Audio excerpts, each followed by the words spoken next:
मनुष्याचा प्रारंभ हा मातीतून होतो, तर जीवाचा अंतही मातीतच होतो. जीवनाचं उत्पन्न ही सृष्टी, ते जगण्याचं साधन ही निसर्ग घटक. On Earth Day, I somewhere read on social media platforms that there is no planet B. It may feel like a warning to some. However, it is a blatant fact which makes us liable to take care of the one and only planet, our Mother Earth, with utmost care, respect, and caution. This is what we all are here for. Good morning and a very warm welcome to one and all present here. MET League of Colleges is privileged today while organizing a national research conference titled as Holistic Value Creation through Sustainable Development, as we have amongst us some of the brightest minds in their respective fields. MET IOM welcomes our visionary trustee, Shri Pankaj Bhujbal sir, our mentor and senior management representative, Mrs. Vishakha Bhujbal ma'am, our director, Dr. Swati Lodha ma'am, our guests, Mr. Puran Chandra Pandey, Mr. Pratyush Panda, Mr. Prasanna Lohar, the institute and department heads, judges, panelists, faculty members, and students. I am Parnavi Gavne, along with my other co-hosts from MMS program, MET Institute of Management, taking this opportunity to welcome you all. I request you all to please put your phones on silent mode and follow the decorum of the program. MET Institute of Management is a 3-decade-old institute and ranked 4th best Peace School in Mumbai, 28th best Peace School in India by the Times Peace School Survey 2022. The academic and scholastic rigor are finely woven into application-oriented skill sets, developing industry-ready management professionals, which position the MBA students to hit the ground running as they face the challenges of marketplace and society. The MET Educational Trust was founded in 1989 and is made up of 21 renowned institutes with its campuses in Mumbai and Nashik. Its leading educational establishments provide a variety of university-accredited and independent courses, are committed to provide students with high-quality education and research opportunities. The institute extends professional and ethical education to students, enabling them in meeting the highest professional requirements with staying responsible towards people, planet, and profits. Vidya dadati vinayam, vinayad yati patratam. Patratvad dhanmapnoti, dhana dharm tatha sukham. To live by the philosophy of this well-known Sanskrit shlok, we are privileged to invoke the goddess Saraswati to bless us all for a meaningful and memorable day ahead. I request Shri Pankaj Bhujbal sir, Mrs. Vishakha Bhujbal ma'am, Mr. Pratyush Panda, Mr. Prasanna Lohar, and Dr. Swati Lodha ma'am to come forward and light the lamp for auspicious beginnings and forthcoming paths. May Goddess Saraswati give us strength and foresight to sustain our legacy and to create a bright future. Ya kundendu tusharhar dhavala ya shubhravastravrita ya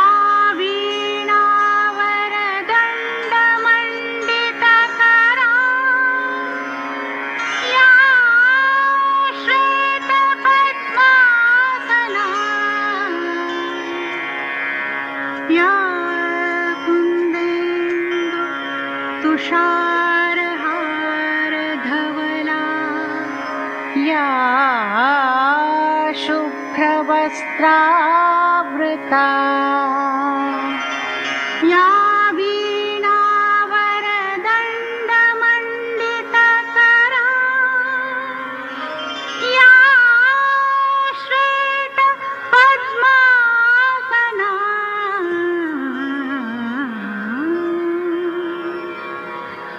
या ब्रह्माच्युत शङ्कर प्रभृतिभिर्देवैः सदा वन्दिता सा मां पातु Saraswati. Thank you, respected dignitaries, for lighting the lamp and creating an aura of purity and positivity to give a befitting start to the event. We belong to a motherland where a guest is godly, and the hosts feel fortunate to get an opportunity to serve the revered guest. And hence, I'd like to introduce our director, Dr. Swati Lodha ma'am. She's an educationist, author, social entrepreneur with over 25 years of experience in transforming lives. She has coached 10,000 plus corporate executives and young minds directly and touched millions through her best-selling books. Having led her own companies and various reputed management institutions for 23 long years, she has helped nourish thousands of young leaders. She founded her first venture, Swash PD, in 1997, which became a brand to reckon with. Some of her awards include Rashtriya Rajbhasha Puraskar, Times Power Women, Jeeto Business Woman of the Year Award, Bharat Gaurav Award, and so on. She is the author of well-known books like Get Set Go, Why Women Are Who They Are, Don't Raise Your Kids, Raise Yourself, which has been an Amazon bestseller, and so on. Now I'd like to request our director, Dr. Swati Lodha ma'am, to please proceed towards the dais and give a glimpse of what MET stands for.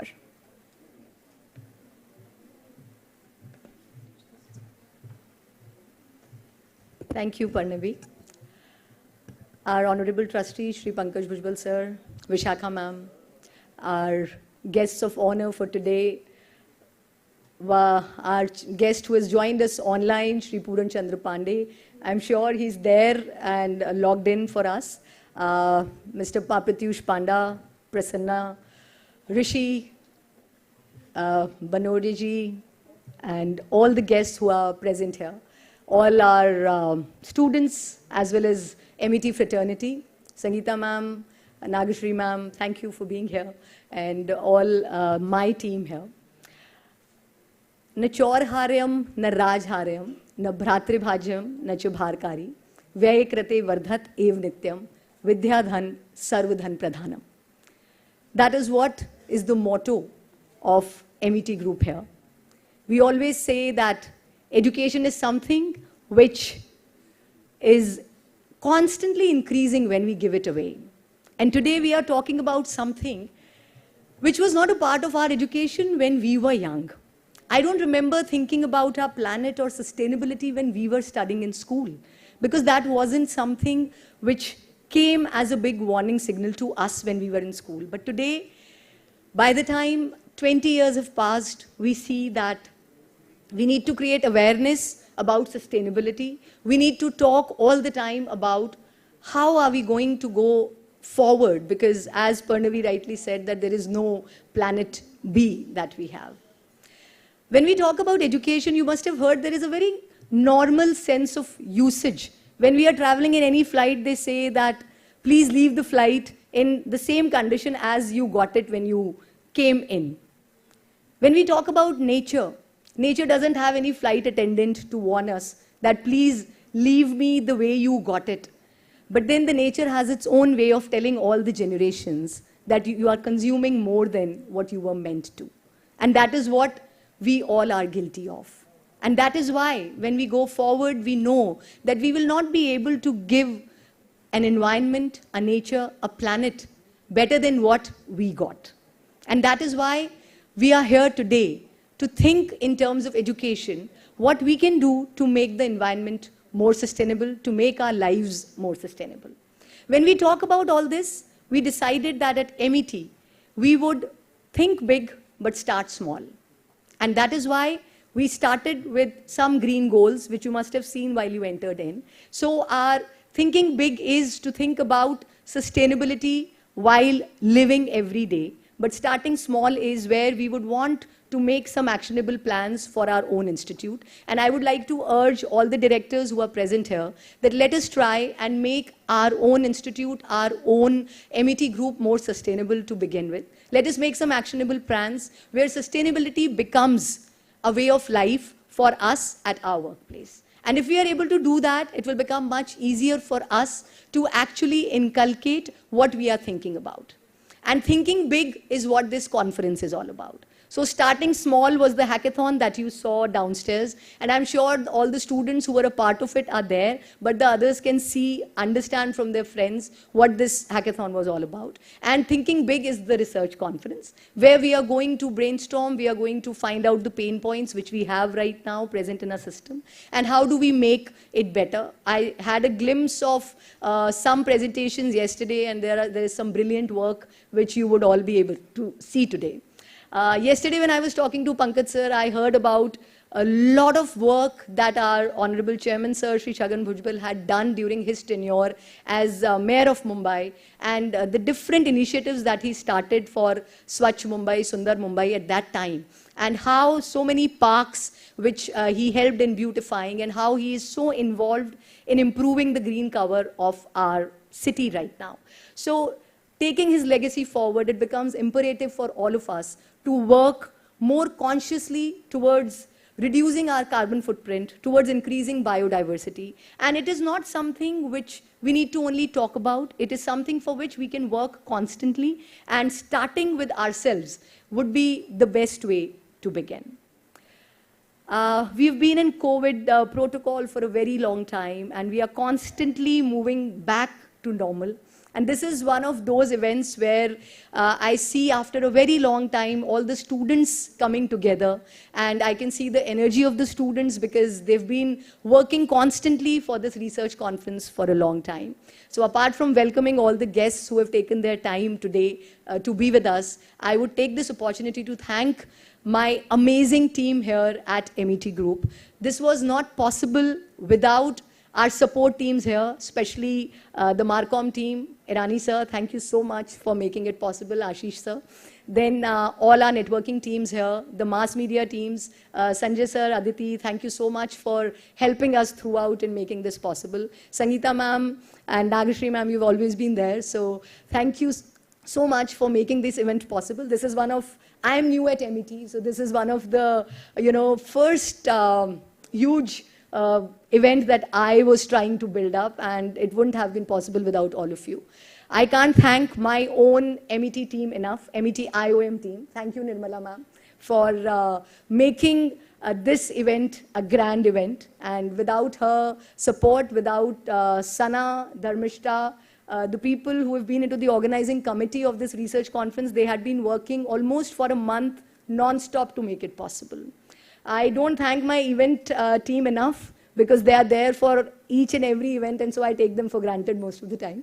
But yes, thank you all the students, all the people out there who have helped to make this event possible. Last night we were here till 10 o'clock. And we were working so that everything goes smooth. But believe me, this is what you will remember once you go into the corporates and start working. You see your future sitting here, all the guests here. They've been in the corporate houses, they've been in the decision-making areas for a very long time. So this is what your future entails. But if you'll ask them, they will remember those days of their colleges. They will remember those memories which they made at that time, working for such conferences, building a lot of programs together, some initiatives together, and then being a very proud alumni of their alma maters. So this is what we look forward for you guys too. So thank you for being here, and this is a thank you only because this is one of the first events. Otherwise, it's your duty to be here. So I'll get back into the same mode again. So the thank you lasts only for a little time when it comes to students, yeah? But I wish to see this hall full all the time with all the students of not only Institute of Management, but other departments here too. And the more the merrier, the more we learn from each other, the more collaborative we are, the better it becomes. So thank you everyone. Thank you Mr. Pandey who's there. Can we see him online so that we can welcome him better? We will welcome everyone here. He's there.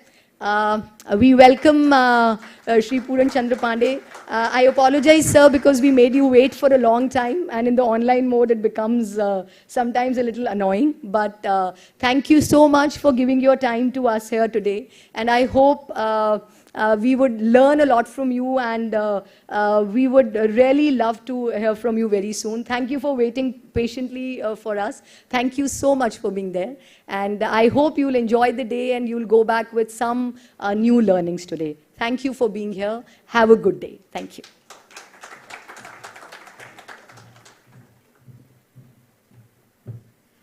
Thank you so much, ma'am, for your kind words. Proceeding ahead, now is the time to invite the visionary, our inspiring and encouraging Honorable Trustee Shri Pankaj Bhujbal sir. Shri Pankaj Bhujbal is a trustee of Mumbai Educational Trust, shaping the programs of Institute in Management, Mass Media, Computer Science, Pharmacy, IT, and Rishikul Vidyalay, including the postgraduate degree in management program. He is an active social and political personality. His involvement in technical and academic programs of excellence in education has made him a visionary. He is connected with a number of educational, social, and cultural organizations striving for excellence in all walks of life. He has been a member of the Legislative Assembly, Nandgaon region, Maharashtra, in the previous assembly. MET complex at Mumbai and Nashik are being developed with inputs, support, and contribution from him as a trustee of MET, contributing to the development and sustained leadership of the institution over the last 2 decades. Now I'd like to invite Shri Pankaj Bhujbal sir on the stage.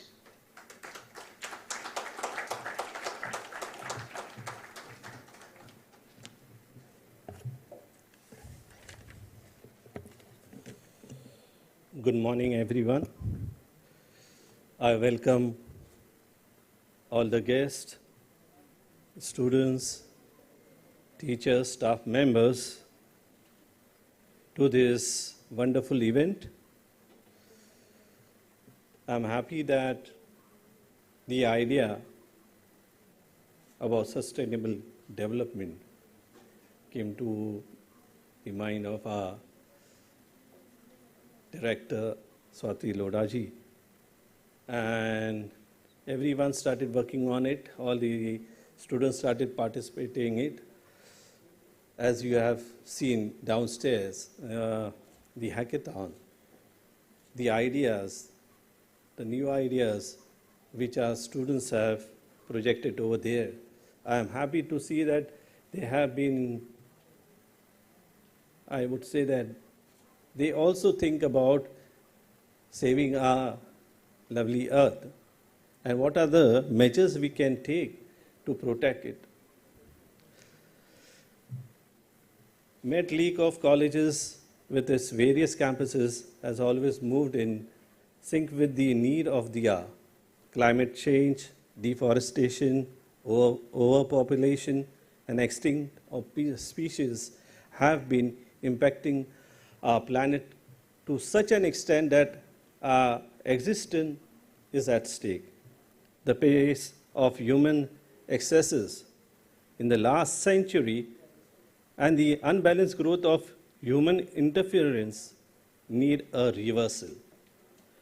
The whole world, from top to bottom, of policies and decision making is striving for sustainable development, as rightly said by our students, that there is no planet B. Global average temperatures are expected to increase between 1.5 to 5 degrees Celsius. Yes, we just experienced it today, that how warm the environment is taking place. We have never experienced such an warm day, and that is showing that yes, we have to look into it. The socio-economic impacts of such climate risk will be non-linear and sustainable. Thinking, strategizing, and implementing mitigating methods are key to bringing back the harmony between nature and mankind. As Dr. Swati Loda had said that, yes, Honorable Chairman, Jagan Bhujbal ji, when he was mayor, he started with this initiative, and he gave the slogan during that time, Swachh Mumbai, Sundar Mumbai. With that, he started with that, cleaning up the beaches. As you know how the plastic and all those garbages were there. Yes, you will see his photograph whenever he was going around the beaches and cleaning that. Then he started playing cricket with the children over there. He started with plantation because he wanted to make the Mumbai green. It was his idea of creating the traffic islands with plantations. He got all the businessmen together and asked them if they could maintain those islands. And everyone was happy for his initiative and helped him to develop all the traffic islands to make them more greener. Not only that, he wanted to, as deforestation was taking place, to plant more trees in the city of Mumbai. And to make that awareness within the Mumbai public, he then roped in the dignitaries, the actors, to get involved with that, and he started doing the project of plantation. As you see, when you pass by the Worli, NSCI, and that Lala Lajpat Rai till the Haji Ali, the things which you see green was planted during his regime. I was there because I was asked to bring Mithun Chakravarti from his home to do the plantation. So that is why I remember that. He then planted there, then he started planting more trees in the city. If you go to that Pantnagar, when you take the diversion from the highway, the trees which you see, the huge trees standing there, it was planted by him. He had that vision because whenever he visited with us to the foreign countries, when he saw that greenery and the management over there, he thought that why that can't happen in Mumbai. The waste management he took forward, garbage management, various activities he took in hand and started developing. I am just mentioning this, that the vision which we got is from him, and we today are here to talk about the sustainable development.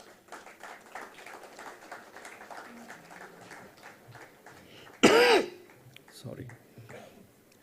We applaud the efforts envisaged by Mumbai Climate Action Plan, and we wish to contribute our bit to the movement by working on the grassroots. On behalf of the staff and students, I commit to serving our city and state in every possible way. We stand by your mission to make Maharashtra net zero by 2050. Today's conference is a brainstorming session to find out systematic solutions to increase biodiversity, reduce carbon footprints, and explore new solutions for waste management and pollution control.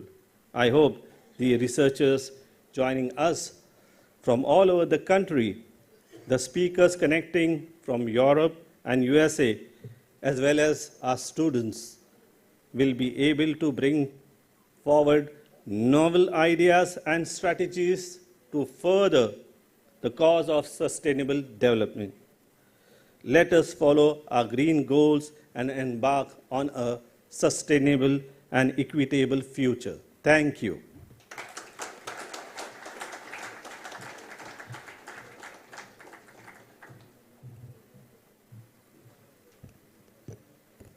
Thank you, sir, for such inspiring words.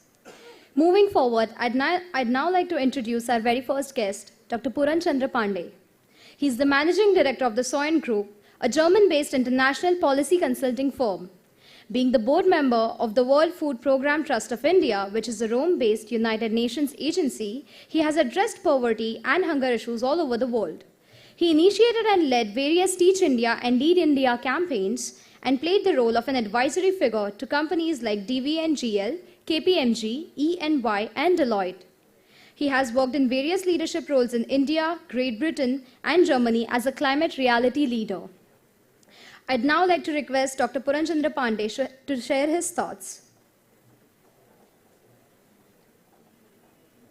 Very much indeed.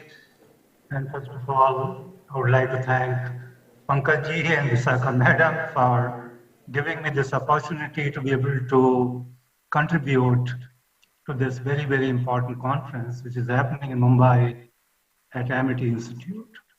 Let me also thank Director Madam Swati Lodha, Nirmala, and I must recognize Pratyush Panda as well because they all have been a part of my journey. So I must say the following, that there could not have been a better time to hold this kind of conference, and that too out of Mumbai. So I congratulate the trustees, I congratulate the director, I congratulate everybody connected with Amity Institute. And I say it for the following three reasons altogether. As we sit and talk about value creation and sustainable development, there are three things amongst everything else which sort of compels us to talk about environment, climate change, how do we really create value, and how do we really go forward? Because that is something which is very, very important. So three things are really on the top of the agenda as we talk about SDGs and value creation and where we are, where we will be heading, and what do we really need to be doing together. So three things are very, very important for us to recall. One is the climate change itself. As Pankaj ji very rightly said, that the world is now struggling to keep at least minimally to a 2 degrees Celsius threshold limit, which is above the pre-industrial level climate tipping point. But if we can really do 1.5, we would be very happy doing it. So climate change is hitting us in a very, very difficult ways. Mumbai, Delhi, part of Europe, US, Latin America, countries in South Africa, and Africa who have had absolutely nothing to contribute to CO2, they are suffering with a whole lot of problems which include drought, which include very heavy rains, which also include sea level rise, and therefore the lives are being miserable for every one of us, whether we are in India or we are in Europe, which is being lashed by very heavy rains, and they never thought that they will be, getting that kind of heavy rain, which will really take everything away from them. Look at Australia, the US, tornadoes are the part of their daily life now. Look at Africa, the sea levels are rising, and the possibility is that if nothing concrete is going to be done, then many of these countries which are located by the seashore, including Mumbai, they will be in a very difficult situation in 20 years from now because of the sea level rise which is happening and which is being sort of measured also. It's not that we are only talking about it, but it is also being measured and being brought forward to the notice and attention of everybody. So climate is one very, very difficult situation which we are all being hit in a very, very difficult way. So the climate change is the one which is very, very important for us to remember. Now COVID-19, we have seen what really happened. And COVID-19 is not all about virus and human body interface. It could probably be taken in the larger context of health. So if we had COVID-19, starting 2019, 2020, and we continue to suffer even now, you never know what might happen in a few years from now. Of course, for COVID-19, we had the vaccine we took, but if we really get hit harder, by the climate change and events which are consequent upon the changes in the climate, we will not really have any vaccine to take, and we will be really in a very, very difficult situation which might be called as existential crisis, and we will really need to be very, very much careful about. Now, while these two things are happening side by side, there's a third thing which is happening as an outcome of health crisis, COVID-19, and the climate crisis. You look around wherever you are, you will figure out that these two events, if we can really club them together, we find that it is also leading to hunger. It is also leading to conflict. It is also leading to inflationary pressure on commodities, and it is making the life of everybody quite difficult. So while we talk about climate change and environmental degradation, COVID-19, but we also need to remember somewhere along the line that while these things will be happening, they will also be creating more outcome-oriented crises for the humankind. And these will get reflected, as I said, in poverty, in hunger, in inequity, inequality, both along the wealth and also along the income. And if we really combine the three things together, COVID-19 will we call it as health crisis, climate change, which is of course happening in front of our eyes, and the conflict which is going to happen out of these two circumstantial events which are happening more often than what they used to take place earlier on, we as a human being are going to be in a very, very difficult situation. Now let me go a little back into the history, not really too deeply, but we will not really be able to appreciate what we're talking today unless we look back and see how did we really reach this kind of a very existential crisis kind of scenario. Go back to World War I, which primarily happened in Europe. Primarily, of course, everybody was affected, 1914 to 1918. Then we come to World War II, which was 39 to 42. And these two wars brought a lot of climatic changes in Europe, and of course, Asia and Africa were not so hard hit.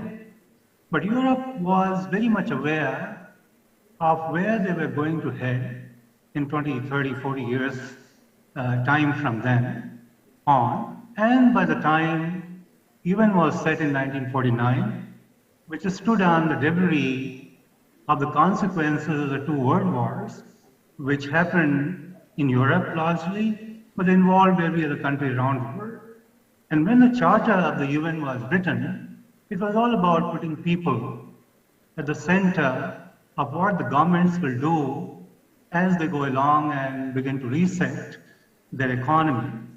And resetting the economy meant three things, basically. The countries which were destroyed during those two world wars, they needed to build their economy. And logically, I mean, if anyone is destroyed, one will like to really build on it. But then how do you really build on it? And Europe did it, and US did it. Every other country in the West and the global North did it. What they did was that in their pursuit of achieving higher economic development, industrial activities went on unhindered, which meant that they began to use a lot of fossil fuel. They used coal, they used oil, they used gas, as they continue to do even today. Go and look at Europe, what they've been doing. Go and look at what the US has been doing. They have all been using fossil fuel and trying to fill the atmosphere with CO2 emissions. And that has really become a very, very difficult part of the human life. So UN began to say that, look, whatever we do, individually, together, bilaterally, and multilaterally, we will really have to put the human at the center of it. So be it policy, be it what academic institutions will do, what will the corporate sector do, what will everybody else do, everybody will really need to think, they will really need to put the human beings at the center of what they do. And then fast forward to 68, when Sweden went to UN proposing for a global conference on environment. UN could not really hear Swedish government out pretty well, and it happened only in 1972. So 4 years were lost, but in 1972 we had the famous Stockholm Environmental Conference. And what Madam Lodha said is fine. I mean, we are not really aware about during our times when we were growing up that there is something like environment, there is something like climate, water, fossil fuel, and all of that. But the world was not really blind to what was happening. And let me go to 72 Stockholm Conference and say the following three things. They, for the first time, recognized that India participated in that conference at the highest level. Mrs. Gandhi was there, and she also made a speech acknowledging the fact that human race will really need to confront with environmental concerns, which are going to be accelerated as more and more human activities are going to be accelerated. So three things were acknowledged in 1972, with India being on the high table. First thing was that everything is going to be human-made, so wherever we are today, a very large part of that story is traced back to us. We did everything wrong, both at home, also at the place where we went to work, also within the community. So climate change, as we talk today, is man-made. Second thing it said was that how will really the world try and look at the interface that will take between the human being, which means the human activities, and what really happens as a consequence of human activity. For example, if I drive from my home to my workplace, which is 100 kilometers, on a car, or in a car which is driven by petrol or diesel, I'm really doing more damage to the environment, partly because I want to reach my office pretty quickly on my own, but I'm not really concerned about what I'm doing as a consequence of generating CO2 as an outcome of my driving my car from my home to my office. Alternative could be that can I take the metro? Can I take the public service? Transport? Can I do anything else whereby I could cut largely on what I've been trying to add to the climate degradation, which is really going to spread pretty fast. And finally, it talked about sustainability in the conference document. The sustainability that we are talking today is probably tracing its origin back to 1972. And then that conference also said that it is not only the governments, not only the corporates, not only the human beings, but they also talked about social and educational dimension to how climate crisis will be accelerated and how will that climate crisis be solved or confronted. So there is a role for academic institutions like Amity. And I can probably recall the day when Bulbul sir was the mayor of Mumbai, and I used to study in Kanpur, and we used to really read the paper, and my father was very particular about giving us a paper to read. And so I am very much aware about how some, visionaries and the people with a vision could foresee what will really happen in 30, 40, 50 years from now. And they began to prepare everyone, not only the city, but the people in the city as well, and making them aware about the duty and responsibility in terms of what they need to do in order to keep their community safe, in order to keep their state better, and keep everything clean. And let me say pretty quickly two examples. One is of Manipur University, another one is of Kerala. And these are two academic institutions of higher learning, and we must know what they've been doing. I sit on the boards, and therefore I'm aware more deeply about what they've been doing. It is not something which they've been doing and nobody knows about it. Everything is out in the public domain. So let me talk about Manipur University. Manipur University has been trying to revive a lake which got dried up because of human activities. People went, they put plastic, they did not clean it up, it got choked. And when that lake got choked in Manipur, the people found it pretty hard to get the water from natural sources to drink.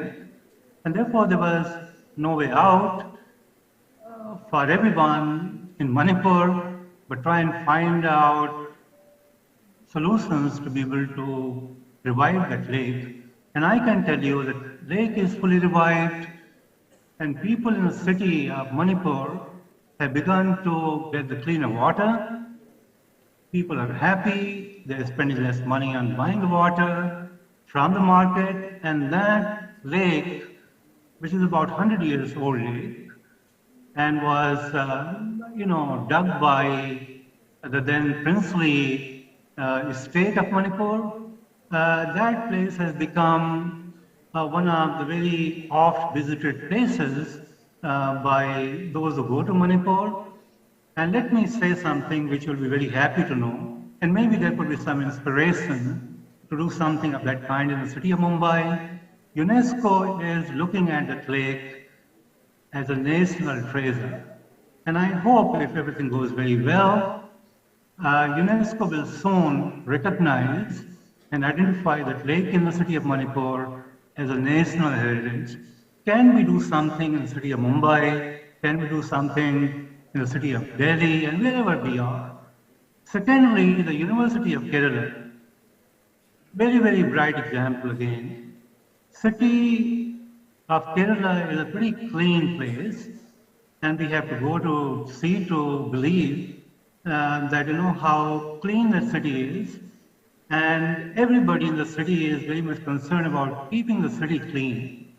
It is not the government, it's not anybody else, but each one of us who have to really identify our own individual responsibility and try and find some time how to go and sweep the street, try and pick up any debris which might be strewn around, and take the responsibility rather than waiting for somebody to come and remove the debris from the street. So University of Kerala is one of the only examples in India which produces surplus electricity. Of course, it uses for its own purposes, but then it also generates surplus power, which it sells out to the people or to the consumers or the customers in the city of Kerala and makes a lot of money out of it. So while you have these two universities example, Manipur, which has cleaned up the lake, which has become the perennial source of water to the people in the city of Manipur, and secondly, University of Kerala, which produces surplus power and distributes that surplus power at a fairly subsidized rate to the people and the consumers in the city of Kerala. So you can really remember the role which academic institutions have cut out and the need to really play it out not only in terms of what they're teaching, but also in terms of what they've been doing with regard to planting trees, with regard to producing surplus power, or maybe reviving a biologically dead lake in the city of Manipur. Can academic institutions live up to their moral ethos and do something greater than what everybody will come from everywhere and say, can you really do it? So I would really call upon Pankaj and Vishakha Madam to consider something of this kind, because you are in a position of power. You have capability. You have many bright minds working for you. And we will all be there to assist and support and help you in terms of how could MIT take the lead and leave something behind for posterities and future to come and remember and recollect. Now very quickly let me close by saying the following. While we have the template, which is very, very important for us to follow through, 1972, sustainability, role of academia, everything is man-made, CO2 is going up, what we really need to do together. And then if we were to really look at what really happened in 2000, when we had MDG goals, and goal number 7 talked about environmental sustainability in the year 2000. In 2015, when we had SDG goals, we had the whole lot of goals, meaning 17 goals, and every goal across 17 core goals is distributed across environment, society, and also what we all need to be doing together in order to see that we grow economically, but we do not really compromise on what we really need to do with regard to environment, with regard to human safety, with regard to climate, and see to it that we do it in a way that we could probably maintain a fairly symbiotic balance of how we as humans interface and interact with the environmental ecosystem.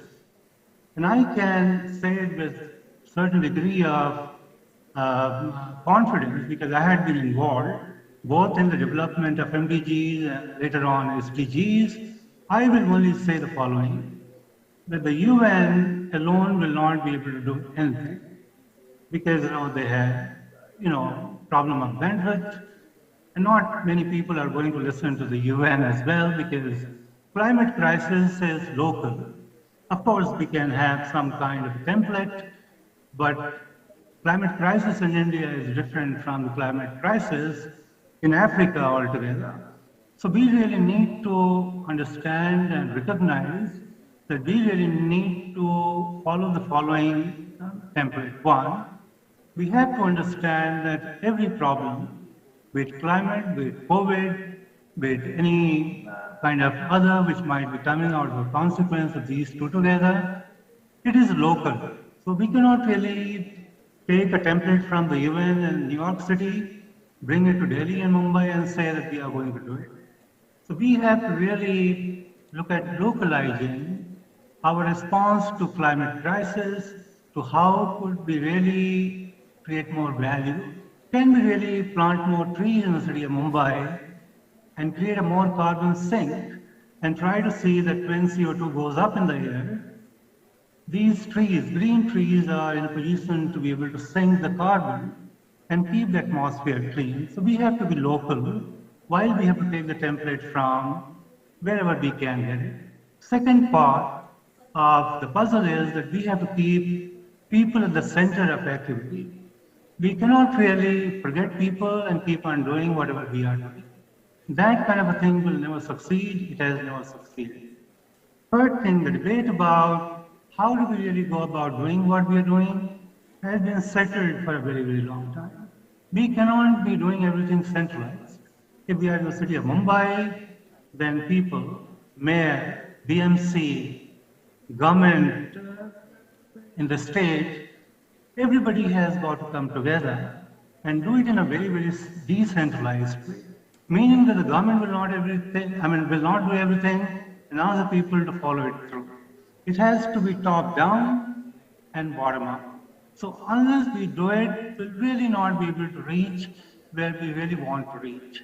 Fourth thing which is very, very important is the use of technology is going to be taking a lot of predominance. And this is what the climate treaty, which was signed in 2015 in Paris, talked about.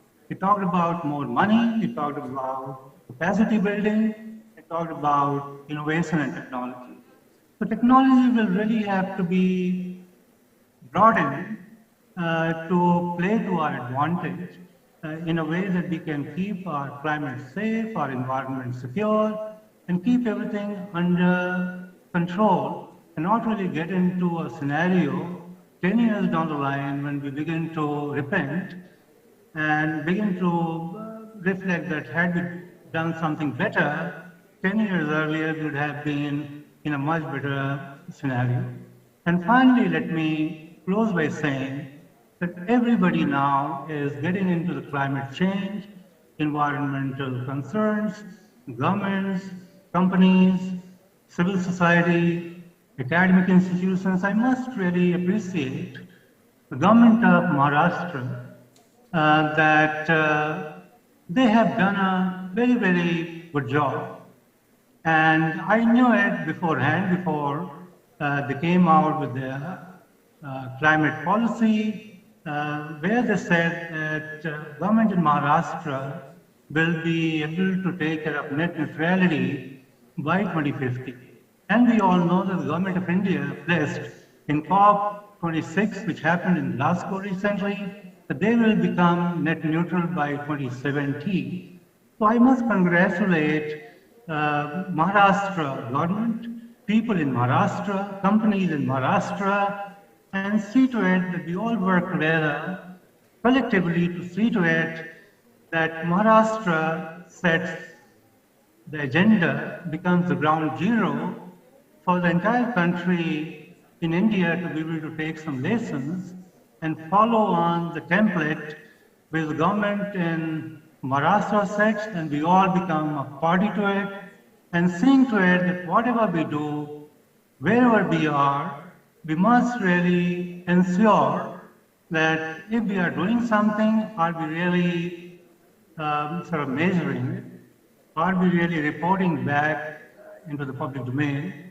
Because we will really, while we do all of this, we are doing together, we will also need to bring everything back into the public scrutiny so that we remain transparent, we remain very well governed, and people can trust and believe in whatever we are doing, and that will happen only when we keep on measuring the impact of what we do as human beings with regard to keeping our climate safe, secure, and keeping India as a place to reckon with in the community of nations, not only today, not only tomorrow, but for all the times to come. So I am once again grateful and thankful to Amity for giving me this opportunity to be able to say a few things which I thought will be very, very important to start this whole wonderful conference that is going to get underway both today and tomorrow. Thank you very much once again.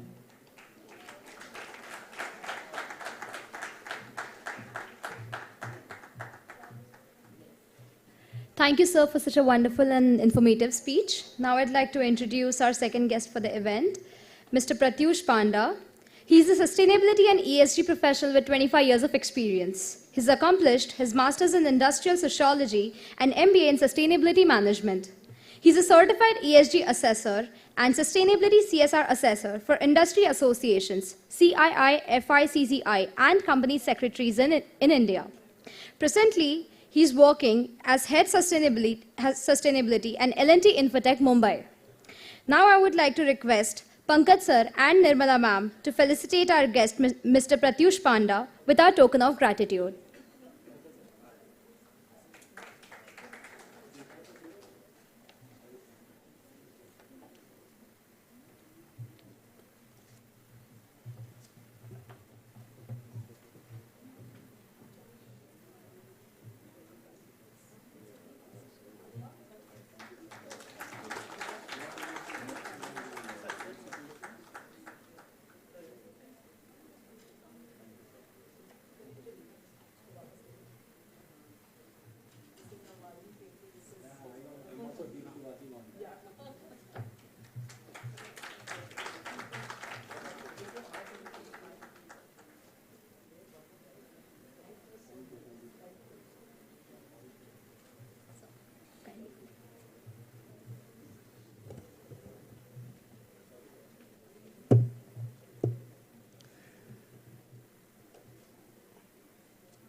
Respected trustees, director, esteemed guest, panelist, faculty board, and a dear student.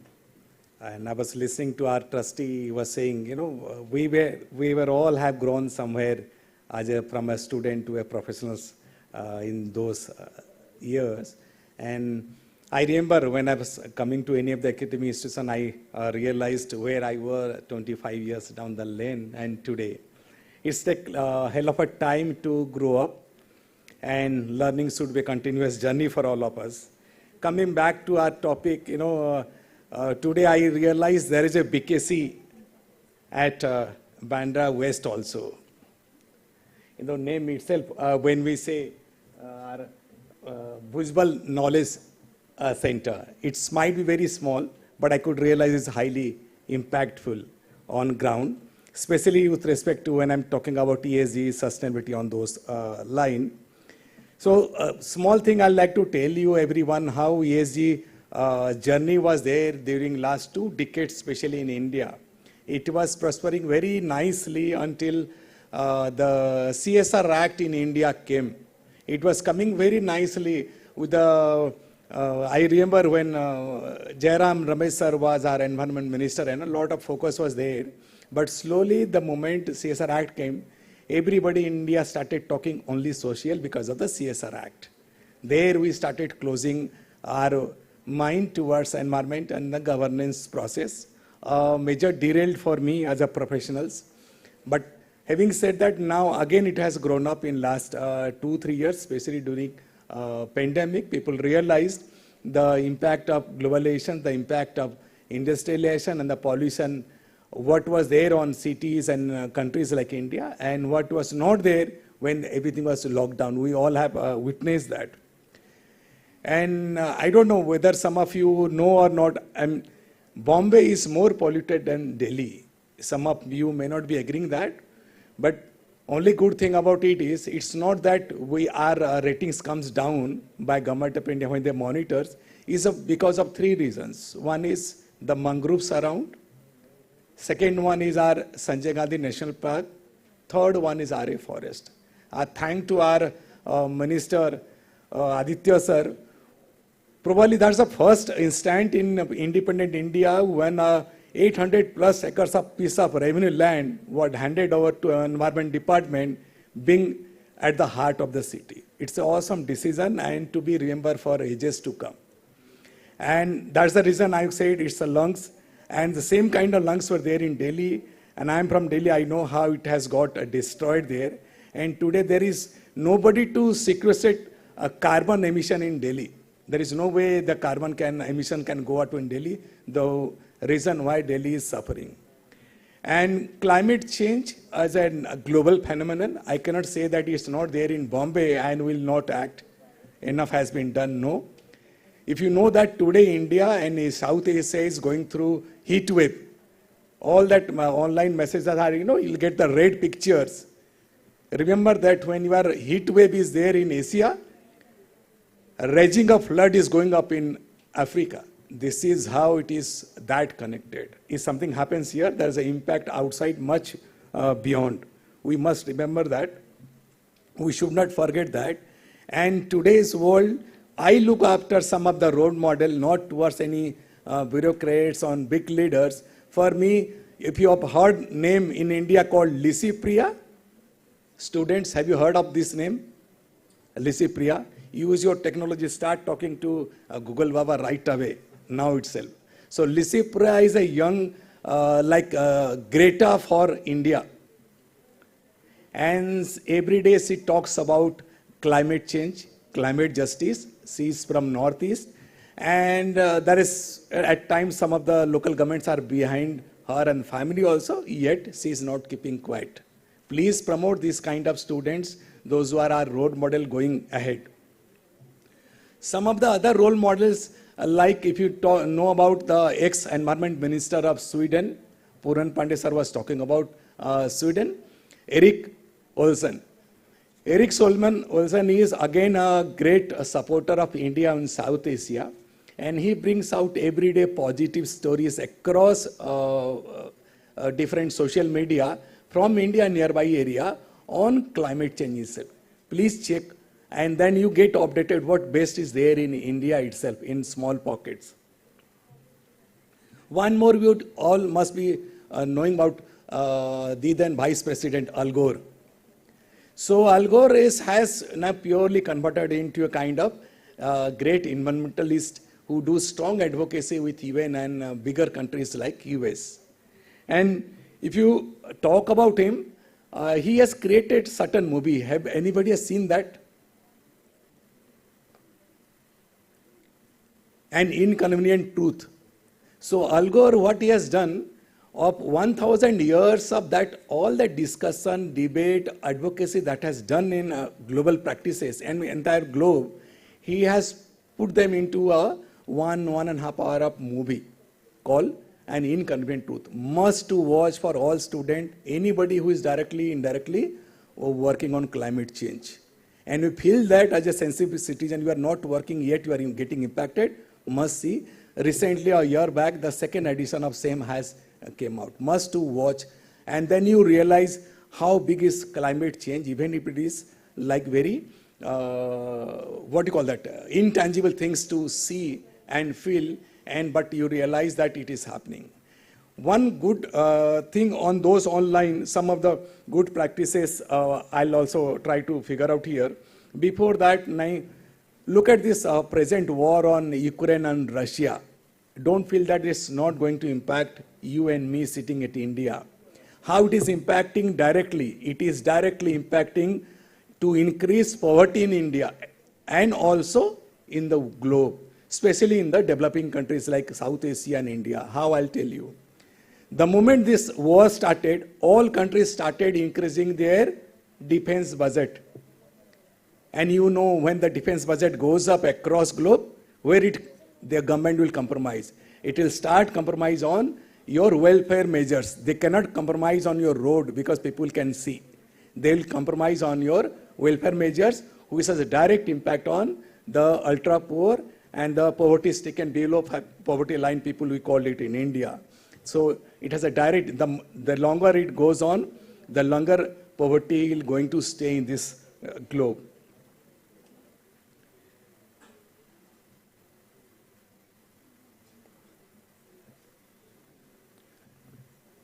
We all, when you work every day on life, like today we are having this conclave, hackathon, everything has its own carbon footprint.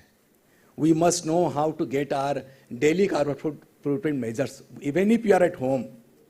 So I must suggest all of you, long back, Andre sir knows that, long back when I was in Delhi 2011-12, we created a platform called Cool Calculator. You can check it online. It is called Cool Calculator.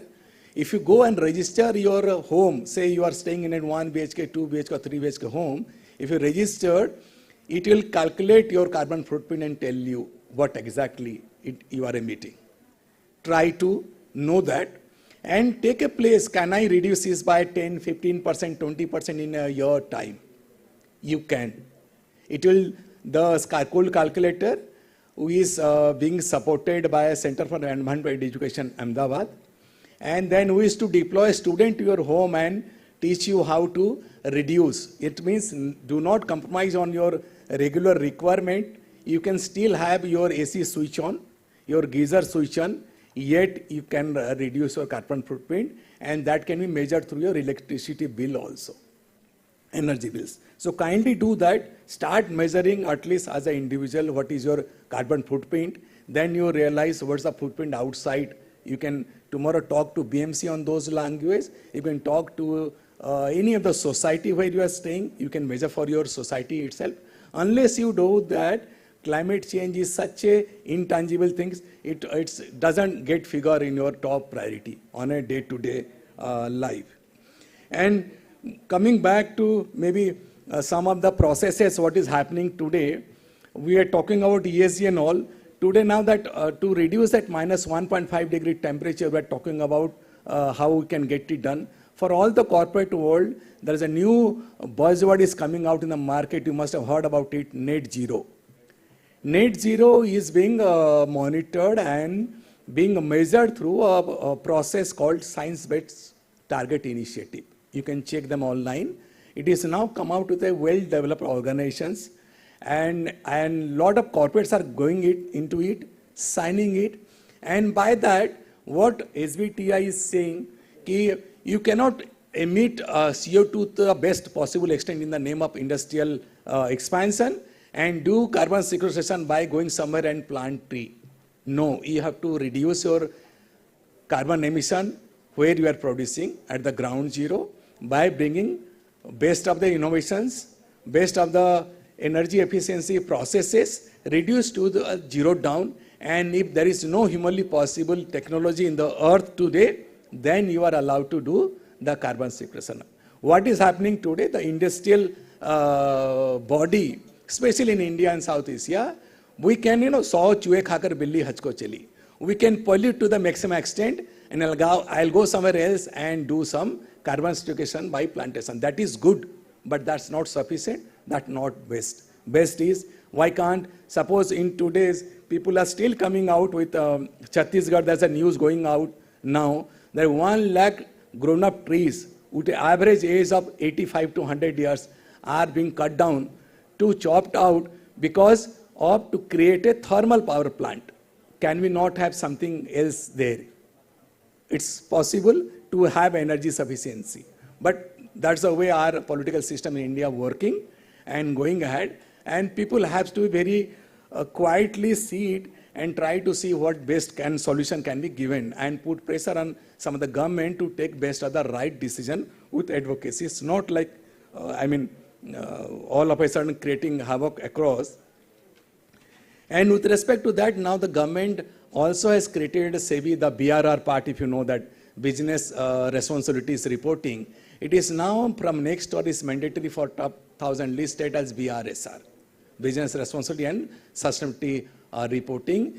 That will be in a public domain for all these 1,000 companies. This year is optional, next will be mandatory. Start looking at those reports when you go invest on some of the, as a shareholders also. Do not look at how much EBITDA will be getting or bonus will be getting. Try to see that carbon footprint of that company. Is that company is damaging? Because the iceberg which has got cracked will be melted in next 1.5 years in Antarctica, the biggest piece of 1,000+ square kilometer will in next 1.5 year, and by that at least 1 to 2 feet of sea level will grow up across globe, and that is not far away. It's just 1 year ahead from here. Imagine the moment you go out of MET campus, there is 1 feet of water in the road. Accordingly, we all have to take a responsibility and be looking at time. I like to pause it here. If some of you would like to get engaged with me, get connected with me. I'm here till 2 p.m. or so. Thank you. Thanks for the opportunity. Thank you very much for the time. Thank you, everyone. Thanks a lot.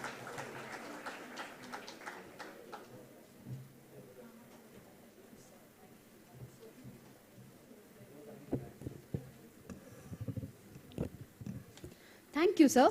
Thank you, Parnavi, for the wonderful inauguration of the event. Now, we proceed towards the research conference. I am Saloni Thakur, along with my co-hosts Virti Shah and Bilal Sheikh, students from MMS, MET Institute of Management. It gives us immense pleasure to host this national research conference, and we are grateful to the Institute for giving us this opportunity. MET Institute of Management, with its various campuses in Mumbai and Nashik, has always moved in tune with time. This conference is in partnership with TASA Global, Varna Institute of Management, Bulgaria, and DCB Bank, is being organized to spread awareness and implement systematic solutions to increase biodiversity, reduce carbon footprints, and explore new solutions for waste management and pollution control. Sustainability entails addressing our own demands without jeopardizing the future generations' ability to meet their own. Environmentalism isn't the only aspect of sustainability. Sustainable research has 3 major goals: to guide action, to collect evidence for hypothesis, and to contribute to the advancement of knowledge in the field of sustainable development.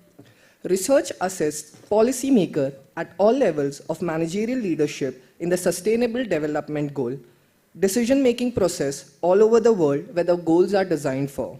The importance of research in promoting the growth and development of any system or organization cannot be overstated. Now, let's go ahead with the conference. Present here with us are research scholars from different institutes across India and corporates who will be presenting their research papers on sustainability practices being implemented in various spheres like packaging, sustainable agriculture, accounting, branding, and waste management. Now, I would like to invite our first panel of the day. The first panel consists of Mr. Pratyush Panda, CBR Director, L&T Infotech, Mr. Prasanna Lohar, Vice President, DCB Bank, Mr. Rishiraj Barua, Senior Associate at AZB and Partners, and Dr. Rajiv Gupte, Associate Professor, Marketing at MET IOM. I would also like to introduce the PhD panel for today. It consists of Dr. Satish Naringrekar, Principal, Suman Education Societies, LN College, Dr. Seema Somani, Associate Professor, Pillai College of Arts, Commerce and Science, Dr. Nirmala Joshi, Associate Professor, MET IOM, and Dr. Sandeep Chopde, Associate Professor, MET IOM. I would now like to call upon Dr. Satish Naringrekar on the stage and request our senior faculty, Dr. Nitin Kulkarni sir, to kindly come forward and welcome our guest.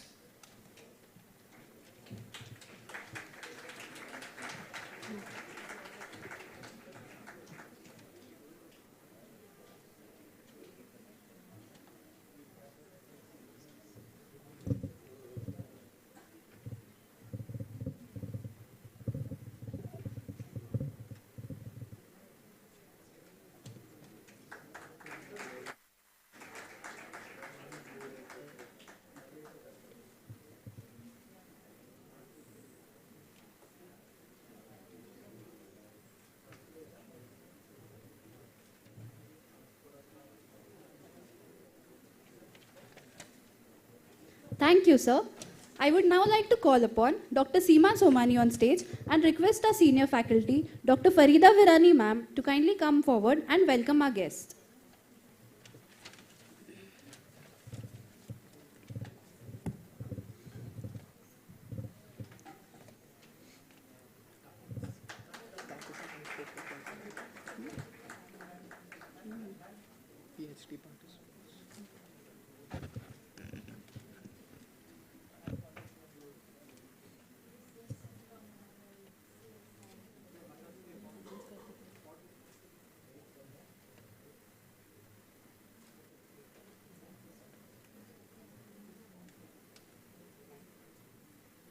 Thank you, ma'am. The PhD panel will be held on the third floor. I request the panel to kindly proceed towards the third floor. And the participants too. Now, we shall move towards the research paper presentations. Every participant will be allotted 8 minutes for the presentation and 4 minutes for the Q&A session. There will be a warning bell when 1 minute of the allotted time is left. I would now like to call out first participant of the day, Mr. Nikesh Kurhade. He is a senior manager for consumer research at Bajaj Electricals Limited to present his paper on adoption of mobile health applications by patients for sustainable healthcare development, a qualitative exploration.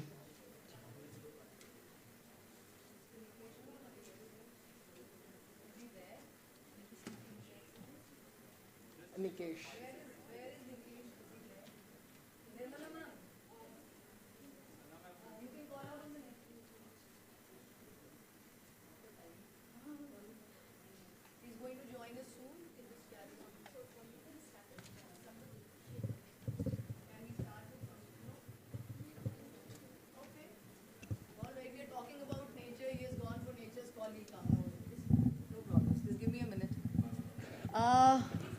He's come. Okay, fine. Yeah, Nikesh, you've become the most wanted person right now. Please come. All right. So give a big round of applause for Nikesh, our first participant for the day. And I would request the students to come a little forward. You can come a little forward so that you can listen properly. Because जब आप लोग पीछे बैठते हैं तो सुनने में उतना मज़ा नहीं आता है. So जो पीछे वाले students हैं, last 2 rows can come in the front. Yeah. The last 2 rows, please get up from there, come in the front, and then we begin. I hope I am clear enough. Yeah, the last 2 rows come forward. That will be better. Yeah. Thank you. The floor is all yours, Rikesh. All the best. Kar dein abhi? Okay. Guys, there is a very important information also that I want to share with all of you, which is Mr. Aditya Thackeray is going to be in our campus at 5 o'clock in the evening. So the award ceremony of the whole day's competitions, that is the best research paper award, plus the best PhD award, and the best hackathon team awards. I expect that all these awards would be handed over by Mr. Aditya Thackeray. Okay? So I want each and every student to be here with full energy, with their mind, body, soul here at 5 o'clock. All right? Thank you so much, and we can proceed.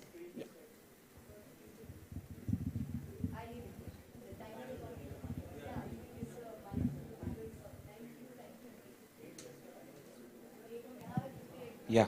Check. Hey.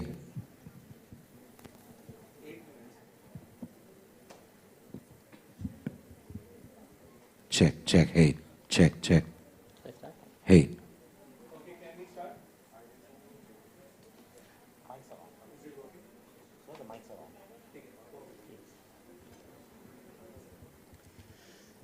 Good morning to all dignitaries, professors and students.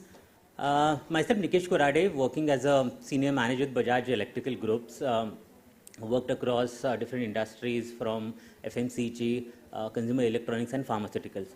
Today I'll be presenting a paper on adoption of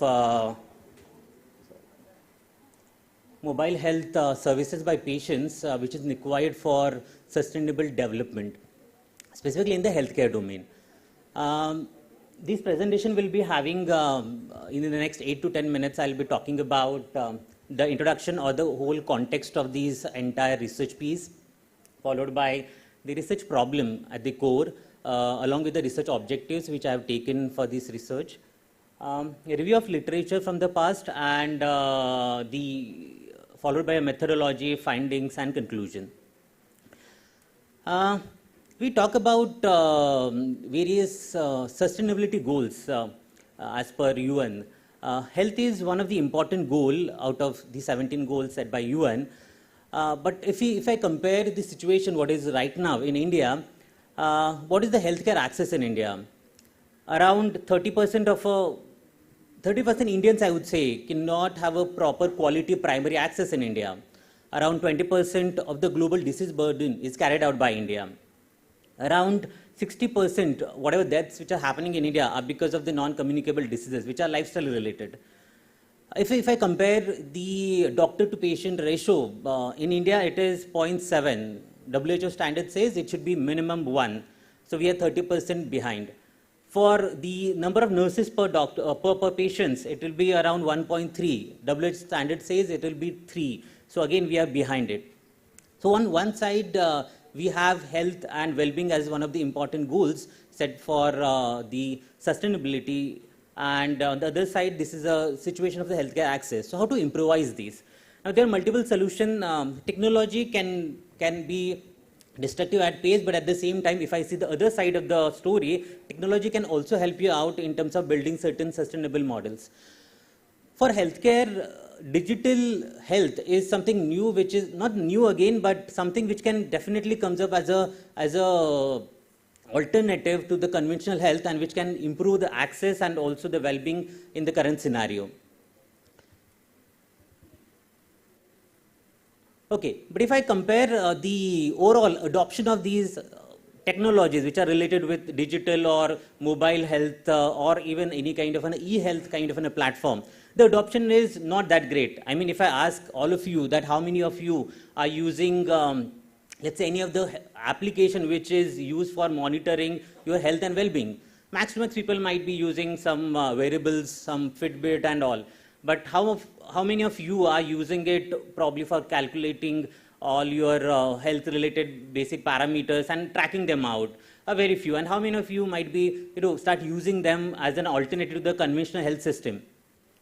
Now, these lower adoptions, if I consider certain reasons for that, as per the study done by PwC, the lower adoption of these mobile health services is because of the lack of awareness, it's because of the interest level of the respondents, it's because of the low penetrations and the infrastructure. Although we are having a highest number of smartphone users in India, but still the mobile phones usage is more for an entertainment kind of a purpose, and hence I think that is one of the reason of having a low adoption. If I talk about the barriers, if I compare with the global averages on the information that people are having about mobile health related technologies, or people having the interest in these kind of things, India is a little bit behind than the global averages, and that you can see here. Why it is important to address these things? Because there are different stakeholders in the entire healthcare domain which are somehow or other way linked with each other. We have patients who are expecting to get a good healthcare access. We have because of the increasing disease burden, and in the pandemic we have seen the need and the importance of the entire healthcare chain. We have service provider like all different hospitals who are looking out for some solution where they can directly connect with patients and can avail all their services at a rapid speed. We have doctors who are now having a much of a burden of even a small, or not small, but I would say a simpler or a acute kind of therapies than the chronic one. They can spend more time on the critical things if some alternative come for the acute kind of situations. And the insurance payers, which is slowly increasing in India. So for them also accessing the patient data and providing certain services will be important for them. Now talking about these, the research problem here is in this entire scenario, how can we understand the adoption so that we can understand the entire process and we can improvise on it so that we can find out and we can enhance the overall adoption. With these, the core research objectives were around finding out the adoption process and different factors which are impacting on the adoption. The sub-objectives include finding out awareness, finding out usage, then adoption process as a whole, and different factors which are impacting on the adoption. In these regards, when we did a review of literature on the three domains, one is mobile health as a overall awareness, penetrations, and how people are thinking about it. So all the people are thinking, whenever it comes to mobile health, people are thinking about more of a fitness and nutrition, not beyond that. When it comes to different theories which has been tried in the past, so various theories like technology acceptance model, health belief model, then there will be reason action model, all these things were tried out in the past. When I talk about different factors, then the different factors were ranging from the technology, which is related with utility of the different different aspects of this mobile health, till the trust which has been building throughout these mobile apps. Now, when I see a research gaps, the gaps were more around. There are no studies in hierarchical order. When I say hierarchy order, it is like how the journey happens from getting awareness or getting attention till the trial, or I would say the paid subscription of these healthcare services. How there are limited studies on the mobile health adoption in Indian context, and specifically on the demographic parameter. Now talking about the research methodology in brief, we have done a qualitative survey across 20 individuals ranging from users of fitness as well as users of healthcare apps. These were purposive sampling, and a structured discussion guide was prepared incorporating all the parameters which are related with the objectives around awareness, adoption, and factor impacting. Now talking about the findings, these I think pictures very familiar to all of us. What is important here is when we try to understand the association of mobile health with different parameters, the first thing come out would be the alternative solutions around digital, Google, online, and all that stuff. So it showed that some penetration is already started because of the COVID. Now talking about the adoption process as a whole, so these adoption process followed somehow IDA kind of a model. I mean, it starts with. Have to stop?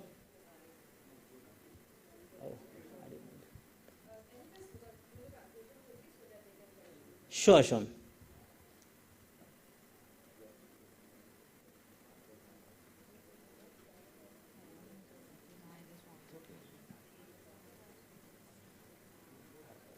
Okay, so the conclusion is the adoption of a mobile health services starts from awareness and it will end till the product trial, and the managerial kind of a view is that we can focus on the entire journey.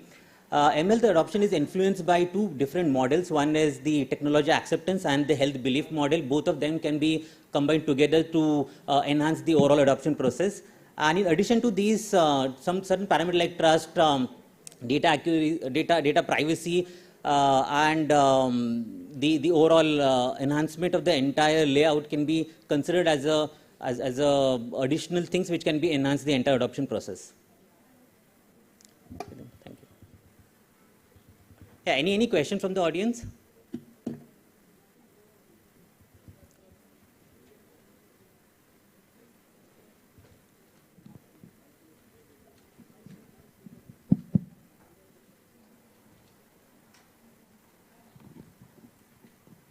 Hi, Nikesh Prasanna here. So what next, right? So we have done a lot of research and your domain knowledge research, it was fantastic. But do you see any challenge for actual adoption of this mHealth or digital health? And if you're being asked, okay, based upon this domain knowledge, suppose in next 1 year you have to create some kind of innovation which will go to the mass people and the mass citizens out there. So what is that it will require? Have you done some kind of a thought process around that? Yes. So I think in India, the healthcare system is more and more considered around doctors. People are blindly believing on the doctors. So the major challenge is to building that trust. I think that trust can be built out if some of the doctor or medical professionals, they start promoting these kind of apps, and once they give a confidence to the end audience, I think the adoption process will be much faster. And although we can start from a smaller steps, like certain things related with acute kind of an illnesses can be definitely handled by these kind of platforms rather than going to the serious or critical illnesses.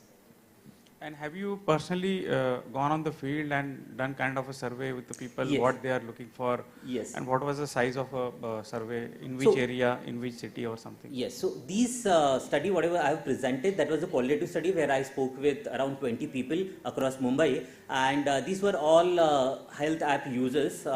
So they were using these apps because of, if I want to say, primary drivers, those drivers are more around getting an alternative to the alternate system, and most of these things were driven by the pandemic. Because the situation where the healthcare access was a very important things and there were no alternatives. So I think people were more forced somehow to move to these kind of alternative solutions. Thank you. I just want to check it out because you have done a fantastic work. You have understood and you have also got a lot of data. But financially, when we speak, how much it is effective to the society or to the mass public when you get into implementation of such thoughts? So could you put it your thought process out over here? How would you handle, or how would you see how this subject will be handled, or it will affect or impact the society?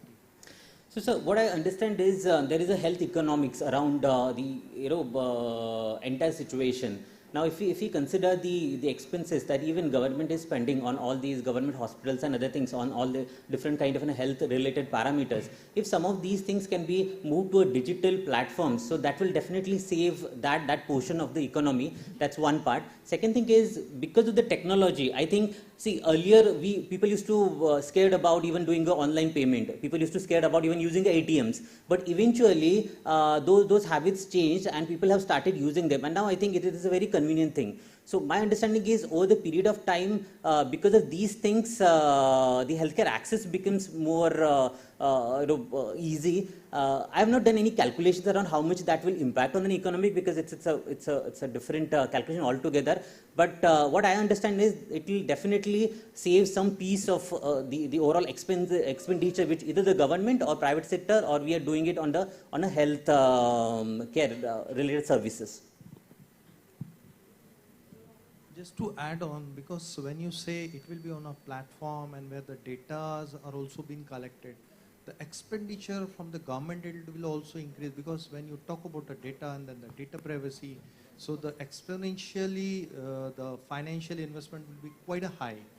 So considering that, can you say something, or do you have any thought process wherein it would be more economical? Because again, if you see even a bank, we are using on mobile, everybody, current scenario, but he has to pay a charge for that.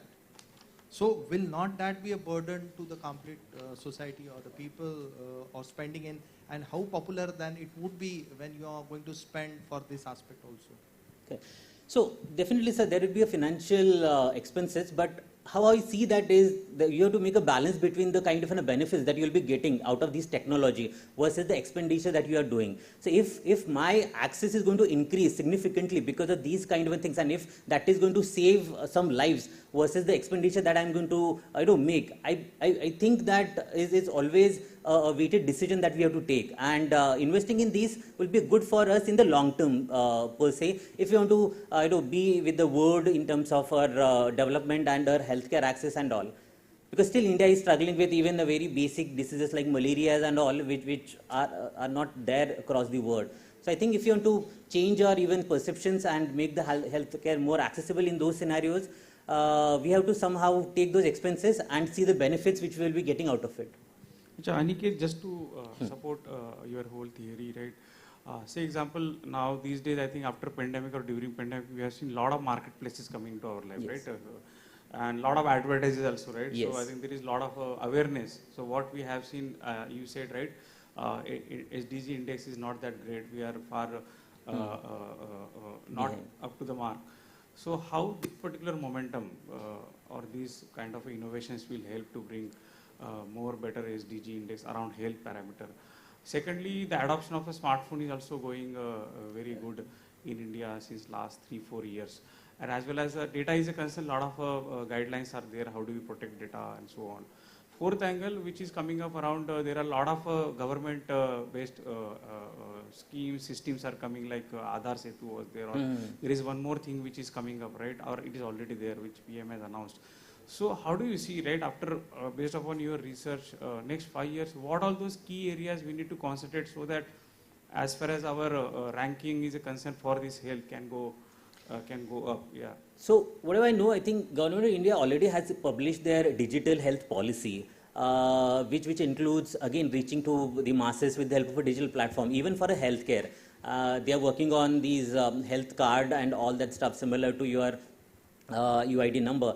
Now all these things, what I see is at least the primary healthcare, where certain things in terms of getting accessibility to even rural patients or the patients where the accessibility was an issue concern can definitely improve. How much that will happen, I'm not sure, but considering the momentum which has been, I've seen across the industries, even I'm belonging to electronics industry where the most of the parameters shifted from offline to online. So that momentum will continue, and considering that momentum, I believe in next 4-5 years down the line, definitely, and being health as one of the important parameters in the calculation of Human Development Index, that will definitely help in terms of improving our HDI index. But again, quantification will be difficult to do at this moment. Nikesh. Yeah. First of all, many congratulations. Very nicely Thank you, designed, sir. well thought of research. I have a small question to that. India is a country with 135 crores of people. Anything and everything as a solution has to be, as you said, digital health policy is targeting for mass solution. Do you feel that this can go to masses? If yes, how? If you can explain that. So these will go to a masses, but definitely it will take time because right now, even as I said, this smartphone usage and other things, these things are more penetrated for an entertainment point of view, not much on the utility point of view of the smartphones. So as I said, as they have drafted the digital policy, once they start reaching out to the masses, and again, similar to the other services, once they start, as a digital India, what they call, so once they start promoting these to the rural areas and through their either whatever channels that they follow, or these Anganwadi Sevika and all that stuff, so I'm assuming that will help, and not probably reaching out to the end masses, but even if we train those Anganwadi Sevika and all who are right now taking care of some of the healthcare related parameters and monitoring, so that will definitely help to reach out to those end masses. So we have to find out some intermediate which can save some efforts of these healthcare related forces. Thank you so much. Just for your understanding, government has already launched app for Anganwadi workers 4 years back. Okay. Thank you so much.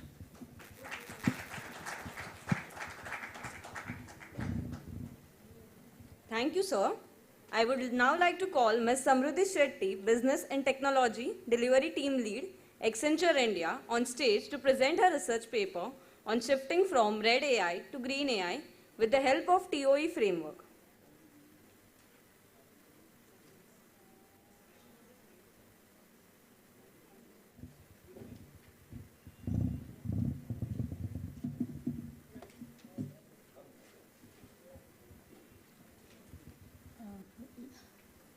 Thanks for the introduction. Good afternoon, all. Yeah, the topic which I want to discuss today is like shifting from red AI to green AI. So let's start with. Can anybody help me in operating this up? Yeah. So the.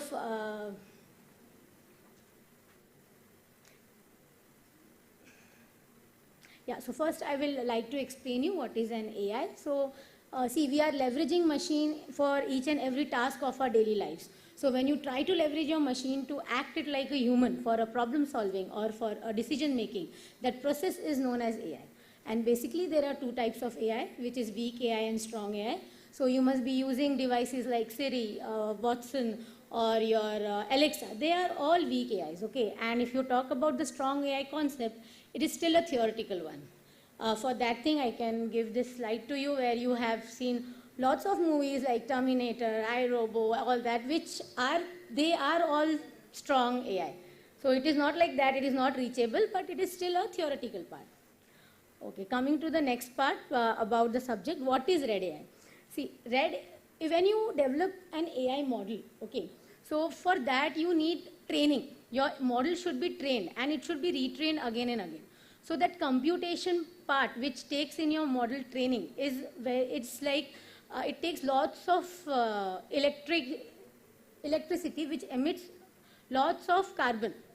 So when you design any AI model where you are only thinking about the accuracy part of it and not the efficiency part of it.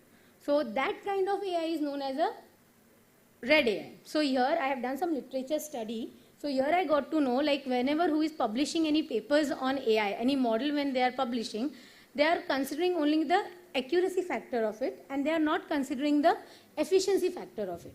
So that only I try to compare in that, and we have given a comparison about various things which the carbon emission from each and every, like as a human, as a US citizen, from a flight travel for a single person, and the carbon emission which one single AI model can emit while training. Okay, so what is green AI? So while training model, if you consider the efficiency factor, like your model will be emitting how much carbon dioxide in the environment, so that kind of AI is known as green AI. So there is an initiative where you can give your algorithm details in this form and it will tell you that how much like that a tree can nullify that carbon dioxide from the atmosphere in how much duration. If it is a car, that the comparison with how many cars that algorithm is emitting, so on and so forth. So now coming to the sustainability goals. So I am more focusing on the environmental perspective of it. So it is not like that AI is a villain out here. So AI is helping in our sustainability goals, where if you talk about the environment, we are very good with life underwater or about the greening part. But when you talk to climate action, there also it is helping. But it is emitting lots of carbon dioxide, which I hope you people know, it's a greenhouse gas. So it is leading to the heating up of the environment and all the global crises. So here I have tried to give you a comparison, like how AI has a positive impact and how it is having a negative impact. And if you see the difference, like in the positivity, the difference is around 8%, whereas in the negative impact, from the previous year, it has been increased to 12%. So AI may hinder your sustainability if we try to do all reckless decision while selecting an algorithm for giving any solution. So I have conducted a survey regarding the awareness of AI among the people in Mumbai. So I have got responses about 104 people. So these are the demographics of it, where student and working professional are equally distributed, if I consider teacher also in a working professional group. So here it was a plain questionnaire with around 15 questions. And if the first 7 questions were general information for the demographic, and there were simple questions like, are you aware about AI? Are you aware about green AI? Are you aware about red AI? So in that, I can say that everyone was like around 83% were aware about AI and its usage and all. But there were people like 79% and 71% people who are not aware either about green AI or red AI. So the conclusion is that people are not aware about it, just a qualitative analysis. Similarly, we asked a question like, do you know that your AI is emitting CO2? Is it contributing to it? So there was a mixed response. So, we moved to quantitative analysis. So based on the survey data, we did a chi-square test. So we got a p-value where my null hypothesis was people are not aware, and my alternate hypothesis was people are aware about all the 3 things. First about red AI, the second about green AI, and the third one about that AI can also emit carbon emissions. See, we can imagine car, we can imagine factory, but AI, it is nowhere there. It's just like, I have not done research on that, it's just my thought. Okay, so based on this, we reached to conclusion that people are not aware about it. In all my 3 hypotheses, my null hypothesis was true. Okay, so this was one part, like since Mumbai Climate Action Plan was launched in August 2021, and these are the 6 things which are involved in this plan.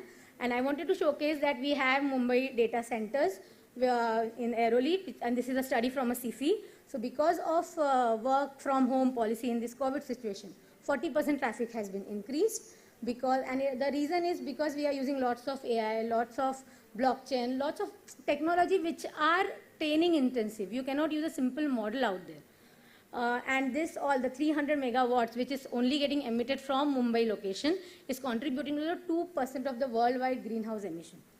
Okay, so I hope that the 4th and the 6th plan, which I can, building energy efficiency and sustainability mobility thing, will work towards this. Yeah, so contribution and suggestions like, see, red AI is a tool which, and where researchers has to be cognizant about it, policy makers, government, they see there was one initiative of the green algorithm, but there has to be more. And like big players like Amazon, Google, or you talk about Microsoft, they are into this. Ma'am, you have just 1 more minute for your presentation. Thank you. Sure. But our small industries which are already developing model, they also have to be cognizant about it so they can learn from them. And the third thing is, see, red AI is not a villain. It is just like you have to balance it out. You see, red AI is giving solution to your sustainability problems of marine, of urban greening and all. But we have to take care that it should not emit lots of carbon dioxide. So here I end my presentation. Thanks. Any questions, anyone? See, I thought I was very fast. I do not really, so yeah, thank you. No, thank you so much for this wonderful work you are doing. For everybody understanding, I must tell, it's not only any car, like she said, emits CO2. Each mail you are sending and each WhatsApp you are doing has a carbon footprint. That's the reason this study is highly important. Just only tell me how someone can convert red to green. Researchers, when they are doing AI work, it's now we cannot live without AI going ahead on 21st century. Okay. If you have done something on those lines. Yes, I'll tell you. If may I go to my presentation, like in my green algorithm slide, I've given one initiative where you can check your algorithm. Like how, so like that initiatives, we can go for it. And one more thing I would like to highlight. See, if anybody is developing any model, you need not to start from a scratch. See, if you talk about big players like Amazon, like Microsoft, they are exposing their libraries. So try to reuse it so that they are already well-established model. Try to make something on that instead of starting from a scratch. So that can be one of the, like, see, I belong to IT community. We can do that. We can propagate that things. Like, it's okay you want to do innovation, but just be cognizant about it, that it may add up to your carbon emission. Your model can be very much intensive. Thank you. Yeah.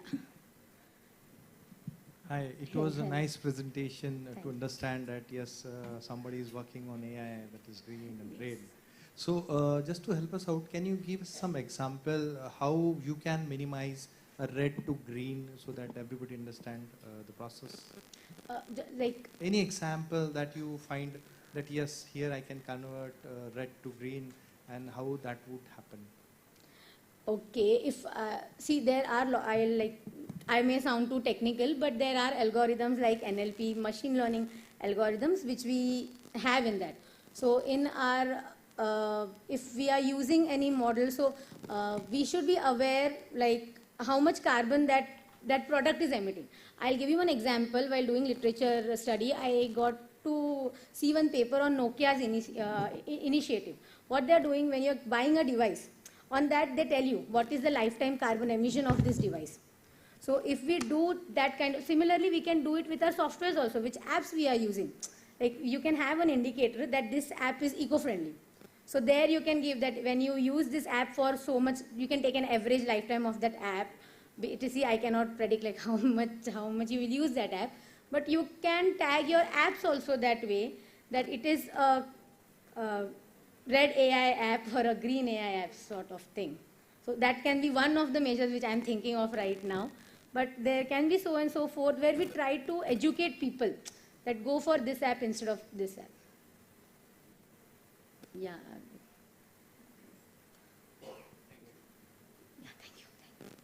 Thanks all. Thanks for giving this. One question from my side. Yeah, yes. So I think this is very technical, right? So example, you know this, you have such a good knowledge around red AI, green AI.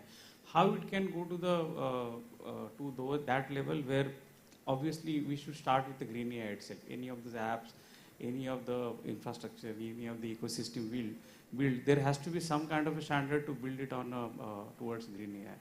So have you done that kind of a research? Yes. I'll tell you, like if I have read one article, like all these, your Google, Amazon and all, they are trying to make this green AI the integral part of their programs. I have seen one instance where Google is penalizing their engineers, like if your algorithm is like this, $15 you have to pay for that. That kind of things are happening. One more example I'll give you, like see, okay, this is AI. I was talking about the developing an algorithm. But there is one more aspect, the data centers on which you run this. So you can make those data centers on the renewable sources like wind, solar and all. So it can be either way, it can be, and Amazon and all, they are working on this and everybody is targeting for a zero emission system. Now, I'm from L&T Infotech, so I'm deep into all those things. So all IT companies in the globe, they are encouraging the green one. And if you are going for a red one, then there is a lot of in-house protocol of getting approval. Why you need this? How it is going to solve any problem globally? How long this is going to sustain the market? And how much EBITDA they will bring out? And accordingly, they will be planning it, but at the same time, necessary carbon sequestration will be arranged for this many trees will be planted against this product.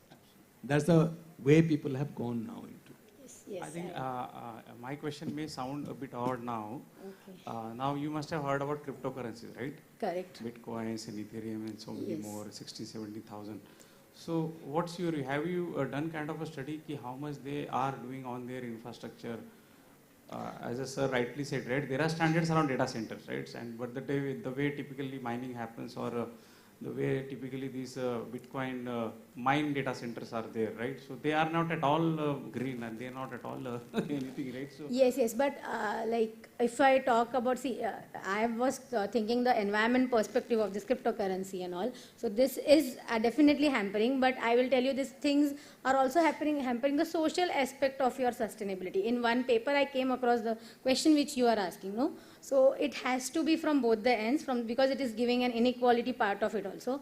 And again, it's a cryptocurrency, it's an algorithm, and there is thing to optimize your algorithm. So it has to be like, I have not done a special study on the cryptocurrency per se, but I'll tell you, it is a intensive model, it is a red AI, but see, I cannot give a statement right now here, but as per my information, it is. So it has to be worked on, sir, from the both perspective. And government can give the regulations. Here, government can also play a very important part. See, as of now, it is self-initiative by all IT companies or the one who are developing algorithm. But government has to look into this aspect of it also. Like you have to give some regulation to your IT companies. Yeah. Hi, thank you for this very informative presentation. I'm not a technical person, so when you mentioned regulations, I was very interested. So, how do you think governments can frame policies to incentivize movement from red AI to green AI, especially, given that what Sir just mentioned about cryptocurrencies, blockchains, etc. So have you given any thought on what kind of policies, incentives can be there to incentivize corporates to undertake? I can give, like when I was studying one paper, I came across a PPA agreement, power purchase agreement. Okay.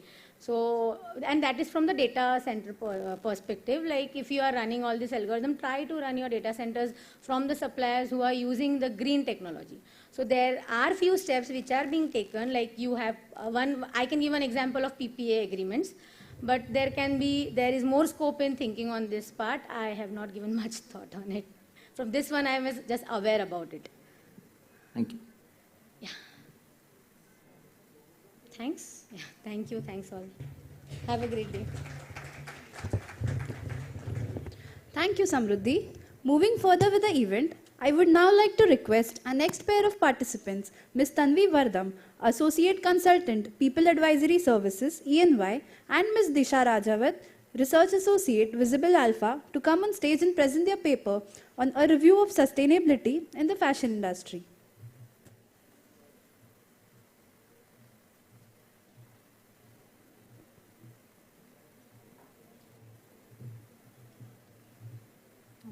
Hello. So good afternoon, everybody. I'm Tanvi Vardham, and my co-author Disha Rajawat and I will be presenting a paper on a review of the sustainability in the fashion industry. This paper is going to not only help us help students in the fashion domain and entrepreneurs, but also us as consumers, because we make purchasing decisions every passing day. And I believe we're going to shed some light on sustainable concepts, its impact on the environment, as well as its social impact. And we'll review all of this and then look at some statistics as well. So like I mentioned, we're covering literature review. This paper is based on theoretical data from past research papers, publications, magazines, articles, and so on, further articles. Let's move on. So for introducing what fashion industry and fashion is an expression of your personality in terms of what you wear, apparels, accessories, clothing. It's an end-to-end process right from production, manufacturing to selling and its promotion as well. Sustainable fashion basically is not just how it's impacting the environment, but also ensuring that everybody in the supply chain, the effect it has on them, whether it is humans or animals, it's all taken care of. So we'll be covering a lot of sustainable concepts coming in the further slides. We also have covered how the consumer mindset is changing, considering how the environment is getting impact due to our purchasing decisions. And in the end, we're also covering how a lot of brands are taking sustainable commitments. They are planning to move towards sustainability and becoming more sustainable. So we'll be having a look at all of these concepts in the further slides. We've reviewed a couple of papers, and the most significant findings were that a lot of people are aware today about sustainability in the fashion industry, a lot of sustainable concepts, and especially students who are into fashion designing. A lot of institutes are ensuring that sustainable concepts and education regarding the same is the part of their curriculum, and they are made to understand this, create projects and have live projects based on these concepts. We've also understood that purchasing decisions are also made basis a lot of psychological factors. So different personalities and attributes contribute towards their decisions. We've also understood that now, understanding the ecological impacts, a lot of brands are moving towards it, and these moments, even though they are small steps today, are going to later on in the long run help protect our environment. Moving on, now we'll cover a lot of sustainable fashion concepts. Firstly, the basis understanding what fast fashion and slow fashion means. Fast fashion is basically made with a very quick process, not taking into consideration the materials that are used to create the products, and also very poor working conditions for the people in the supply chain. Slow fashion, on the other hand, is a complete contrast. It's made with a lot of intricate details. It takes a lot of time to process all of it, and ethical practices are of course a part of slow fashion. Ethical fashion, as mentioned, is reducing harm to people and taking care of the environment. It creates a better future for everyone, the entire globe.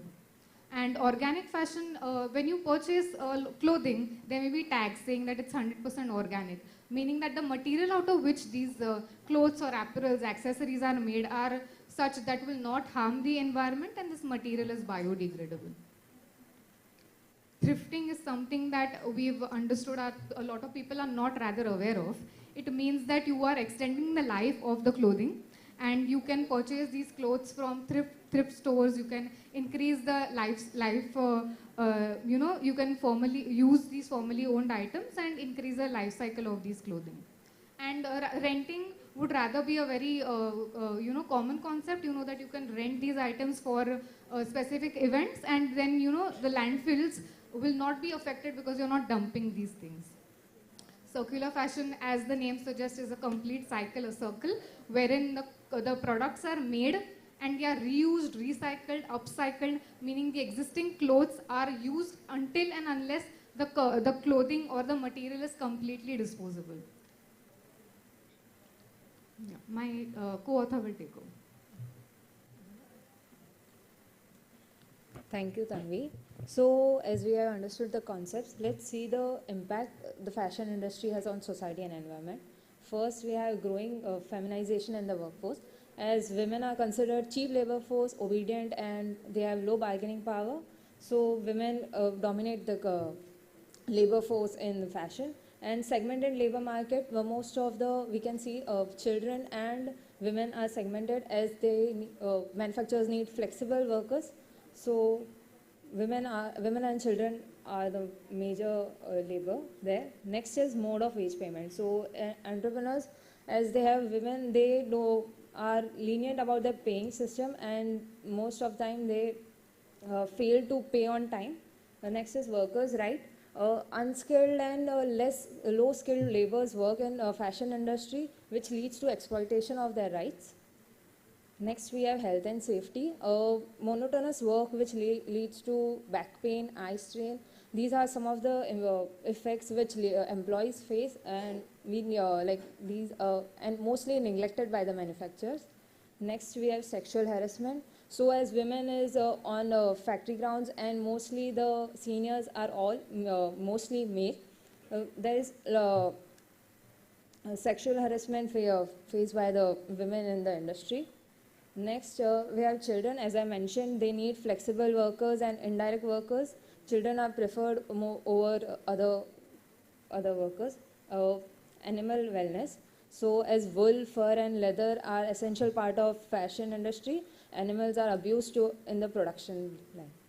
So, coming on to environmental issues, there is resource consumption. As we can see, it requires a lot of water. Next is greenhouse emission. Production of polyester leads to carbon emission, which leads to greenhouse gas emission. Next is packaging land use. Like household waste, even the fashion industry waste covers most of the landfills, and there are many chemicals used while producing the cloth, which leads to toxic release in wastewater. And as I mentioned, landfills are mostly covered by the non-degradable clothes. So next, after all this, what are the steps taken by the brands and the companies? So we can see some of the brands. Fab India and House of Anita Dongre are two of the Indian brands which have taken the steps. Fab India is concentrating on supply chain. Ma'am, you have 1 minute remaining. Thank you. Where they are focusing on the laborers, Next, this house of Anita Dongre is trying to recycle water which they are using. Other than these, we have Levi's, Adidas, and H&M. H&M, where it is trying to recycle their own products. So, in conclusion, I would like to say the findings are that the companies and brands have taken their steps. Now, as consumers, it's our chance to take a step and make conscious choices while we buy products.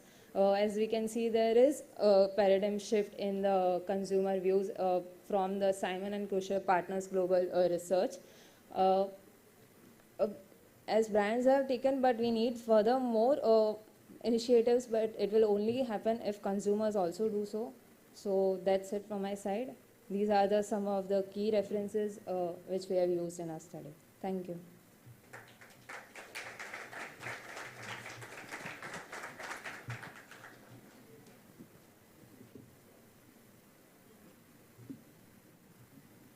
One small, very I don't know, thanks to maybe your professors, those who have guided you for the research methodologies.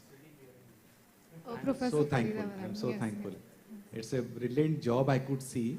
One small missing element, I know a fantastic study that you have done. I'm part of this Lakme sustainable fashion marking. Every year I used to go and because I do that.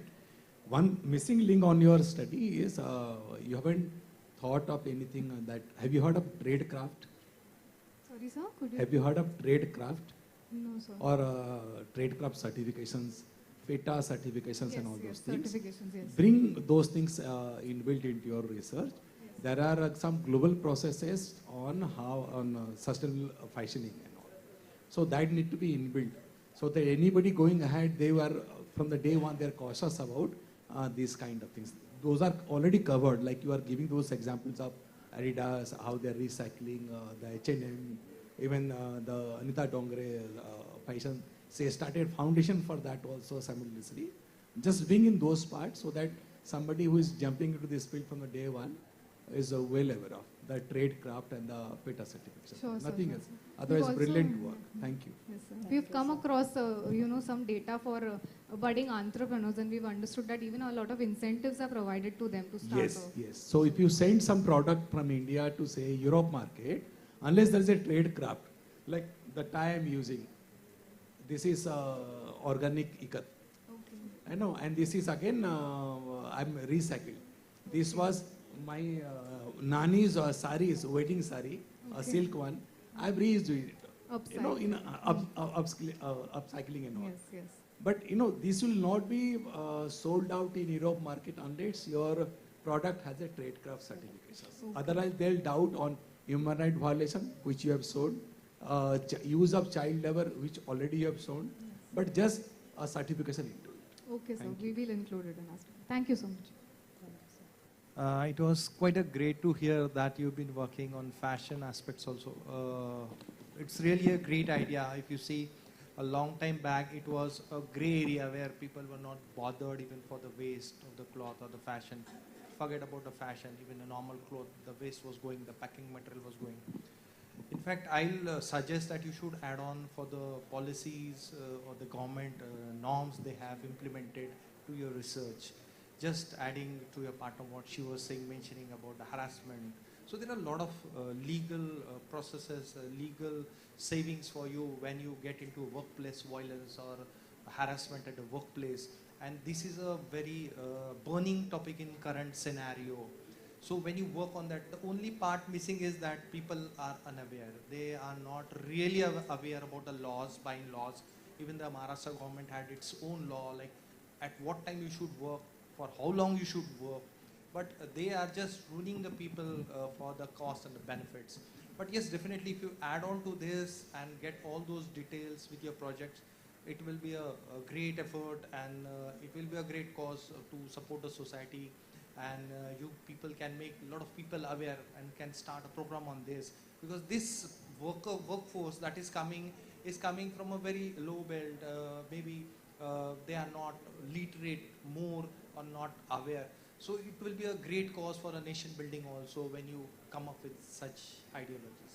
Thanks. Yes, Great yes. efforts. So to mention, so this research was a part of a very wide research wherein we have covered regulations, even the awareness aspect, especially among students. So we've covered that and we'll make sure that it's a part of our research further as well. Thank you. One question from my side. How about the technology aspect? What all technologies are being used in this whole? Because it's very easy to say, right? So from originating, yeah, from here it is originating and going into the global market, particular apparel or particular yarn or wool. So what is the technology aspect? Have you done kind of any research? So, sir, one drawback as to why consumers are not purchasing sustainable products is the money aspect. So, sustainable products are relatively expensive as compared to normal products. So, there is a gap, and there are a lot of people who are trying to make innovations in this field, which we haven't really achieved as yet, but there are a lot of people pushing, trying to create machinery, etc., which is cost intensive and which will help entrepreneurs also cover the gap to enable, profits for them as well. So considering the environment, but the problem is where entrepreneurs are not making money. So they are taking steps towards technology. And as we mentioned, there are a couple of Indian brands also who are moving now that they have the capital.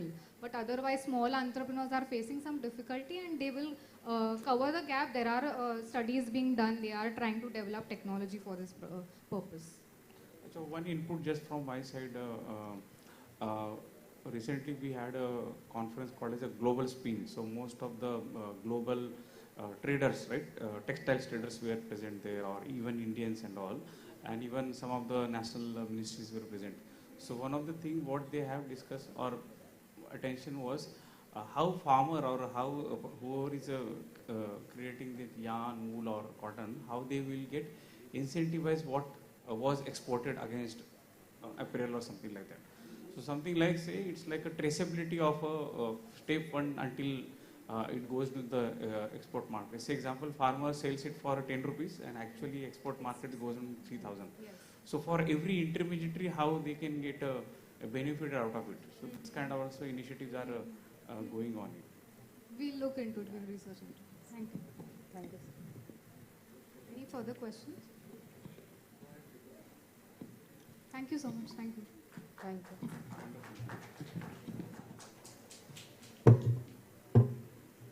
Thank you. Our next guest speaker, Mr. Rishiraj Barua. Barua is a senior associate at AZB and partners focusing on aviation, insolvency and restructuring practice. He has represented clients on various landmark transactions, including the corporate insolvency of Jet Airways and acquisition of Air India by the Tata Group. He completed his law from Gujarat National Law University and masters from Leiden University, Netherlands. He has published widely in international journals and was a research scholar at Unidroit. I would now like to invite Mr. Rishiraj Barua to kindly come on stage and our Associate Professor, Marketing Dr. Rajiv Gupte sir to come on stage and felicitate our guest.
Good afternoon, honorable guests, Dr. Swati Lodha, she's not here, participants, students, and the MET team. Thank you for this wonderful conference. a lot has been discussed about commercial aspects, social aspects, but I'm a lawyer, so I'll give you a little bit of snippets about how the legal framework works and how corporates are required to comply with sustainable practices. Whatever I'm going to speak, I'll just tell you in one line, if I have to say that, it is that sustainable practices are not only a voluntary commercial decision today, but also a legal obligation. What it means is that the concept of corporate social responsibility is a mandatory compliance requirement under Companies Act. Now, this ties in with India's commitments at the global stage with respect to climate change and the UN SDG goals, which we are talking about a lot right today. Now, these goals that India has committed to are only possible to be achieved, which is net zero by 2070 and other reductions in GHG gases, only with the active participation and assistance of the corporate sector. So therefore, recently, the government came out with an amendment to the Companies Act, where CSR, which was earlier a voluntary requirement, has been made mandatory. So all companies with a net worth of more than 500 crores or annual turnover of more than 1,000 crores are mandatorily required to invest at least 2% of their average net profits of the past 3 years towards CSR related initiatives. Now, when I talk about CSR, Sir said that when it started in 2014, it was movement from environment transferred to social obligations, and it is coming back now. So when I talk about CSR, it also translates to the more often business term used, that is ESG, this environment, social and corporate governance, and also the SDG goals. All these are today notified under the schedules of the Companies Act. So as and when the government has made the amendment to make CSR mandatory, it has also made mandatory that companies comply with the SDG goals and they invest in initiatives which are towards the community, towards the protection of the environment, etc. And when I say mandatory, it means that non-compliance with these norms would have a criminal, and it's a punishable offense. Now, what I mean when I say punishable offense is that both the company as well as the officers who are tasked with ensuring compliance with the CSG norms would also be facing the same consequence. Now, moving on to how today corporates and corporate transactions, which because I work in a law firm, I deal mostly with the transactional side of the work. Today, ESG is a very important factor in M&A transactions. Investors, when they are doing their due diligence, they have a very important aspect of the due diligence is ESG, where they have a separate team doing their ESG due diligence. Foreign investors today are very conscious that when they want to invest in corporates, they're investing in corporates which are compliant with their ESG norms, have a good track record of ESG. If you see big corporates like Sir and various other big corporates, they have dedicated teams towards sustainable practices. There's a chief sustainability officer. You have a whole team that are tasked with creating and framing policies on sustainable development and to ensure that the conduct of and the operations of the company are in a sustainable manner. There's also a new growing phenomena which is called as green financing. We have guests here from banks who would be more appropriate to talk about it, but I'm still mentioning that green financing is also something that has been recently been included into, the RBI has included as a priority sector norm, which means that earlier priority sector was supposed to be, areas like agriculture and transport, but now green projects and green products would also get ready and available credit, which is very important. Availability of credit is a very important aspect for promotion of any kind of a sector or area or product. There are also, regulators like SEBI have also come out with various regulations on disclosure norms, on issuance of green bonds. Very recently, last year, and which will be effective from the next financial year. So for this financial year is the business responsibility and sustainability report, which companies have to publish along with their annual report. So basically, it enhances the disclosures that companies are doing on ESG standards, etc. It applies to the top 1,000 companies, but since 1,000 companies is quite a big number, I think people and business leaders like you who will be working in companies would also be required. And if you are working in the sustainability aspect of the company, you will have to understand what are the compliances, what are the requirements that the SEBI will want you to publish. Now, the whole purpose of giving these snippets of what the legal framework is to make you, the business leaders of tomorrow, aware that it's not just something that is coming out of your voluntary charitable purpose. Today it is a compliance requirement, and it is important to understand that going forward, these compliances will only increase. There is no going backward today. India has already given commitments globally, so regulators and the government is only going to come out with more and more policies to which you will need to ensure that you are compliant with, and through your innovative solutions, like I just saw regarding movement from red AI to green AI, changes in the sustainable changes in your fashion industry, etc. And I hope that this conference today helps you to look and focus on an interesting area, which is sustainable corporate practices and responsibility of the corporates towards the community at large. Thank you.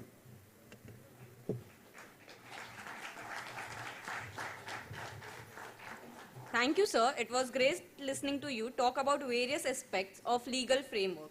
I'm sure that everyone present here has captured some essence of it. Moving further with the event, now I would like to call upon our next participant, Ms. Jennifer Jagose, a student from KJ Somaiya Institute of Management, to present her research on the next generation of packaging driving towards sustainability. There's a mic here. Thank you so much. Hi, good afternoon, everyone. I'm Jennifer Jagos, and today my research paper is on the next generation of packaging, driving towards sustainability. So as we all know, packaging plays such an important element in the marketing mix today. When we see a product, what is the first thing we notice? We notice its packaging. But however, today the term eco-friendly or sustainable packaging is no longer a buzzword, but it will play a very, very crucial role for the food and beverage industry today, and will help them gain a competitive advantage. So in this research paper, we aim to understand the role of sustainable packing in the food industry, the various customer motivators, and how they can develop strategies to better cater to customers today. So now the purpose of this paper is mainly that it aims to understand the shift from conventional packaging to sustainable or eco-friendly packaging. It also deals with an in-depth study on the various factors that motivate and attract customers to adopt products with sustainable packaging, along with calling attention to the different functions that packaging can play on influencing customers. So for this study, mainly quantitative research was conducted with 74 respondents, where a survey was circulated amongst them. Convenience sampling was used, and as you all can see, there was a very good blend of the millennial generation as well as Gen X to understand what are their takes on it. All the data collected was analyzed using the SPSS24 software, and the key variables for the study were divided into 3 parts. In the first part, we found out about the awareness and identification. In the second part, we found out about the customer attitudes towards sustainable packaging.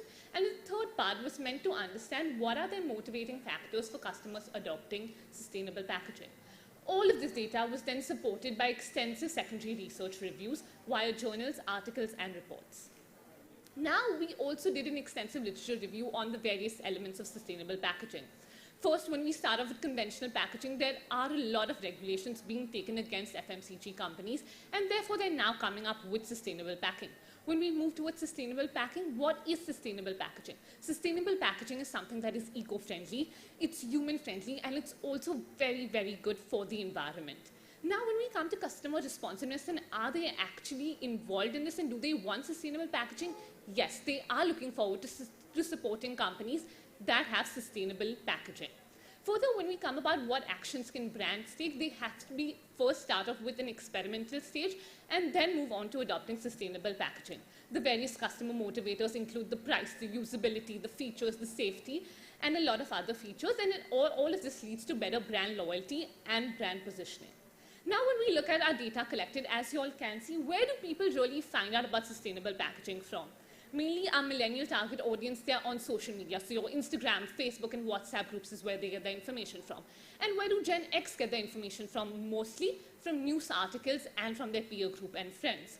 Now, when we look at about how aware are they about sustainable packaging, and does this eventually convert to leading to better identification of this packaging? So while we can see that a lot of them say yes, there's also a study that's conducted that while there is awareness, there needs to be more done by companies today to help accentuate that. Also, when we look at it, the older millennials today, when they read packaging such as eco-friendly, sustainable on the labeling of the packaging, it plays a very, very important role in their purchase decision. So now when we look at how much are customers actually willing to pay extra for this. So majority of the customers are willing to pay anywhere between 10 to 20% more, but not more than that, like we can see. So everyone, as we can know, everyone wants more for less today.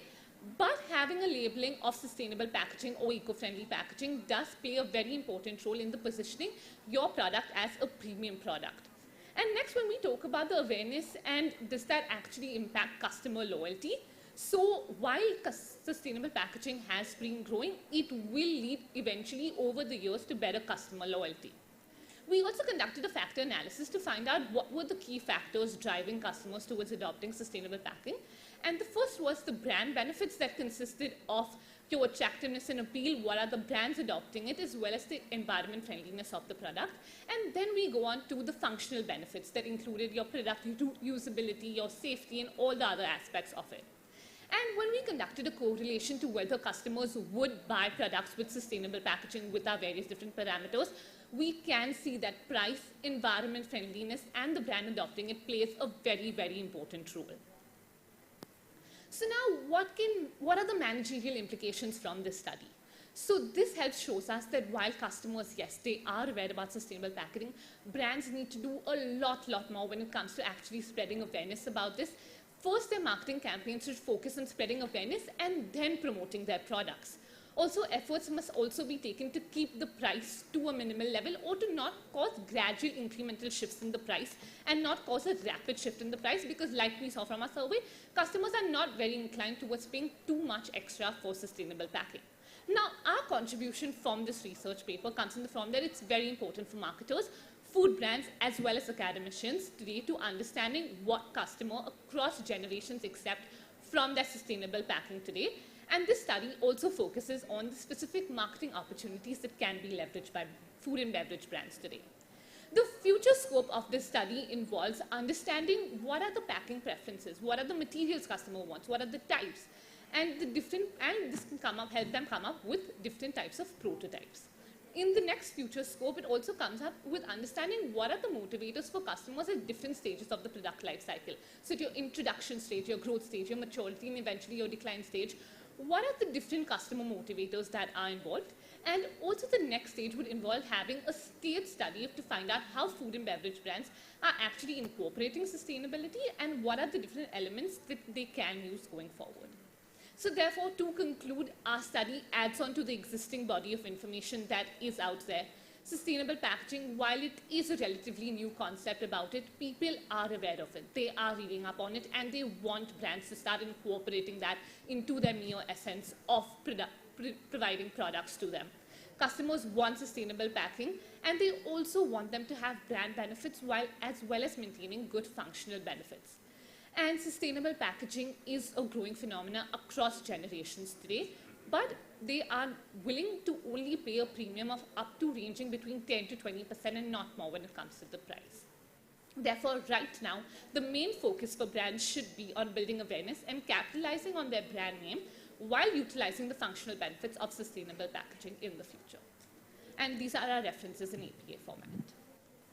Thank you so much. Yeah, excellent presentation, Ms. Jennifer. Thank I you, have two small questions. Sure, sir. You said that in your phase 1, you conducted primary research, collected primary data, and phase 2, you collected secondary data. So that means you collected primary data before secondary data. Any specific reason for that? And number 2, you said that customers are willing to pay 10 to 20% higher price for sustainable packaging, right? Where did that figure come from? Thank you. Okay, thank you so much, sir. So while I mentioned there were phases, there was in phase 1, so first it involved conducting a literature review to find out what was out there.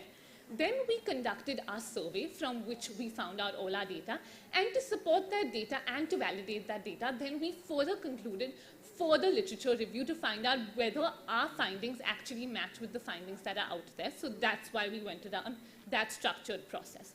Now when we come up to finding about the pricing of it, so a lot of literature review that I went through, a lot of articles, a lot of reports is where I got that figure from, that while it gives customers are willing, especially your millennial customers, like I even saw in my findings, your millennial customers, especially your younger millennials between the age group of 18 to 24, are much more willing to spend that even 11 to 20% extra.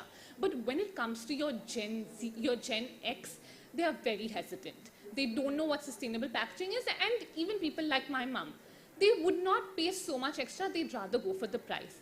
Therefore, while it is a growing phenomena supported by the literature review that I conducted as well as this survey with 74 respondents, is where I arrived at this figure, sir.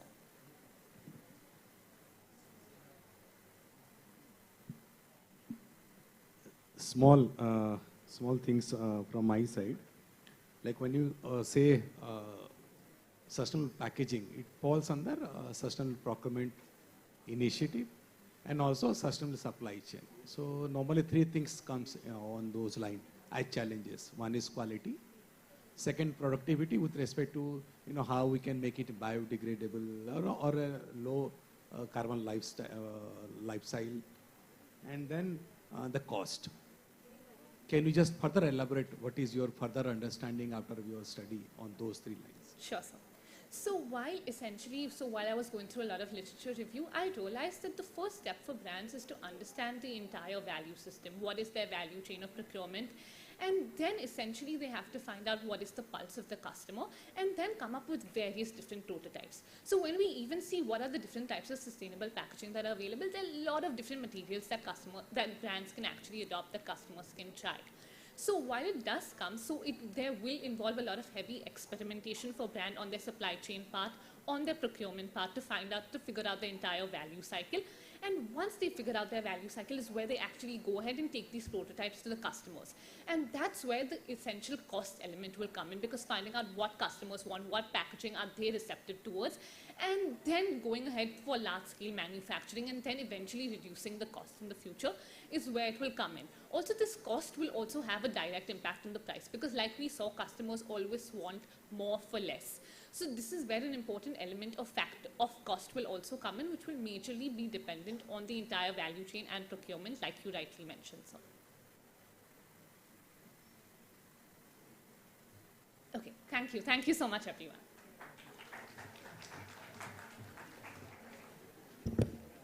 Thank you, Jennifer. I now request our next participant, Royal D'Souza, Senior Program Coordinator, NSS and Outreach, Don Bosco Institute of Technology, to present the paper on comprehensive study on Government of Maharashtra, Municipal Corporation of Greater Mumbai schemes for skills and entrepreneurship development for women self-help groups.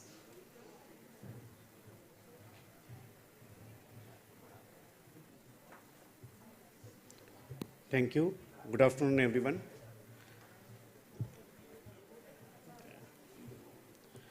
So my study is on scheme of Government of Maharashtra and Municipal Corporation of Greater Mumbai for sustainable development.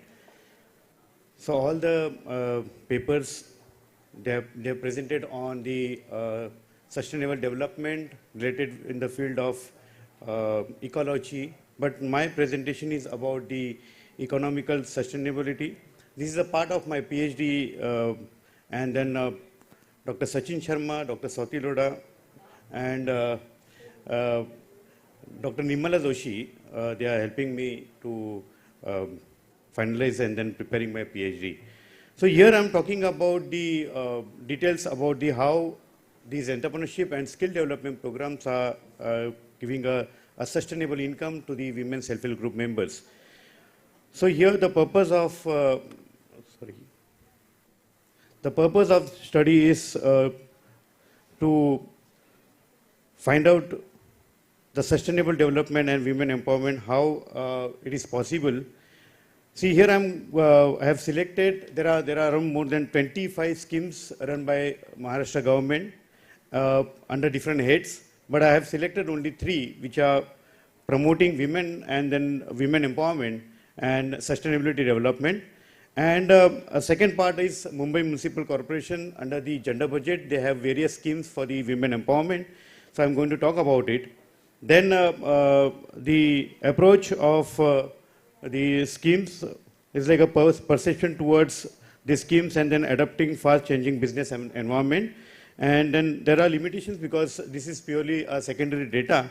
Already I have collected some data and then sample about 300 women self-help group members who already attended skill and entrepreneurship program. But that is a part of my PhD. And then the value is like how what is the difference between the government of Maharashtra schemes and then municipal corporation, because in Maharashtra, Mumbai and Pune municipal corporation, they have a separate gender budget, and under this separate gender budget, they are having various programs and skill training program for women empowerment. So the flow of my presentation is already there. I'm going to start the details about the next. This introduction.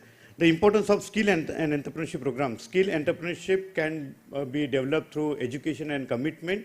So there are, because women participate in the skill and development, entrepreneurship development program for various reasons, but now their education qualification is also different. Most of the women self-help group members at the age of 41 to 60, they take initiative to take part in the skill and entrepreneurship program. The purpose of this entrepreneurship program and skill development program is generating self-employment, income and growth. And then importance of government and municipal skill is to empower and make them economical sustainable. So here we are talking about different ways of sustainability development. So here we are talking about economical sustainability. Then very important factor is like through different CSR and then some different government initiative. Whenever this program needs to be implemented, there are vocational training providers, and they are implementing this scheme and then this program directly in the community. So I've referred some literature. Then Lakshmi Narayan in his study stated that the work up to improve the condition for the women, however, being done in grassroots level by government organization and NGOs. And some of the literature already they're talking about the perception and the relationship between the concept of risk and then women's socially, what are the different roles about this. And then another literature we have identified that the importance of women entrepreneurs, motivation factors, and then impact on environmental success. And the last thing is about like problems and then what are the risk factors involved when women are taking some entrepreneurial activities.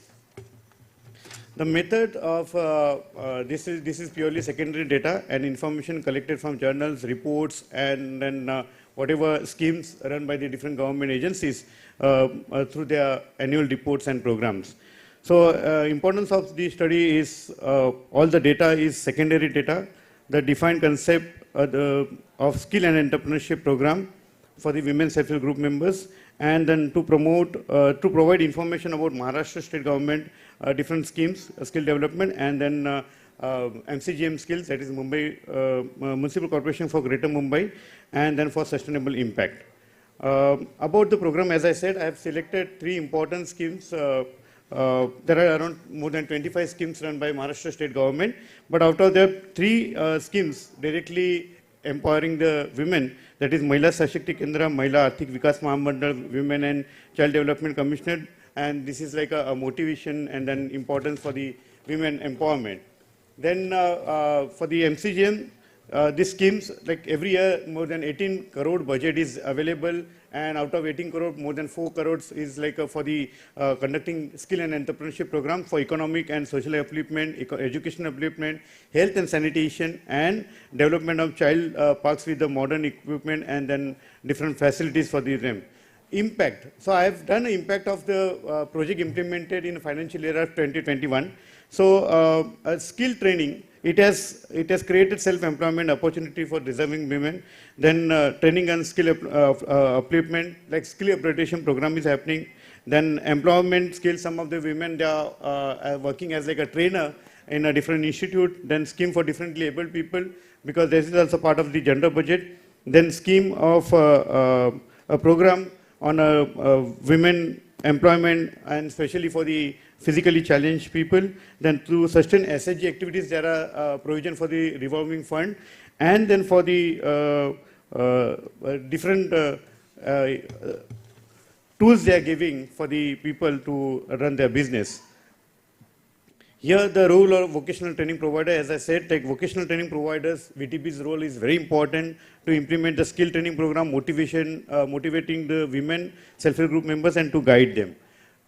You can see the photograph where we are, the VTP, we are one of the VTP vocational training provider as a Don Bosco Institute, and then the scheme started in 2013, and 2013 onwards we are the training partner with the MCGM, and then so far we have trained more than 18,000 women.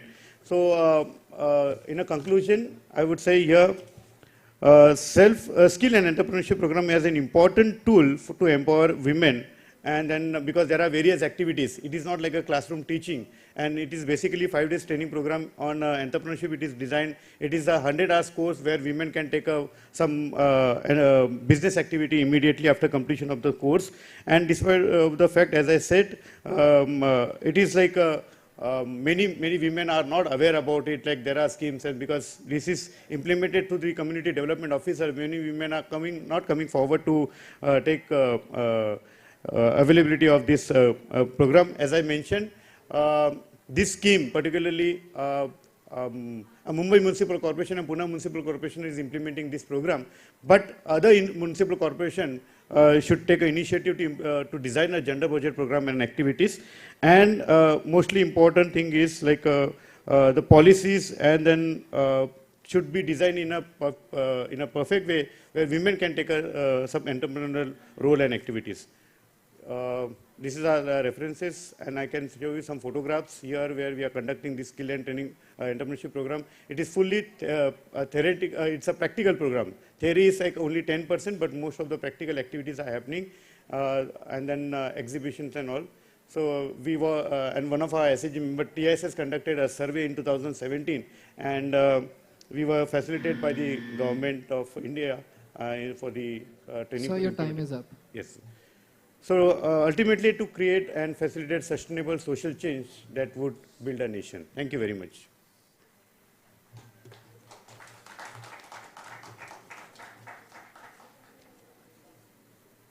Sir, any question?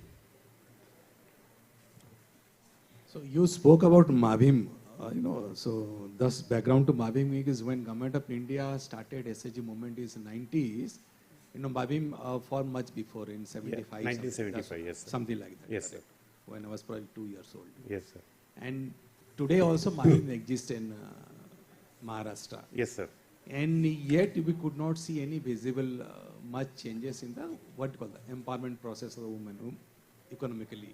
But in some bits and pieces there are very high grade Mavim CMRCs are there in, I've seen them in Chandrapur, Gadchiroli, also in some of the Vidarbha region. Any specific reason why there is only mushrooming? I mean, few are there on high end, rest are like so-so. So here it is when I was studying this, and then when I had a discussion with some of the Mavim officers, it is important like a BDO or a block level, a panchayat level, the people or the authority should take an initiative, because it's an open platform for the different districts and then at block level to take initiative and then make sure that they are taking participation. And also there is a role of NGOs. NGOs are like a partner with the Mahavim to implement particular program. If NGOs are strong, if NGOs are having a good network in the village and then with the people, then it is possible. Here in BMC, in Mumbai Municipal Corporation, they have 24 wards. CDOs, Community Development Officers are appointed, COs are appointed, and they make sure that all 227 wards of corporators, each corporator is aware about like what are the schemes under gender budget and women and child welfare. That is not happening. That's why I have mentioned it should be like a focus level. Each municipal corporation at a Gram Panchayat level, they should take an initiative, or there should be a separate provision to empower women in a different ways. And this is like a best platform. And then it's a success story like BMC has implemented, and then results are there. So I just want to understand, it was quite a nice effort to get in all this information. Where I think if I go a complete Maharashtra to see around the development or the success story that has taken place as the Maharashtra government has taken. So I found out, like just sir has mentioned, Pandey sir recently in Gadchiroli district or the northern part of Maharashtra, you do not find that much of the scheme are getting successful compared to what in a Mumbai region or in and around Mumbai region. So what would be the major cause that why the development is not moving that side and only remaining or sustained towards this end only? So as I said just now, most of the time, the initiative taken by the government or the officers, that is lacking somewhere. The schemes are there, fund is available, and then at the end of the year, maybe from January, February, March, all the schemes maybe they are implementing at various because it's a year ending and they have to finish the fund. But it is not happening because the big process should start from the beginning. Number of people from the district, number of self-help groups should get enroll in the training program, and then make sure that whatever fund is there, because fund is not only for the training. After completing of training, if they want to start any business, fund is also available to get some machinery and then start a business. So people are aware about it. Like all the government officers, they are aware about like we need to implement this program. Because in municipal corporation, as I said, it is implemented at ward level. In district level, district authority and district welfare authority and block development authority, they are implementing. So once it is not reaching directly to the villages, and that's why it is lacking. And some of the district, through the initiative of district collector and block development officer, it is implementing it in a nice way. And then some districts are very much ahead in implementing this program. Yeah. So thank you, sir. Thank you.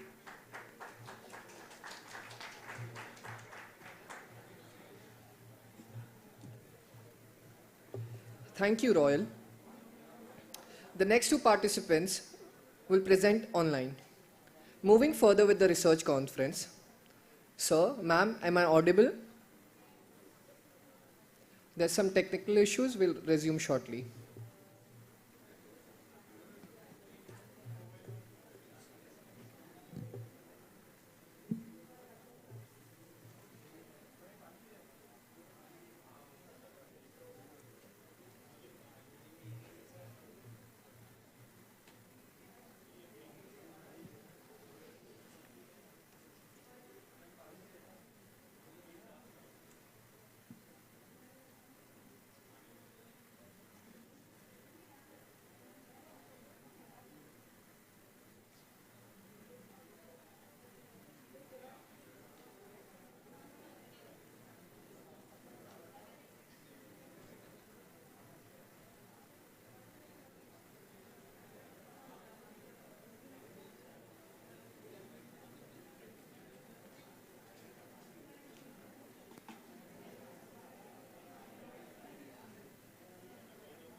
Ladies and gentlemen, please be with us for a few seconds.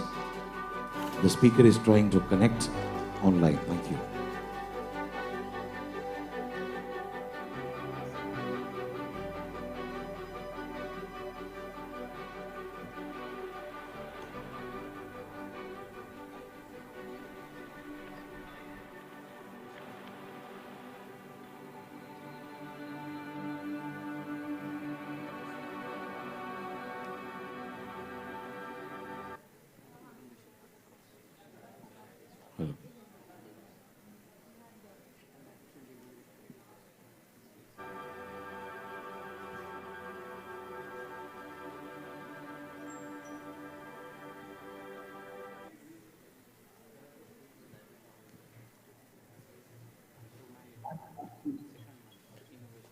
Hello, sir, am I audible?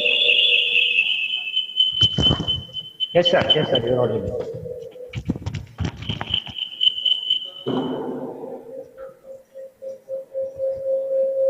Sir, I think you have connected on multiple devices. Could you mute one device? Sir, am I audible to you? Yes, sir. One minute, sir. Yeah.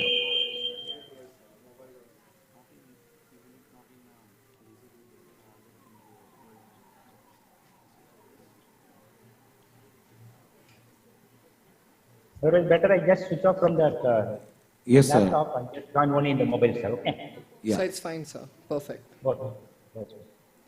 Moving further with the research conference, I would now request our next pair of participants, Dr. M. Selvaraj, Department of School of Commerce and Economics, Loyola College, Tamil Nadu, and Professor Lalita Ramchandran, Department of Science and Humanities, RMK College of Engineering and Technology, Kavera Petai, to proceed with your presentation on conceptual framework of adoption and implementation of technological challenges, a road towards sustainable development.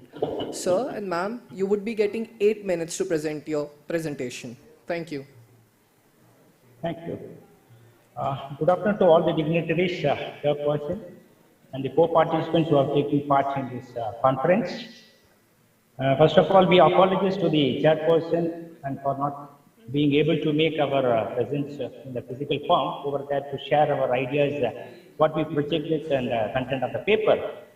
And the main the topic which we are going to discuss for the day is about the conceptual framework of the adoption and implementation of technological changes, a road towards sustainable development.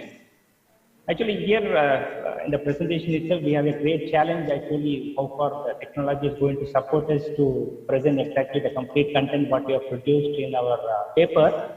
But let us try, because 8 minutes is a very, very short period for the people who have the habituality of continuously talking for hours and hours. But hope the chairperson and other members can understand the time constraint. And the flow of the presentation, we have made it in such a way to talk about the introduction of the topic and objectives of the study, and the methodology what we have just made for the study, and the evolution part of the technological advancement and the nature of technological components, what it consists, and the summary of the digitalizations related to sustainable development, and finally the outcome and the limitations of the study with the conclusion you made for the presentation. Self-reliance and sustainable development are the very focused slogans around the world in the recent past. So from this particular topic itself, we can understand that what we are trying for, in the sense that somewhat from the economics perspective, we are just trying to bring the static from the dynamic process. The sustainability, we are talking about a kind of the consistency we are expecting from everything, and that too from the dynamic process. Basically, the technology makes the factors and the resources in a very transformation process of the goods and services to be very easy, efficient, effective, creativity, and innovative. So these are the basic objective of the technological advancement each and every one we are looking for. And the technological changes, particularly from the Indian perspective, after the LPG policy had been implemented in 90s, enormously the growth of the technological advancement and its involvement and the policy changes from the government perspective, and the complete behavioral changes of the consumers and the marketers and the organization is inevitable. Okay, that is the reason actually the preliminary level work of the research scholar has made as this particular paper, and whatever the challenges mainly faced by the technological advancements at a different level by the stakeholders were mainly focused in our paper.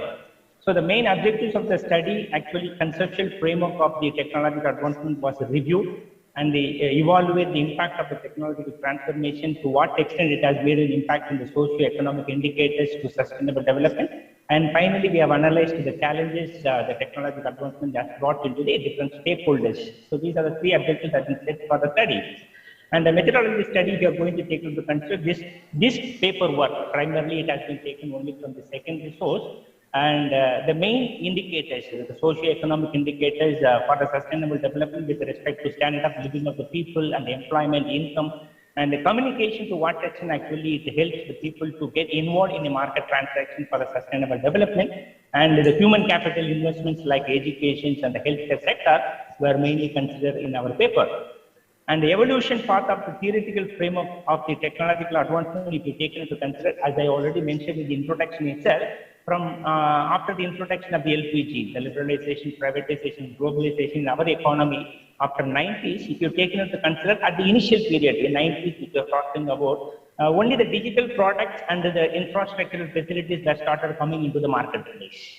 And in the next decade, in 2000, if you are taken into consider, the digital distribution have started taking place, and the web technology and the strategies have started adopted by the people in our economy.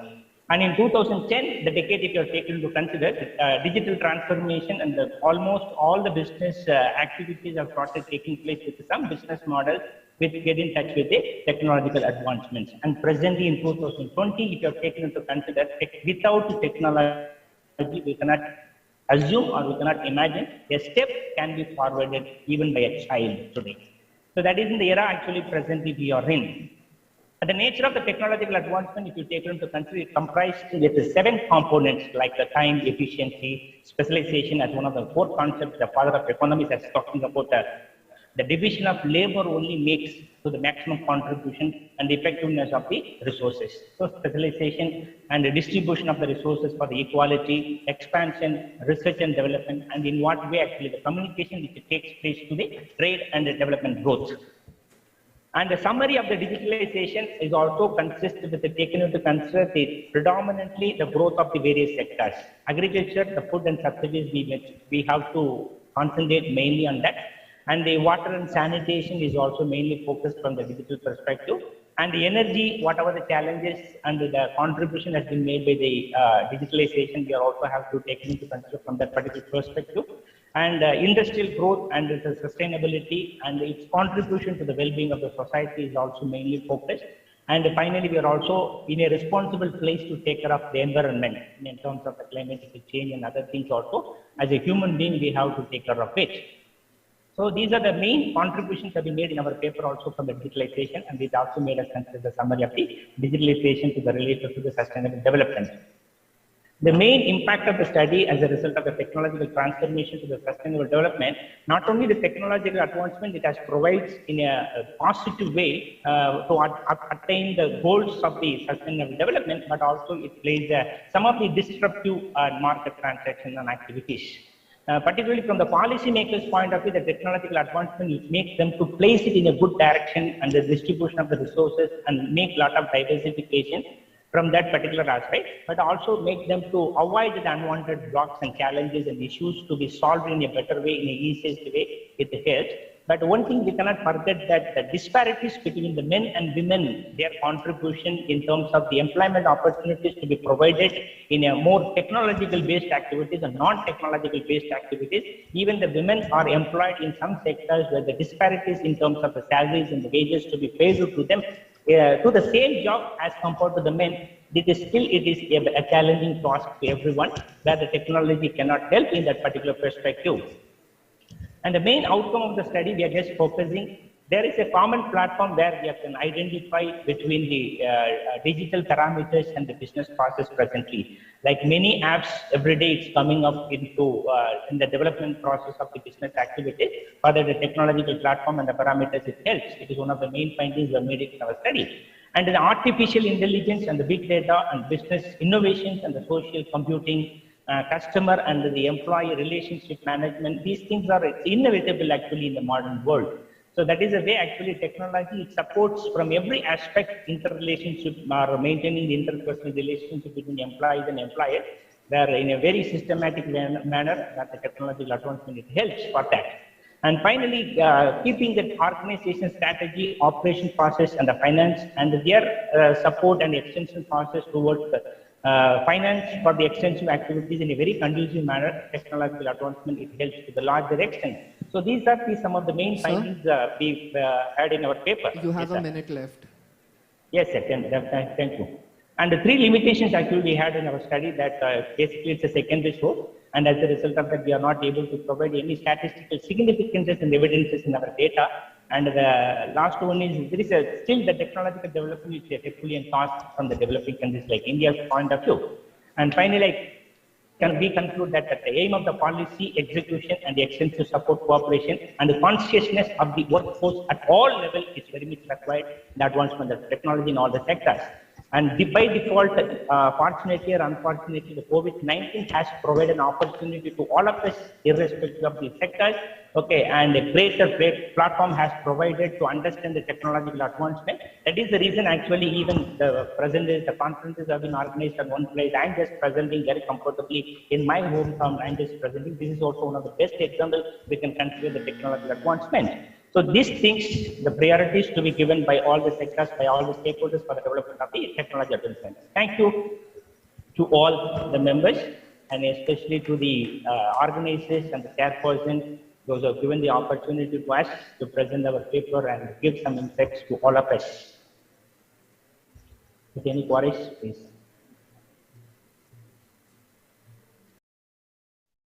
Thank you, sir. I now request the panelists to pose questions.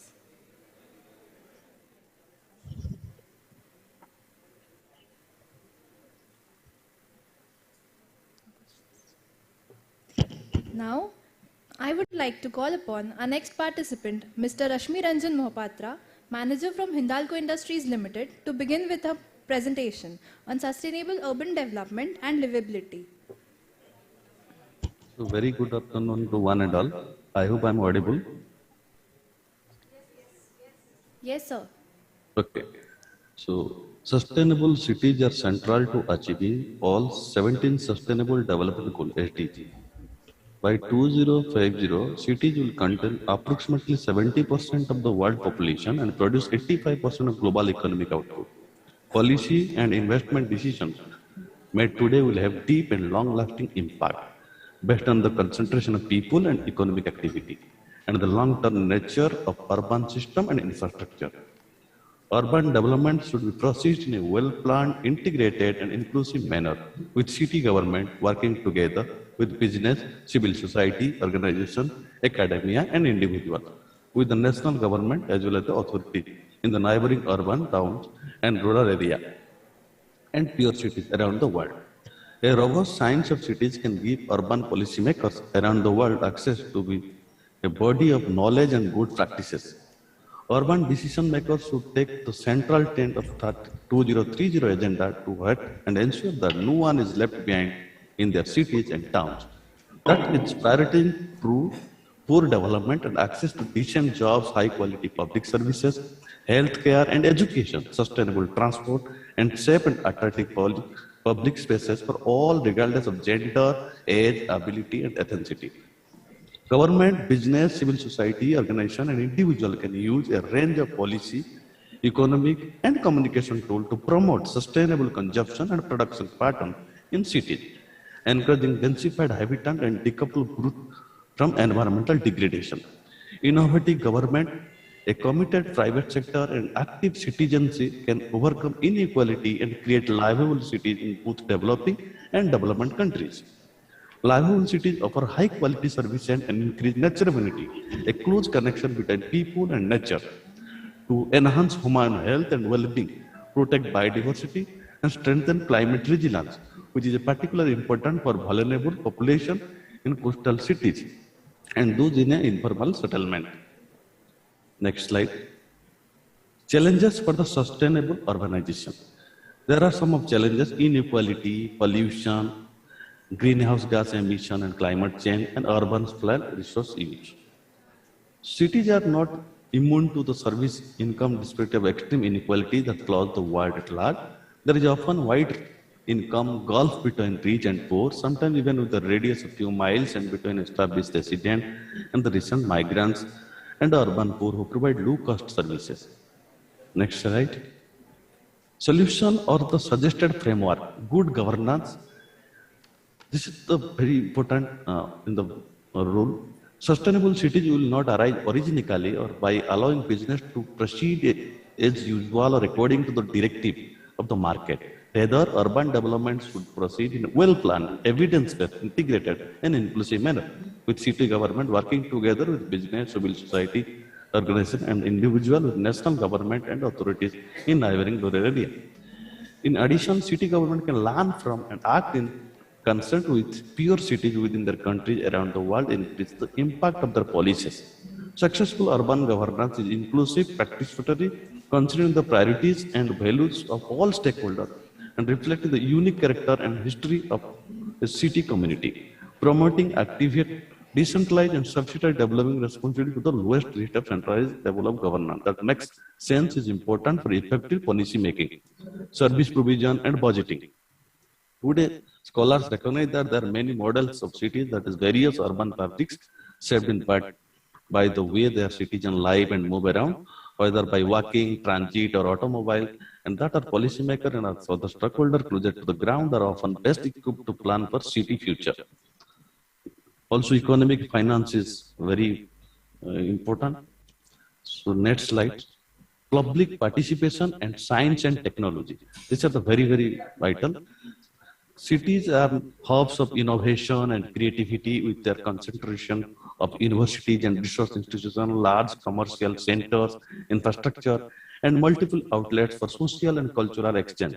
The trends are self-reinforcing as a high-educated individual from rural and suburban area are drawn to relocate to a well-resourced cities, seeking professional opportunity and social and cultural enrichment. Recent studies have found that multinational corporations are investing the bulk of their research and development funds in the institutions based in global cities in developed and developing countries and establishing their regional headquarters in those urban areas. Next slide. Integrated pathway to transformation. To be effective and sustainable, intervention in governance, economy, behavior, and technology should happen in an integrated, mutually reinforcing manner with the municipal government holding the reins and working in a close partnership with the national government, private business, academia, civil society, citizen groups, and international organizations. Government and their partner will work towards creating livable cities where people live free from poverty, free from burden of inequality, including gender equality, and free to pursue decent livelihoods with guarantee of essential social services needed to ensure well-being of each citizen. Creating a livable city means strengthening climate resilience and addressing air pollution, especially for vulnerable populations in the coastal cities and other urban areas. A livable city is also one fulfills the less of tangible needs of citizens. The need for connection to the heritage and character of a place, the need of link to nature and surrounding rural area that provides so many of the resources and services that enable urban life, and the need for community chosen and social tie. Next slide. Future city growth. By 2030, the world is projected to have 43 megacities, that is cities with more than 10 million of people. 9 of 10 new megacities that will be added between now and there will be in developing world. However, the most urban dwellers of the future will not live in well-resourced megacities, but rather in secondary cities and other areas without well-defined boundaries and without adequate infrastructure. While around 1 in 8 live in 33 megacities, nearly half of the world urban dwellers reside in settlements with fewer than 5 lakh inhabitants or secondary cities. Although generally larger cities are more well-resourced and economically powerful than their smaller counterparts, recent studies have shown that size is not destiny. A World Bank report on competitive cities found that several secondary cities were beating many larger cities in terms of job growth, productivity, and foreign direct FDI. Next slide. The potential yes. So you have 1 minute left. Yes, I am completed. Potential strategy of sustainable urban development and livability. So this is the proposed strategy: sustainable industrialization, use of green and public transport, use of renewable energy, wastewater treatment and reuse, water recycling and reuse, eco-restoration and eco-tourism, behavioral change in daily life, international cooperation. So that is some of the action we have all to take. Then only we can get the result in long run. The small initiatives, sustainable industrialization, use of green and public transport, use of renewable energy, and wastewater treatment and reuse. Water is very vital. We all are in water crisis, industry, and everywhere. So water and sanitation, very. Water recycle and reuse. So that is our circular economy. That is the point where you can implement. So thank you all. So this is the reference. It is nice to be part of this conference. Any question? I am ready to take.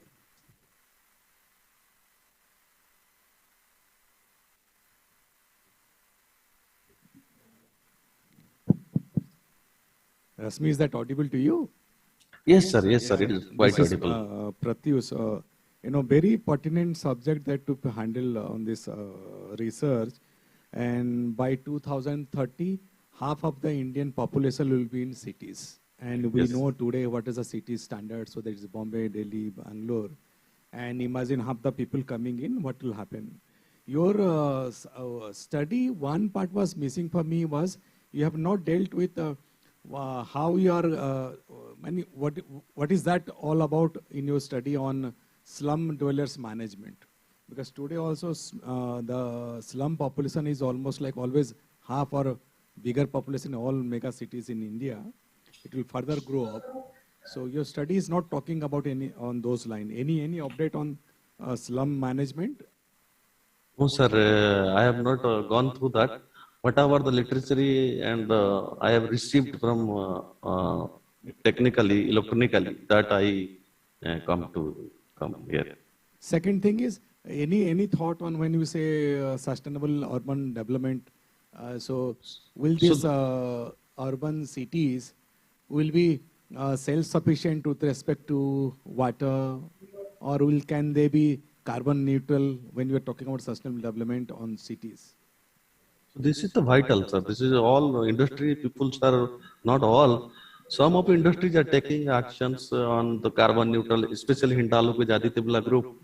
This is our main sustainability journey. We have taken action on carbon neutrals. So, but there is huge work. That's why public-private partnership and some models should be come so that it will be fruitful implementation can be done, and then only it will happen. So that is nice. That is the things what I am suggesting or proposing. So this is proposing, but the thing is that without unless implementation is done, because in India the implementation is very slow is happening. So that is my opinion. Because we Indian were doing a lot of planning, but the execution, that is the thing is, that is the difference between developing and developed countries.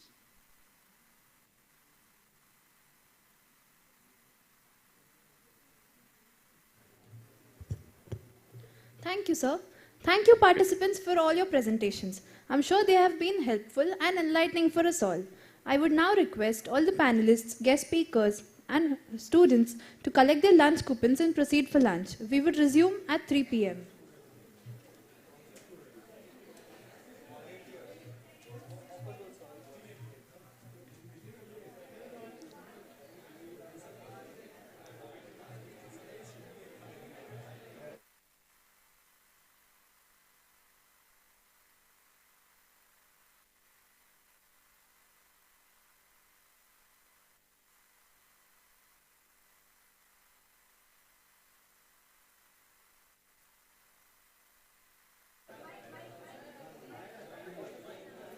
I request the students to please be here by 3 p.m.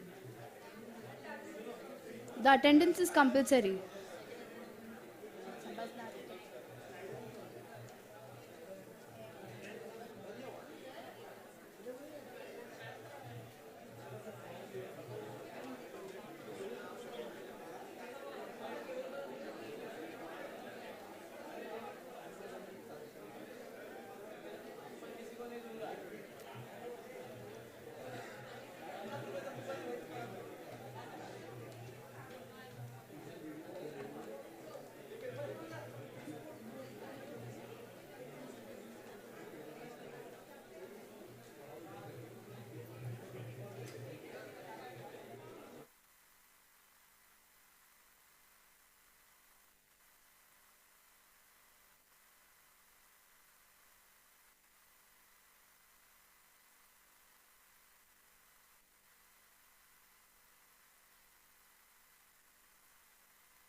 Kindly please be seated. We are going to start in 5 minutes.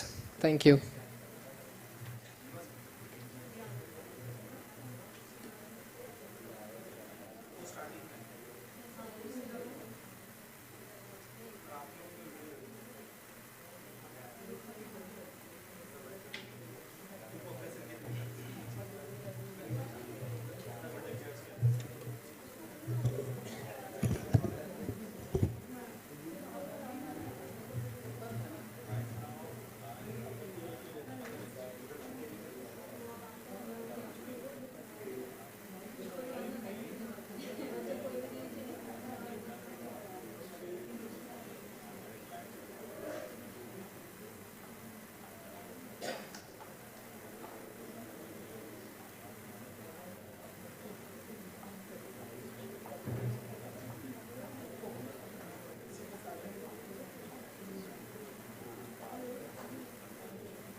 Welcome back. Hope you had a delightful lunch. We now move on to the next half of the conference. Sir, am I audible?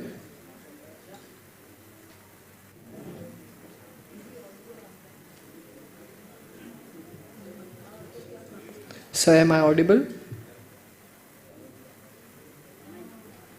Yes, I hear you perfectly. Thank you.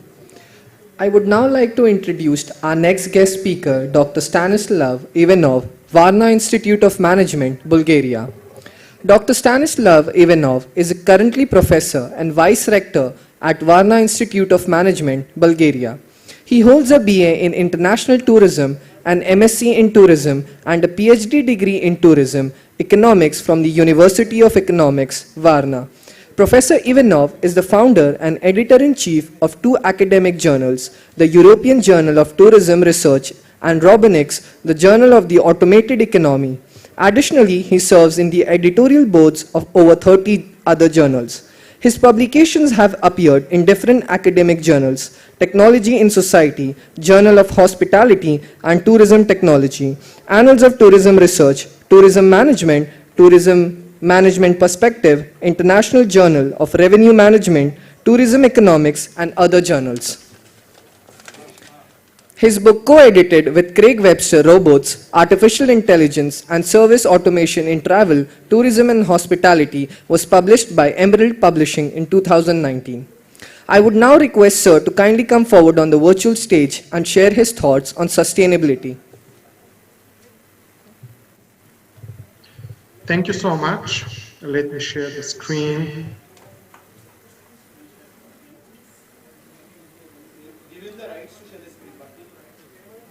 So, I guess you see my screen now. Okay, thank you so much for this kind invitation. It is a great honor to participate in this conference. I would like to focus today on the economics of automation technologies in tourism and hospitality. Do you see my screen? Hello?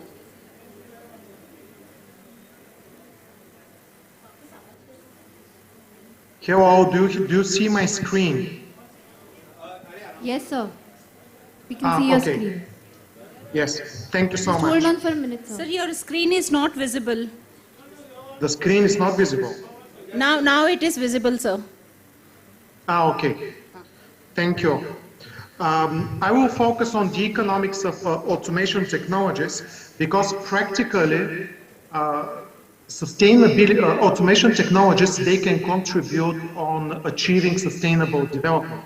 We can talk for ages. We can talk for ages about how technologies can contribute to sustainability, but one of the vital parts is the economics. Because if companies, if they do not see that, that it is worth using automation technologies, then they will not use them regardless of what customers think.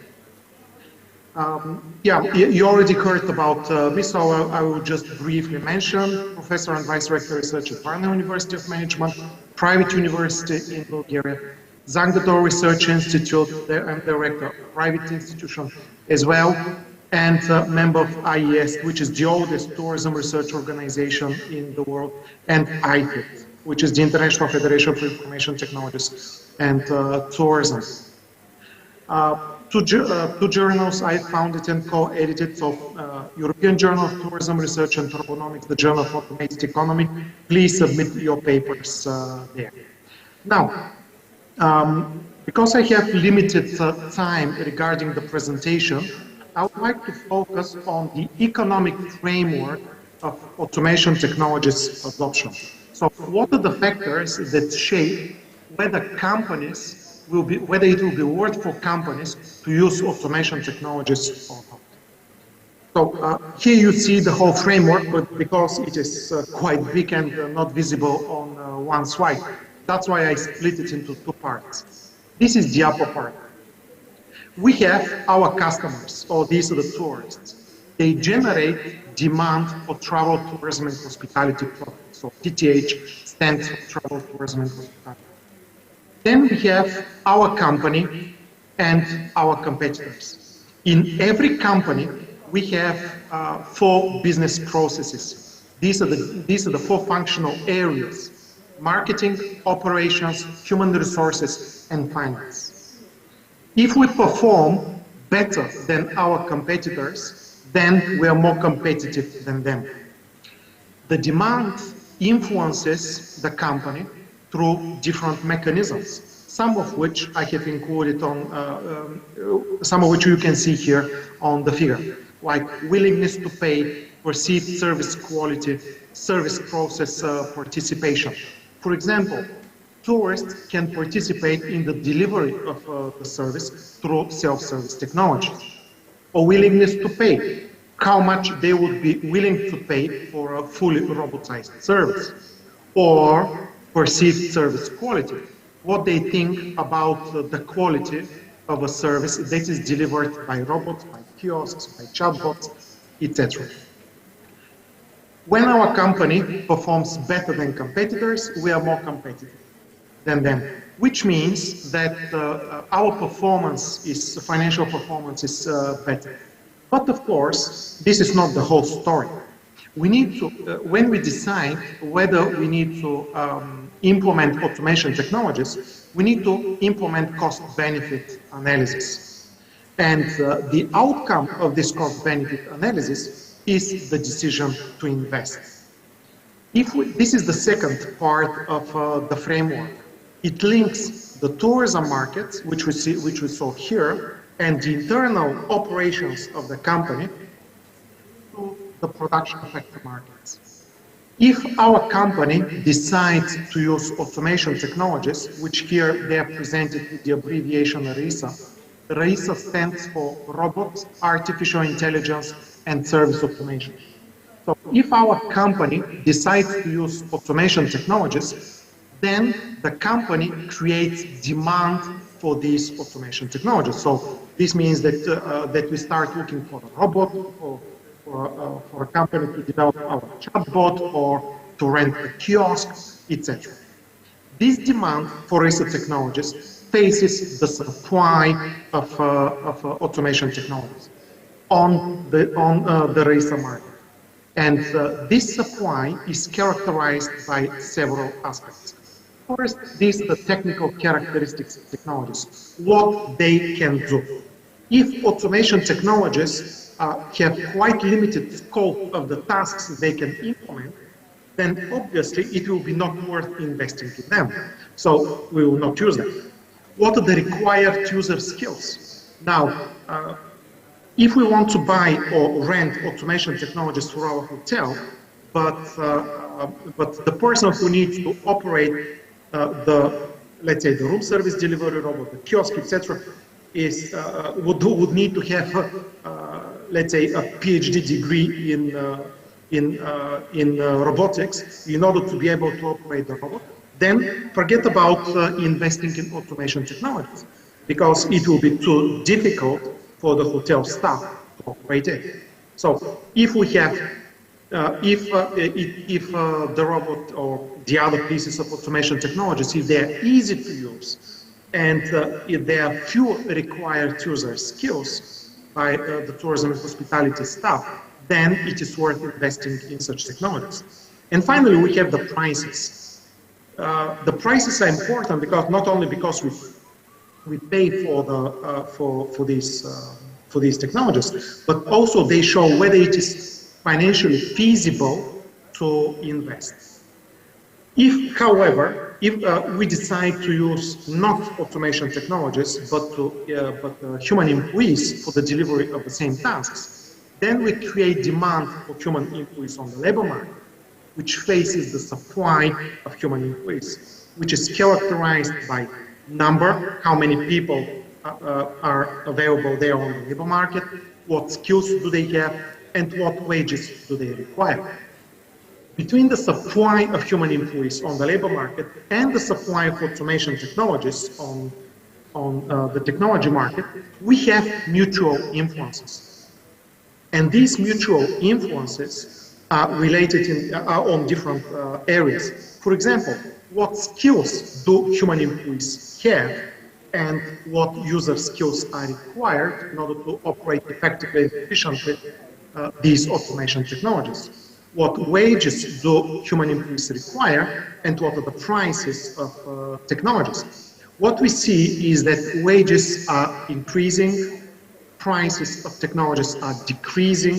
So in time, automation technologies become more and more economically feasible for implementation in the tourism industries. This is going to, and this is positively contributing to their implementation. The relationship between these two production factors, human employees and automation technologies, is a relationship of substitution versus enhancement. Substitution means that automation technologies replace human employees for the implementation of some tasks, while enhancement means that automation technologies help human employees improve their productivity. Now, we need to remember that these two effects always appear simultaneously. We always have substitution, we always have enhancement effect. The question is, what is the balance between these? And the balance between the substitution and the enhancement effects between the production factors depends on productivity, the relative productivity of human employees and automation technologies. The marginal rate of substitution, for example, how many kiosks would be necessary in order to provide check-in at the reception. Practically, you need one, but you need one kiosk in order to get 24/7 reception. But how many human employees you need in order to have a 24/7 reception? Practically, you need 6. So after that, we need to consider the costs for these technologies, the total fixed variable average marginal costs, the economies of scale, the economies of scope that we have in our company, the service capacity of the company. We also need to consider de-skilling and upskilling of the jobs, which is a result of this of the implementation of automation technologies. And of course, automation of tasks versus automation of jobs. Something that is very important is that when we talk about automation, we talk about automation of tasks, not the automation of all jobs. And the whole jobs are automated if only most of the tasks that constitute a particular job are automated. So this is in brief.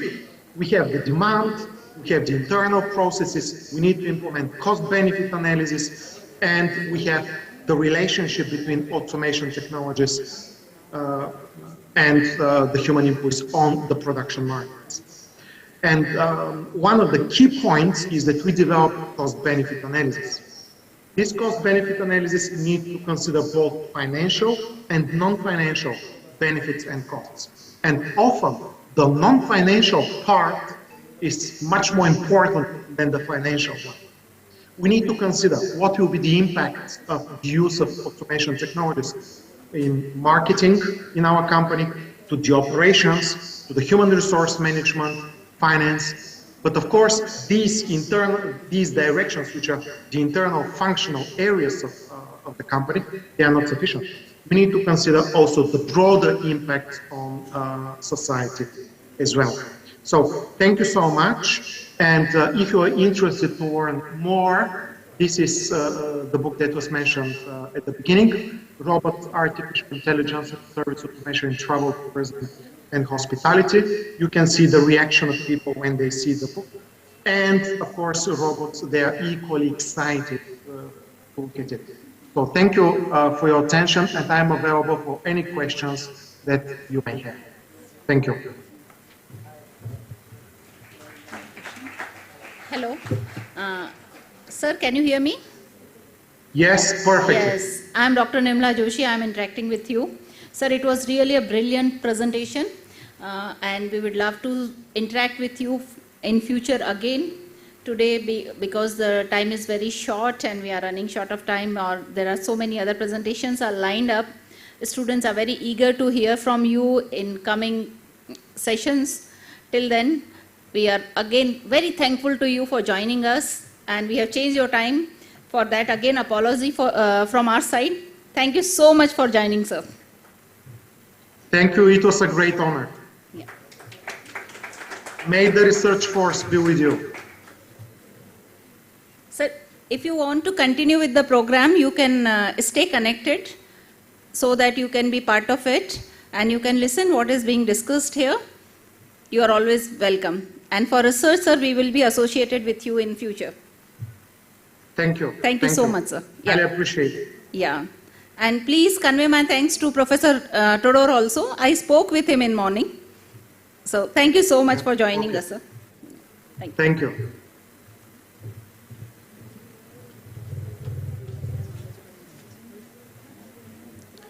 Thank you, sir, for your knowledgeable insights. Requesting students who are sitting behind to kindly fill the chairs in the front.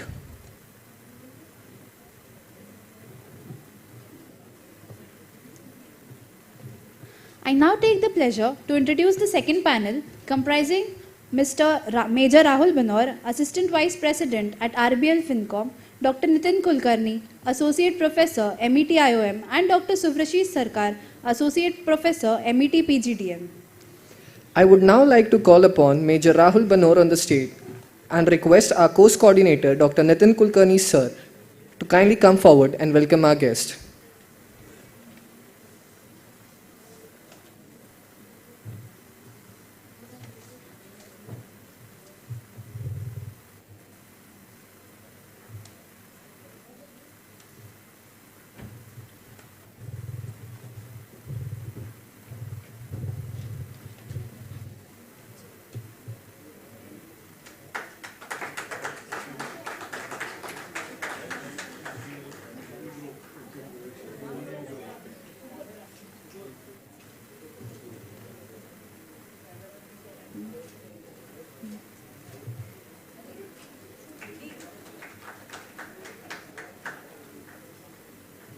Thank you, sir.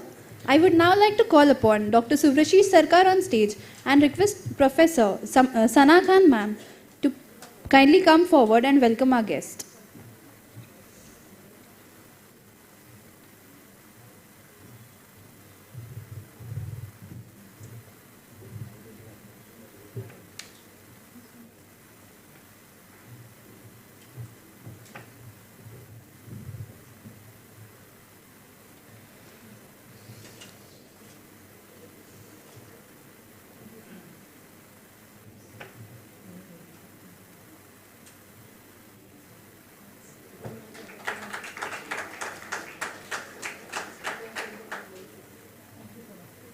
Thank you, sir. Thank you, ma'am.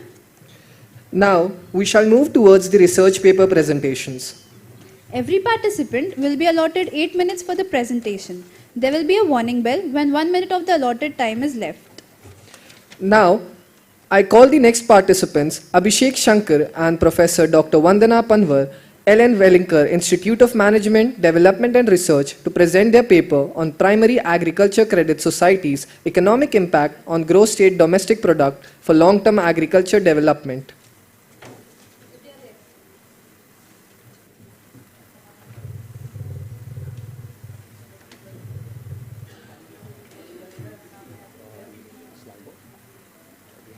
A very good afternoon to everyone.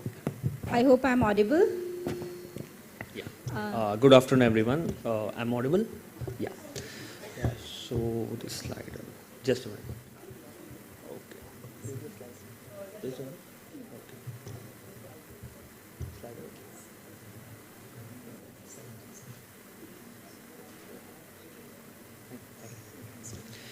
Okay, so we'll start with the presentation. We are presenting on the topic primary agriculture credit societies and its economic impact on the GSDP. So starting with why we are doing this study is basically India is an agrarian country, right? And the farmers here, we know that there are some structural problems and there are some professional problems that the farmers are facing, and we need to study that how this can be solved and how the funds actually flow to them and how the PACS actually is kind of helping them do that, and is it really having an impact on the state's GDP. So I'll just move to the next slide. Okay, so the objectives of the research is basically that we want to understand how exactly the PACS is impacting the GSDP.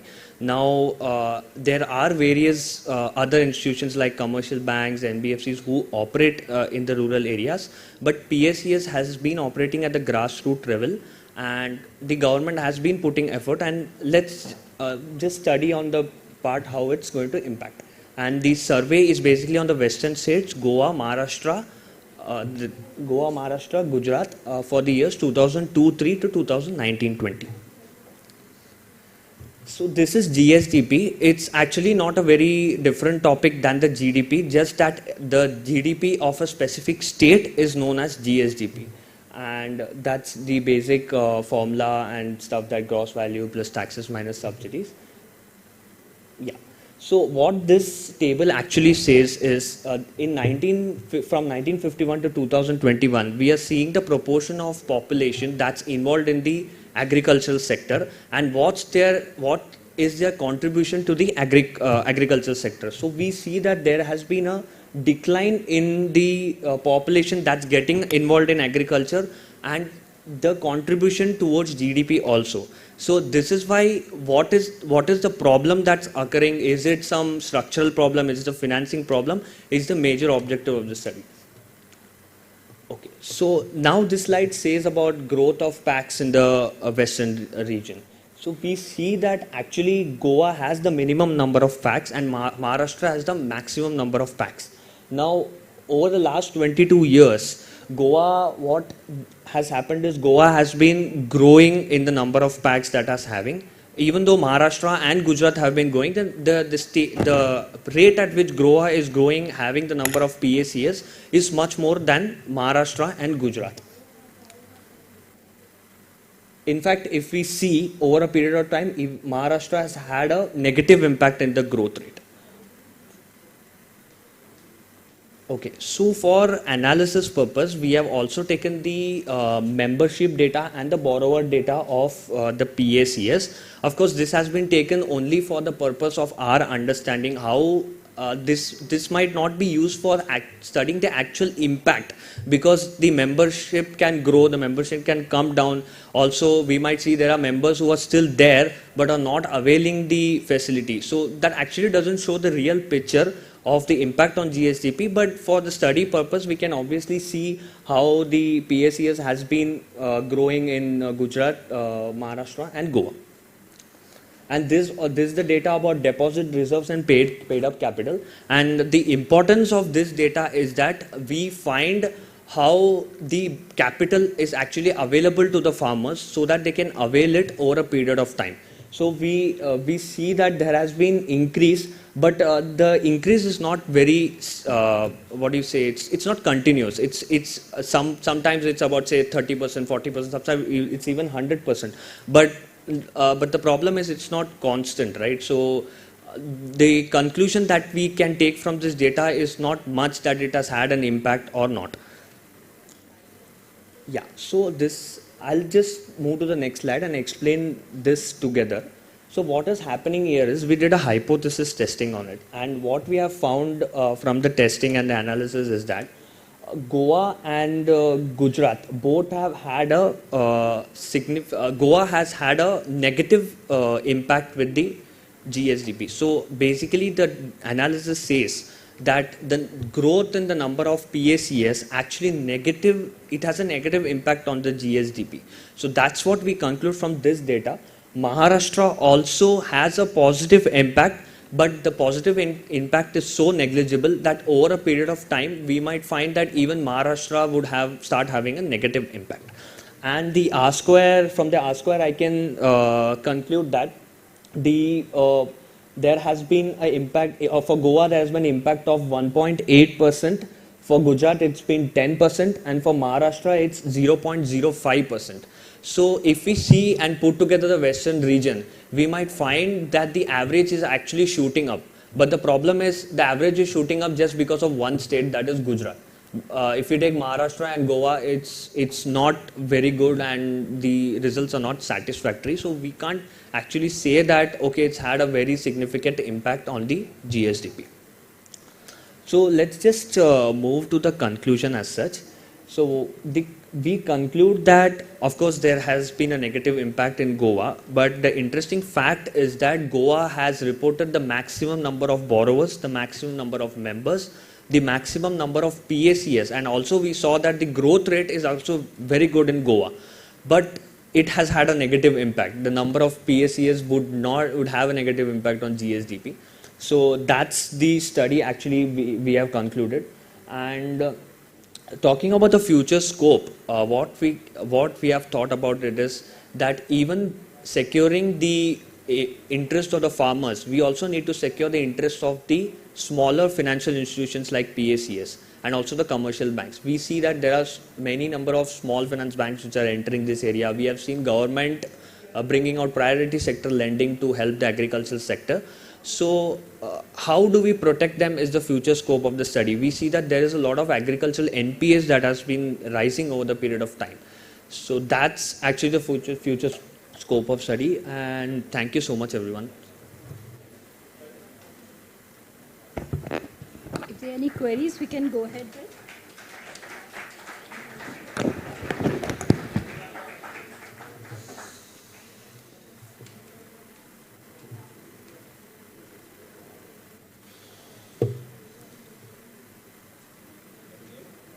No. Okay, probably I'm sufficiently vocal, I think. Alright. So, compliments on the good work. Hello? Yeah. Yeah. So, compliments on the good work. However, your research has brought in a lot of questions in my mind. Okay, primarily, when you say PACS and its contribution towards the economy of that respective states, and growth has been inversely proportional in terms of its contribution towards the economy. So what parameters have you really considered which are the contributing factors towards the growth of the economy which have been down, as you say? That's number one. Secondly, what exactly have you studied? I mean, since I think you have considered data of almost 18 to 19 years, right?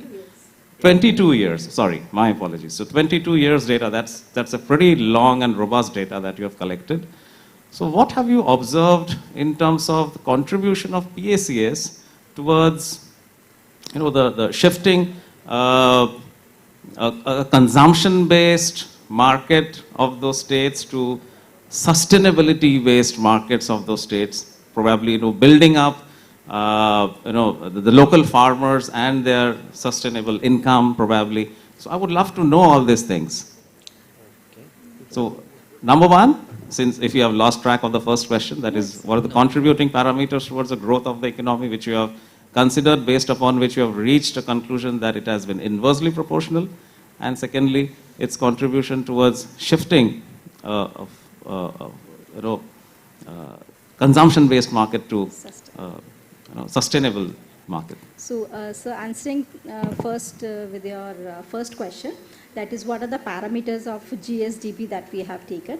So since it was a very small study, we have just picked up the data for what is GSDP, what is the growth for each state for each year for the last 22 years, and we've checked it with how much the impact of increase in the primary agriculture credit society is having. So when we were looking at the PACs, so as you said that there are other factors. So when we were understanding about PAC, we also studied that they are, it is increasing, but then again there's an increase in the number of farmers in terms of artisan farmers, rural farmers, small farmers, marginal farmers, even SC/ST.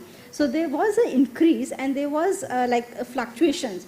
But when we see overall their contribution for state domestic product, then it was negligible. So again, that shows that there are some other variables. So that is why in the last table, if you see the R square, where the explained variance is only 1.8 or just 10%. So that shows that there are other factors that are more responsible or having more impact on the growth of state GSDP.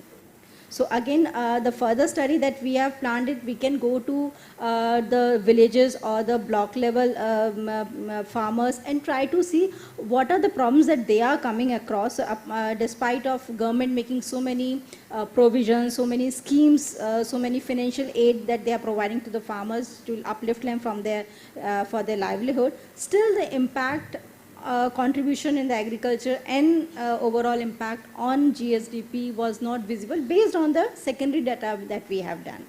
We are also planning to see how this data is related with other zones, like we have the southern zone, we have the northern zone and eastern zone. So maybe we might able to find out what they are doing over there. Maybe it is not visible in the central zone. Was it entirely a secondary research? It was entirely a secondary research. Because of the limitation of time, we could not conduct the primary study. But now that is the future we have started. So maybe next time we'll come with better results. Madam, I believe there is something which I would love to comment at this particular juncture. There are certain very prominent examples that we have of these states. Certain things about Maharashtra primarily.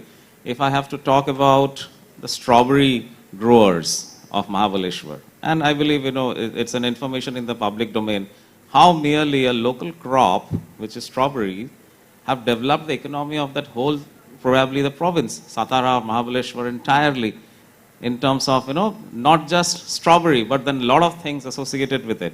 It has contributed enormously towards the growth of that economy of that particular zone.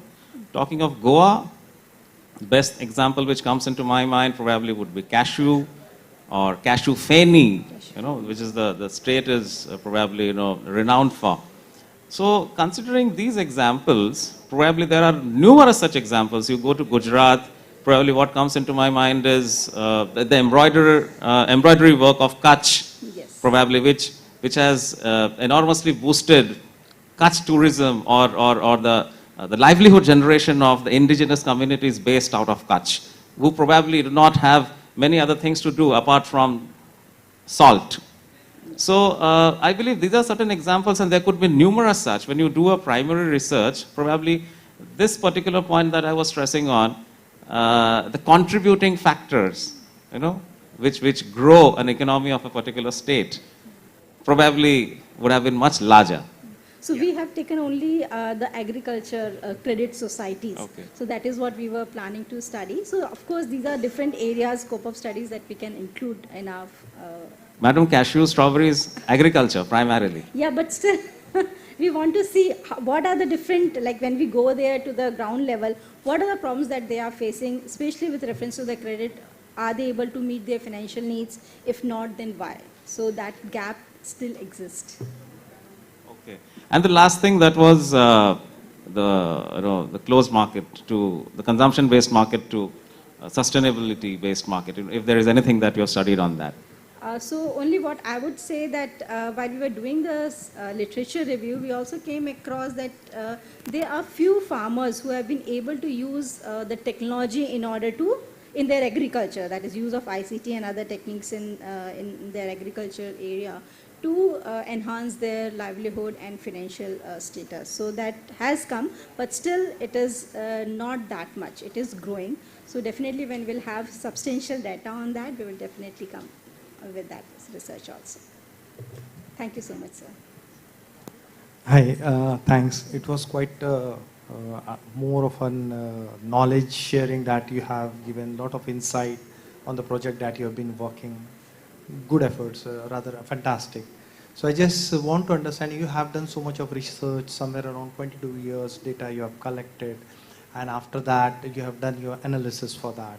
While doing the analysis, you have got your findings also. But we love to see if you would have shared some measures to overcome those niche issues where it could have been more contributing towards the sustainable development. So we would like to understand if you could highlight few of the measures that we can overcome the loopholes or the gray areas so that it can be a good contribution towards the society. Yeah. So on the sustainable front, that's what I emphasized in the conclusion slide, that on the sustainable front we are looking at how we can protect the interest of the farmers, and secondary is how we protect the interest of the banks and the financial institutions as well.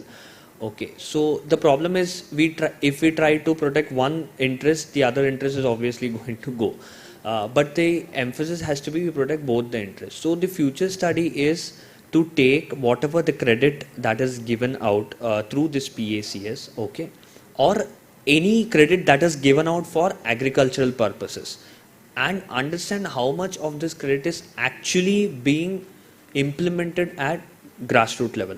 So what that will, how that will help us is we'll get to know that if 100 rupees is given to one farmer and the utilization is just 50 rupees and the bank is, or the financial institution is just having a 50 and he's repaying 50, he's just having an NPA of 50.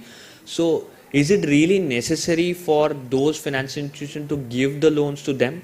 Second part is, if a farmer is eligible for 100 rupees and the farmer has the land to grow so much and the money is given and he's still not getting the amount. So that's what I said in the paid up share capital slide and the working capital, where I say that the capital is still available but the farmer is not getting that. That is what is leading to less contribution, less population actually going towards agriculture and less contribution that is happening to the GDP from the agriculture. Okay, so you have the capital, you're not using it, but the money is just being sanctioned by the government. And yeah, yeah, just to move ahead on that same, means that's what I was anticipating. If these are the gray areas, then what would be your recommendation and solution to it? You might come up with few more questions, like the money is not being utilized when it has been given, or the percentage of funds that has been allotted, it is not being properly utilized. So it would be very concluding if you would have given your correct recommendation to those, so that that loop is cleared with your thoughts that yes, for these funds they should have done this, or this could have been better utilized that way. So you could have picked a few examples and have given that, would be a great contribution. Sure. Thank you. Thank you. It's indeed a very important topic, and it's quite a burning issue of agriculture, and that to 3 states of Western region. I got only 2 questions. One is, what is the source of the data? The second question is, as you have done the correlation analysis, anywhere in this particular research, have you come across or have you done any survey of the literature? The source of the data is actually National Federation of Cooperative Banks. It's located in Vashi. So we have taken the data from their website, which is freely available. And second question is the literature review. Yes, we have gone through literature review for the last 10-15 years on various aspects on which the studies have been conducted related to PAC, and some also which were conducted at the national level. So we thought that let's do it because we have the limited time duration. So let's take it for one part. We can extend it to further zones as well as the primary data for that particular zone can be conducted. Thank you very much. Thank you.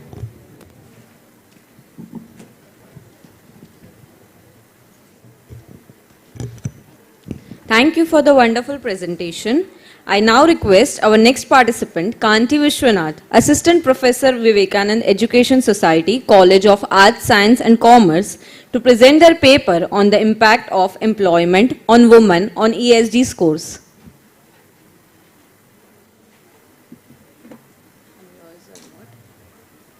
How do I paint this? Is that a question?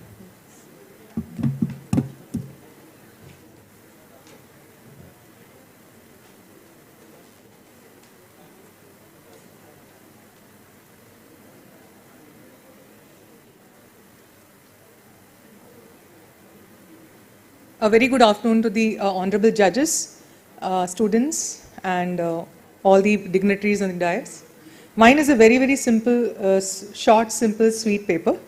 My paper is on basically I want to state that women are an important aspect of society and corporates.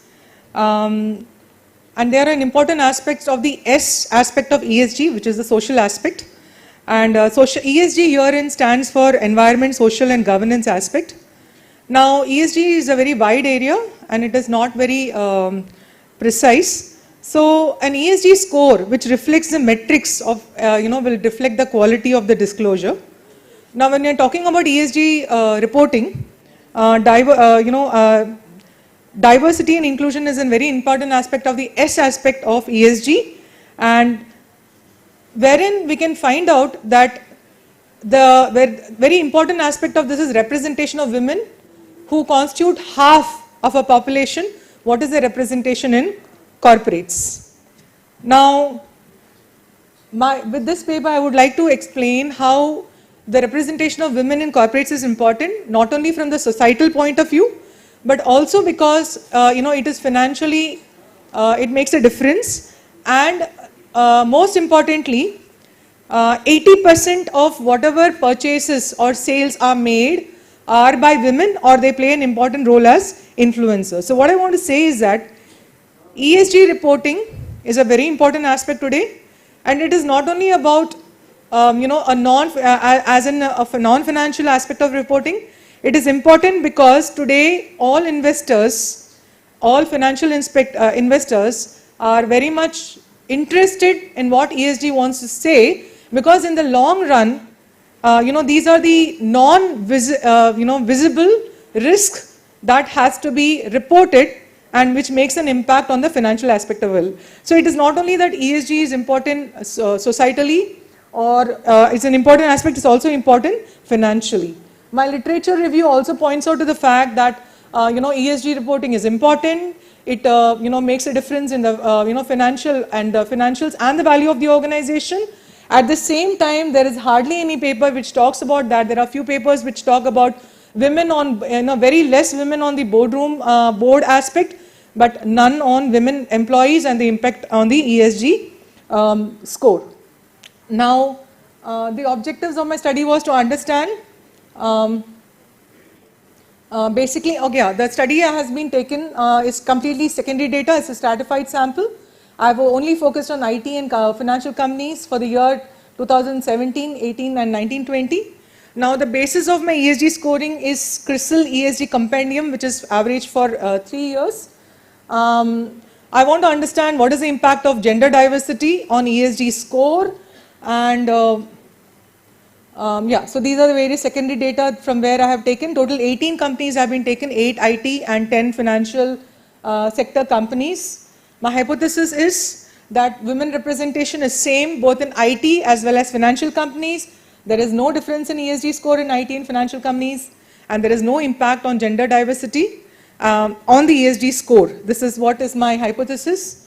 Now my variables are my corporate sustainability practices basically is a dependent variable of the study, which says that if the gender diversity is more, it impacts the ESG score. If it is less, there is the ESG score goes down. That is what is my variable study. The statistical tools that I have used is, I have taken t-test 2 sample as well as regression analysis. These are the list of companies that have been considered, IT as well as financial companies. These are the findings. As you can see in the table, these are the ESG scores of these various companies, individually E, S and G. This is for IT, this is for financial companies, and these are the averages.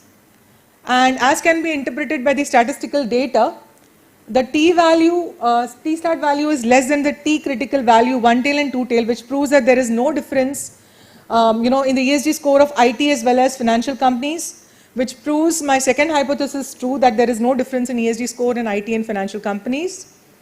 Whereas if you see the next table, it shows the the percentage of women employees for the 3 years and their average, and this disproves, or the null hypothesis, which says that women representation is the same. As you can say that there is a difference. In fact, there is overall growth in the women representation in both the sectors. So this disproves the hypothesis.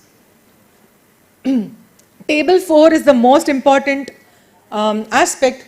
Now this shows the relationship between the percentage of women employees, okay, and their averages. And if you can compare it with the ESG score, you can find out that higher the percentage of women in the organization, higher is the ESG score. Here I'd like to point out that Infosys wins hands down in here. They have got 38% women representation and 79% ESG score. They are highest as far as the ESG score is concerned, which is 79%, and their women representation is 38%.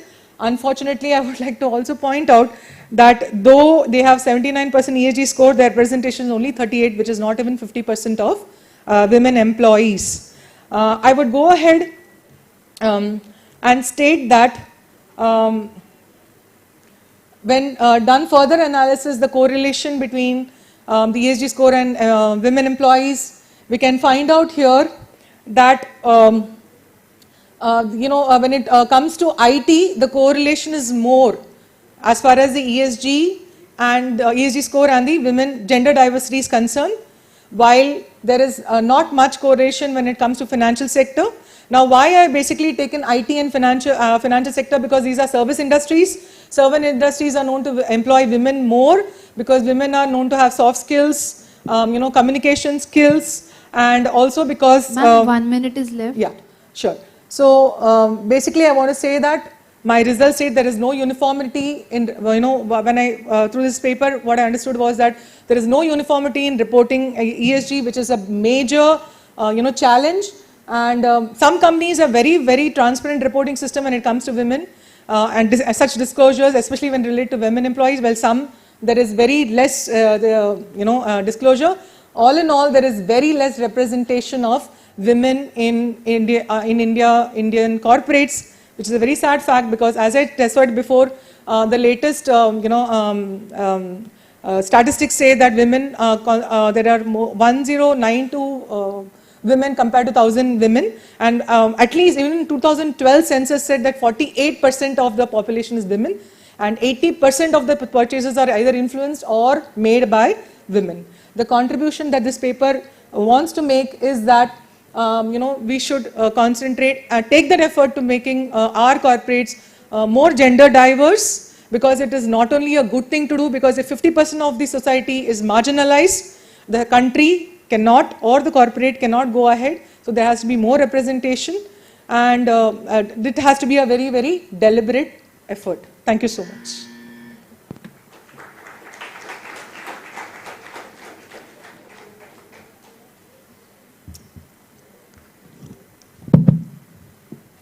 Compliments on the wonderful work, madam. Thank you so much, sir.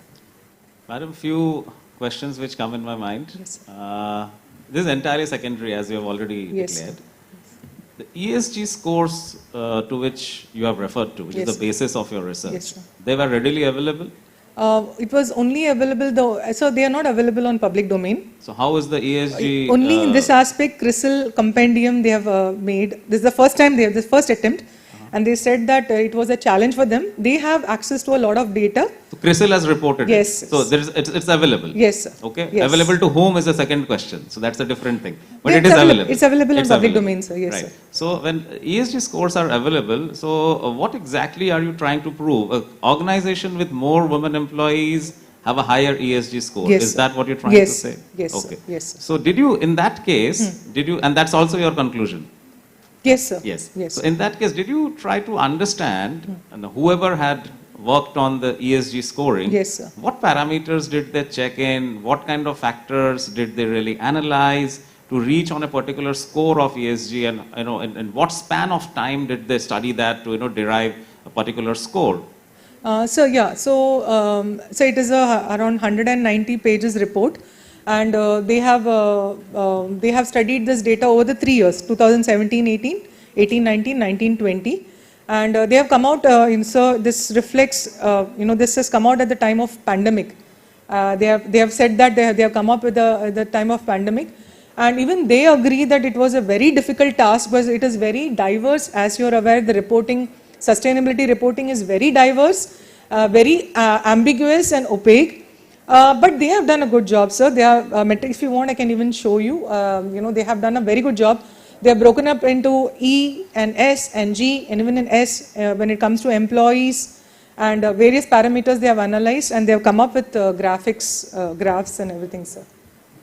And how did you know those organizations that you have selected? Yes, sir. 18 of them, right? Yes, sir.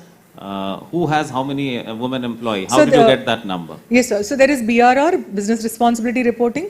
In that, Principle 3, talks about how do you, how the women, the employees. So there they have to report the number of employees, permanent women employees, disabled employees. Numbers have to be mentioned, sir. That is how I came to this, taken out this figure. So I have taken only those companies which have been very transparent, and which have all the 3 years figure when it came to permanent women employees, sir.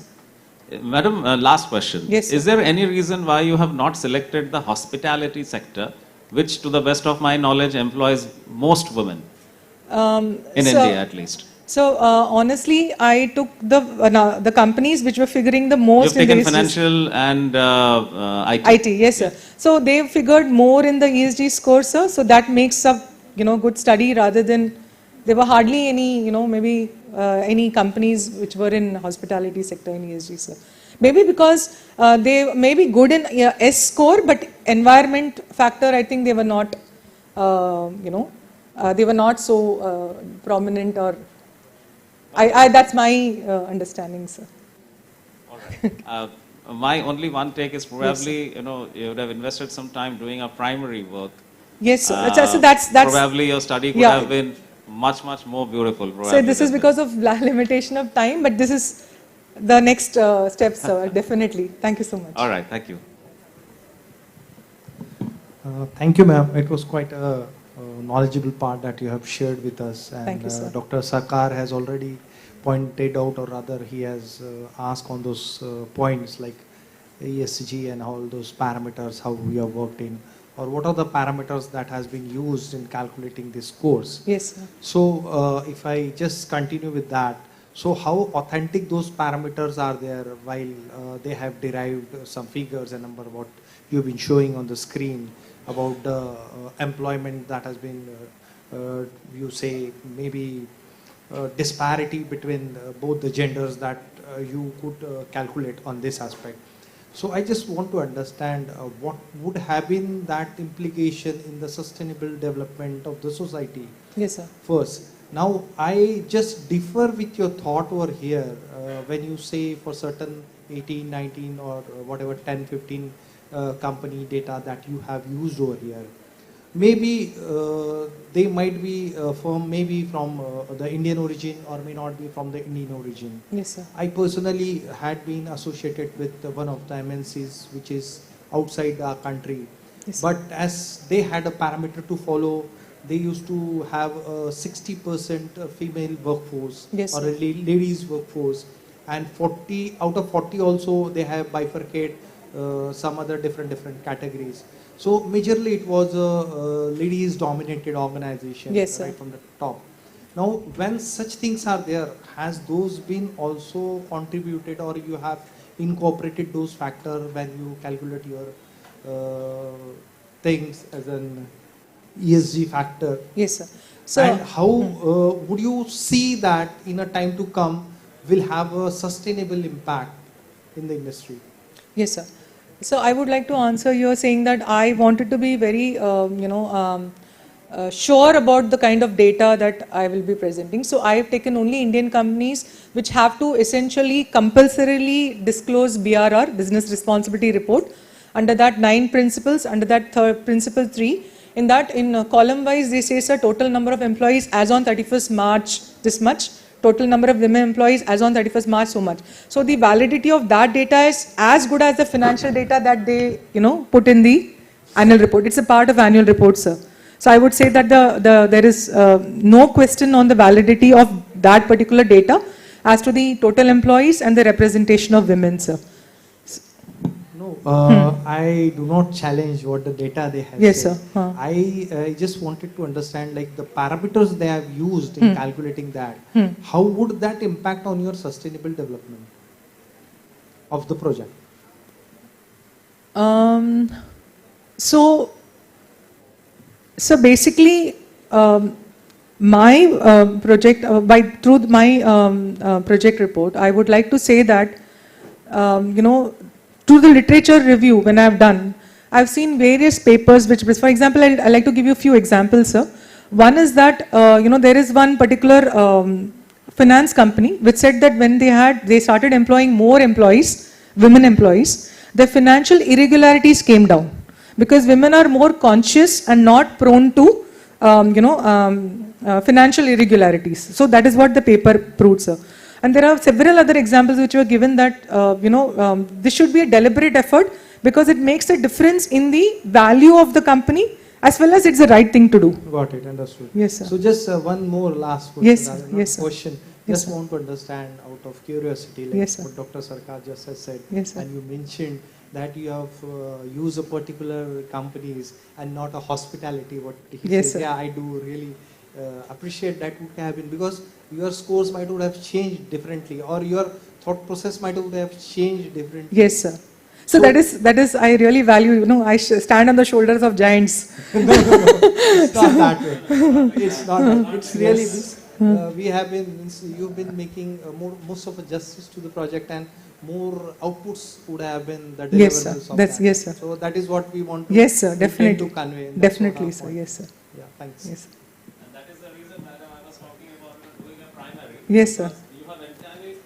You are entirely dependent on a particular published Yes, report, yes, sir. which may not be the entire thing to Yes, really sir. consider, Yes. when you are talking about women in particular. Yes, sir. Because there are other industries, other sectors who employ a lot of women. Women, yes, And one thing I remember you mentioning, women have excellent soft skills. Yes. And that's probably the reason why hospitality Yes, sector definitely. really likes to have women in their workforce. Yes, sir. So Yeah. probably your scores would have changed. The conclusion would have been something else. Yes. We do not know. Yes. So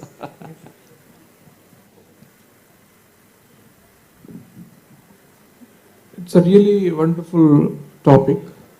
Only thing is that one point that I want to note and just ask, what is the reliability of this particular ESG score? How reliable those data are that you have taken? So CRISIL, as you're aware, has access to the to the data of the companies, which probably not as public we are not. So they mention in the compendium that they have access to these data, to a lot of data which is not available in the public domain. Based on that, they have come up with that. So other than that, there are sustainability reports. There is BRR. There are many reports which are available on public domain, but they have mentioned it that they have access to this data of these companies. And so, honestly, I don't know whether I am right or wrong, but someone to put it on a public domain, CRISIL to put it on a public domain, and they have put specifically why they have taken these. I'm saying this, the statistical significance of this data. Yes, sir. Yes, sir. So in that case, I am asking. Yes, sir. So that is why. So basically, if you see the third hypothesis, which says that there is an impact of the gender diversity on the sector, it is not that it automatically proves. It proves that. So you have done the data validation. Yes, sir. It proves that IT, it is related, but when it comes to finance, it is not related. Gender diversity has no impact on there is no correlation. So it is not that because I have taken data and then it automatically proves. Overall, there is an impact of the gender diversity in ESG score and also in IT sector, but not in finance sector, sir. Thank you. Thank you, sir.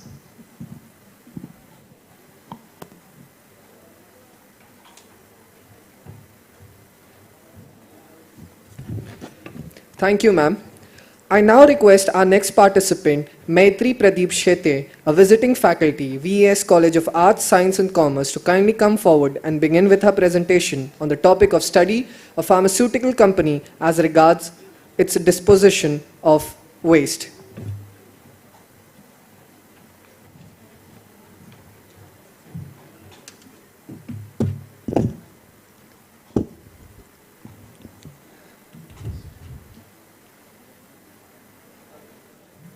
Okay.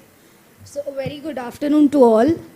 I'm Maitre Shetty. I'm a visiting faculty at Vivekanand College of Arts, Science and Commerce. And currently, I'm visiting faculty there and have completed my master's, that is MMS, from MET Institute of Management Studies. So my topic for today is study of an active pharmaceutical ingredient company as regards its disposition of waste. Okay. So now when I talk about active pharmaceutical ingredients, there are certain things that come into our mind. First is the medicine, the manufacturing process, and how the waste is disposed of. Okay. So starting off with, this would be the flow of my presentation. And now talking about what an active pharmaceutical ingredient is actually. So we come to know that whenever a manufacturing process is being done, there are some active ingredients that are involved in it, and how are they prominently, placed before is one of the major thing that is there. So now if I talk about the active ingredients in a pharmaceutical company, they are the medicines that are involved in it. So when I talk about a painkiller, so the painkiller, the pain killing activity is what is known as the active ingredient in it. And APIs are produced by processing chemical compounds. And as also, when we talk about the chemical compounds, if there is a certain way or if there is certain thing which is not proper, then it is not correct that the things are going ahead. So the composition needs to be in a proper way. So now, particularly, I have been talking about Pradeep Shetty Private Limited. It is one of the company which has been doing manufacturing of APIs for over last 43 years. And its inception was in 1980 and its location is in Mahad, MIDC. So now I'll be talking about the disposition of waste, how it is being happening in Mahad, MIDC, district Raigad. So now if I talk about this particular company, the major activity which is carried out by this company is about manufacturing of active pharmaceutical ingredients and as regards its disposition. So basically there are three parts to it. One is the collection tank, or it is also known as the treatment tank. So as per the criteria, any company cannot dispose of its waste just like that. The effluents need to be treated. There are certain parameters that have to be followed, and then only the waste is let off. So the material after any manufacturing activity, the waste material is collected in a particular tank or a collection tank wherein it is stored, it is treated, and only after that it is being disposed of. Then the limits of BOD and COD are being met, and if they are matched, then only they are given permission to let the material out. And thirdly, the color of the material or the color of the waste which is being there is also being treated, and it's also being checked, and then only it is transferred to the government authorities. So now moving ahead, these are the general problems which are being faced by a active pharmaceutical ingredient company, that is water pollution, air pollution, supply chain disruption, and workforce optimization. But majorly I'll be talking about the water pollution. So this image is actually of the water pollution which is which was recently happening in Mahad, MIDC, and this is the color of the effluents which was being thrown out after the processes are being done. So now talking about I spoke about how the company is processing the waste. But now when I talk about how the government authorities or how the government people are ensuring about the disposition of the waste, so there are two facts to it. One is the MIDC. So MIDC is one of the institution which provides with the infrastructure, roads and other things for every chemical factory or the other factories that are being there under the MIDC. So now if I talk about the treatment material, that is the CETP, it is the common effluent treatment plant where all the left out material or the waste material treated after from the plants or from the factories or the plants is being directly disposed of. So here they have various challenges and they have their criteria which needs to be met with regards to the disposition of its waste. So now if I talk about the process of the waste disposition, upgradation of laboratories infrastructure is accurate and fast. So now I would like to bring here that as regards CETP, it previously was not aware, it was not meeting up the parameters of the waste which is being conducted. But after few years, right from 2015, it has changed the effluent colors, the parameters, and how the disposition of waste is taking place. So now these are the installed online monitoring system on effluent and treated effluent, improving treatment and management. So these are the levels of BOD and COD that have been changed from 2015. So before any company lets out its waste into the common effluent treatment plant, a mail is sent out in this particular format to the companies, either to stop or to start the effluent flowing system from their company to the respective CTP plants. So this is a format of the mail which has been floated out to every company in MIDC.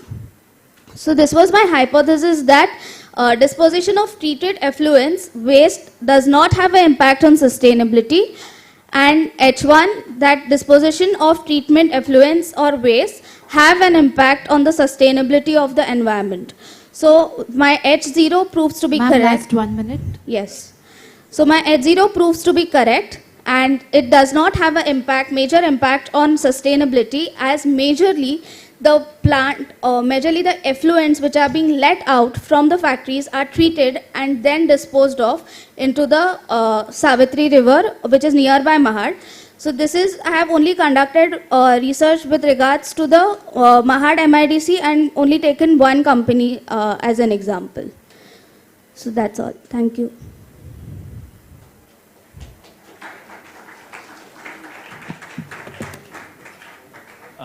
Madam, can you take us through the hypothesis slide? Yes, sure.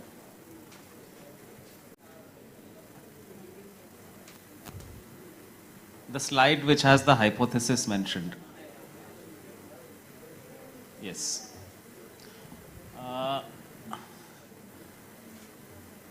My straight take on this, madam, even if you do not do any research, let's say you have not done any research, one does not do any research at all, what would be your answer to this hypothesis? Considering the current situation over there. No, let us take into consideration anywhere. Okay. Not just that particular company or not just Mahad. Okay. When you say disposition of treated effluents, wastes do not have impact on sustainability of the environment. What do you say? Let us not do any research at all. It definitely has an effect on sustainability? A bit of it has. A bit of it? Okay. Disposition of treated effluents waste have an impact on sustainability of the environment. So what's your take on this? I mean, let's see that we have not done any research. It's general knowledge speaking. So it has an impact. Obviously. Yes. So I believe, rather than getting into an hypothesis testing of certain things which we already know, probably a primary research based upon what exactly are the norms of a particular MIDC of a particular corner of the country, the chemical companies located in that particular MIDC zone, what exactly is their manufacturing process, what exactly is their waste management system, how exactly are they satisfying to the norms laid down by MIDC. Probably that would have been a much beautiful thing to understand. And what exactly the total MIDC comprising of all those chemical companies has been having a very good impact on the sustainability of that particular region. Probably that would have been much more an interesting study to look into. This is general knowledge to me. Answer is yes, definitely it has an impact. Okay. Getting it, sir.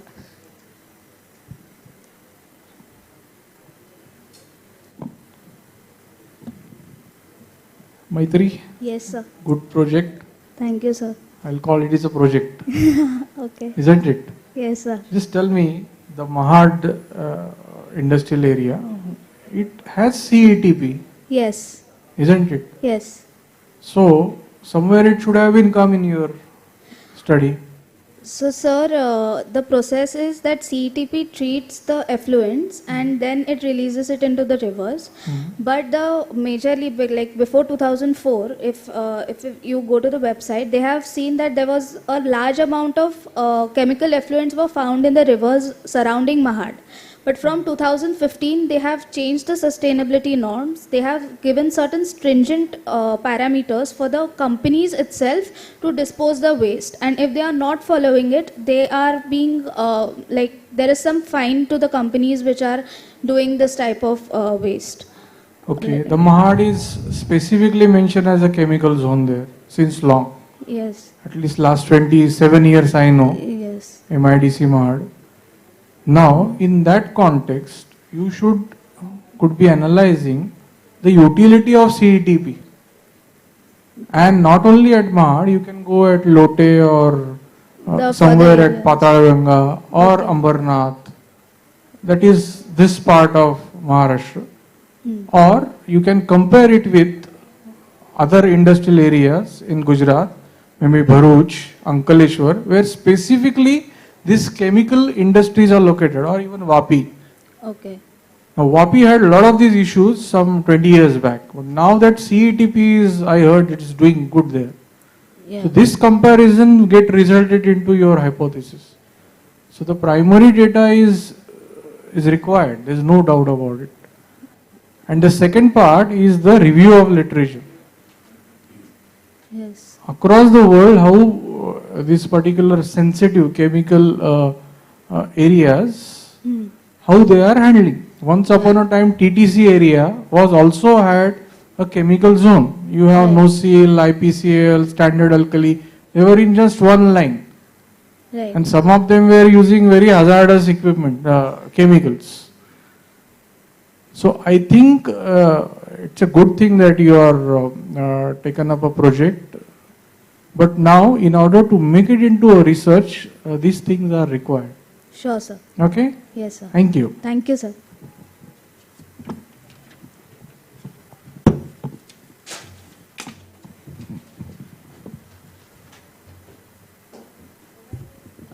Thank you for the wonderful presentation.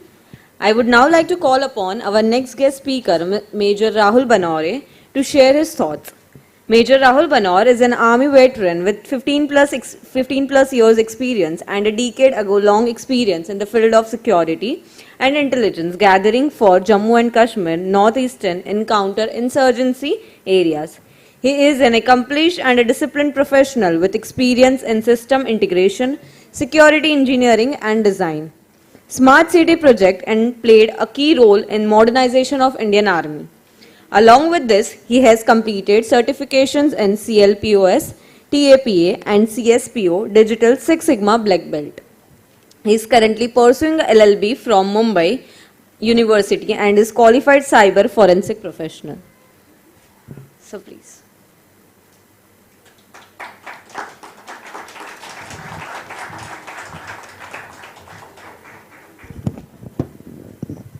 Thank you, everybody. It's been an honor and a pleasure for me to be here associated with you. Firstly, I would like to thank Director Ma'am, Dr. Swati, the trustee and all the student and the teaching staff. It's been great to be associated with you. So before I start, I'll just, the big introduction has been given already on the screen. Just to start with how I associated with MET, I'll just give a glimpse of that. It is when I got connected with Nirmala ma'am on an airport. It was like we just had a interaction and then we got connected. We come to know that how the MET works. So that was one of my project when I was in Udaipur and doing the Smart City, Safe City project. So it's always a misconception how the smart city or the safe city would be, and we are just trying to understand what all components are there in the smart city and how it goes towards the sustainable development of any of the city or place Then I came over here, meet Page sir. It's quite a long time, 7 years back. And after that, this is an opportunity for me again with you guys. Amazing. Thanks a lot for this, giving me an opportunity to speak and share my experience. So when I go long back, almost around 2 decades back, I'm sure you people have heard about Eco Task Force. Has somebody? Please do raise hands. Eco Task Force. Yeah, definitely. That's great. So you may not be aware, most of the people, what Eco Task Force is. So this is one of the government organization, rather parallelly working with armed forces, who does plantation and try to keep the cover on the high hills like Himachal, Uttaranchal, Jammu and Kashmir. These people do keep a green cover for us. And it's a colossal of efforts that they have been putting in, planting it all around everywhere. So while I was going through all those and being associated with the Eco Task Force, so they had a complaint. Ki, sir, we are supposed to plant the tree for you people. And when you come over here, especially in J&K and Himachal as a tourist, you throw a lot of plastic cans all around the countryside. And he says, कि साहब हम तो अनपढ़ हैं, हमें तो आता नहीं, पहाड़ियों में रहने वाले हैं, बट आप लोग तो पढ़े लिखे हो, फिर भी आप फेंकते हो और हमारे लिए कचरा रख जाते हो. It's a sign of concern, where we have to put in our thoughts, where we have to get into this activity and clean up this muck. And rest be assured, I can guarantee you, from here starting a small action on a media or small action on a social platform, you can be a great human being for such a noble cause. And this really what we need to develop, and we need to get into this type of activity when we talk about sustainability development. And it starts from each one of us. It is not only me or he or she, everyone is a contributor. The way we pollute, the way we clean. And you have to come up with the out-of-box activities. You have to have your out-of-box thoughts. Then only you can get into such a noble cause and clean up. A lot of innovation comes in. We say when we are presenting, we do this, we do that, and this can be done this way. But when it comes actually on the ground, we do not follow those things. I can share one of my experience when I was going through Uttaranchal. You would have heard about siphon running, water running from the siphon. There was no electricity in that village. It's somewhere near Shahshradara, if you would have somebody had heard of. It's close to Dehradun.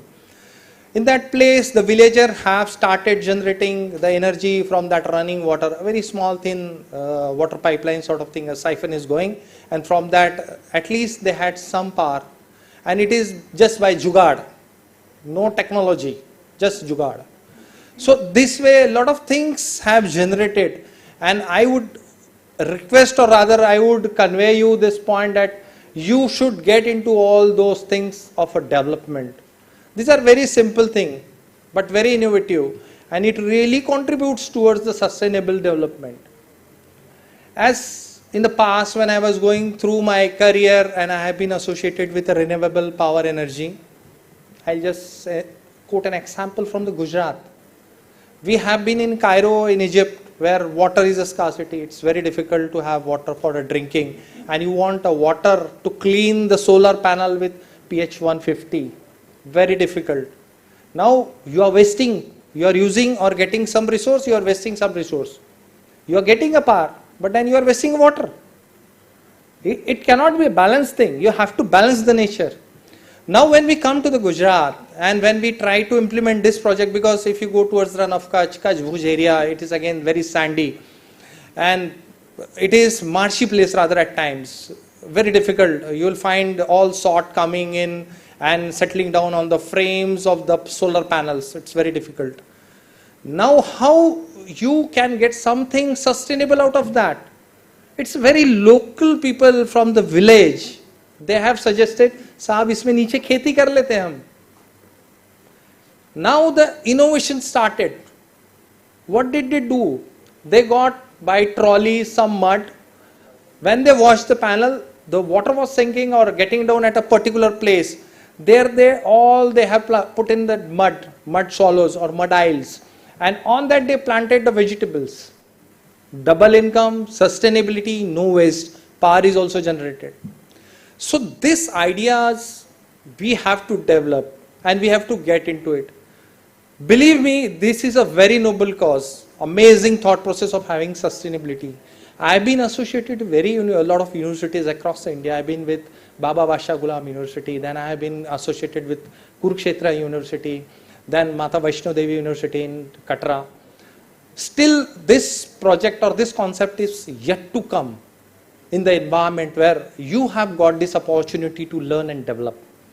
Now, when you have been with such an environment, I am very sure the way I have carried the thought process, and tomorrow when you join some XYZs, MNCs or wherever you stay in, you come up with a lot of new innovative ideas. So when you go and take away from this today's presentation or from today's experience, do not try to suggest the things. Try to get the things, innovate the things, and implement the things. Try and get the result. When I say, okay, I am going to do some water purification or some air purification plant, I need to trust it. I need not have to tell. Everybody knows everywhere those solutions are there. I've been into one of the smart city projects where we are planning to have a water control system. Your daily pipeline water control with the sensors. I know that where is some infectious water is going, where is it is not going, where the pipeline is leakage. I'm getting all those commands in my control center. I can control immediately, immediate actions can be taken. So technology has gone many fold. First you have to see the financial implication. Is it good for the social mass? Can everybody use that? Is it possible with a less amount of cost? The problem in our country is we have to carry on everybody because they are not financially that screwed up or they don't have that financial thing. Now it can only be successful when it is for the mass. Of the mass, for the mass and by the mass. So you follow that principle, definitely your projects will go for success. And when it will go for success, when you think the way they think. Now here I think as a management, okay, no, I want to have an air purification system. Now how much is the project cost? 1 billion. From where I will get the cost? I want to have each smart city. Everybody speaks from the stadium or from the podium. I want to have a smart city we are going to. Who is going to finance? From where the funds will come? And if at all funds have given, are they be for a sustainability? How long they will be sustaining with that funds? Now when these things are coming together, we have to have a local innovative ideas. And that is how you people will be in that system when you go out tomorrow and when you work for these projects. So try and go with that thought process, have that inclination, how can I contribute? And if you do that, any of your projects will go for a success. But try from the ground realities. Do not go hypothetically. Be realistic. And that is how you can contribute on your projects. So ladies and gentlemen, thanks a lot for giving me honor to be here and associated with you. Thanks.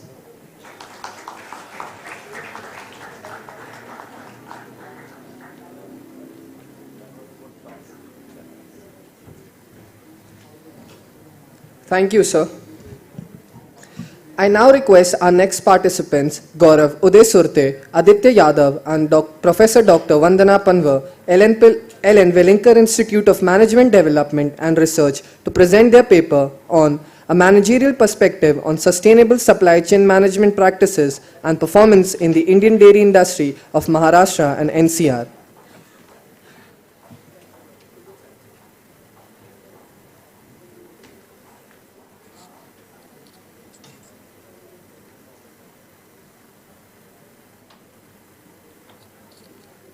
Good evening, everyone. Hopefully, I am audible and visible.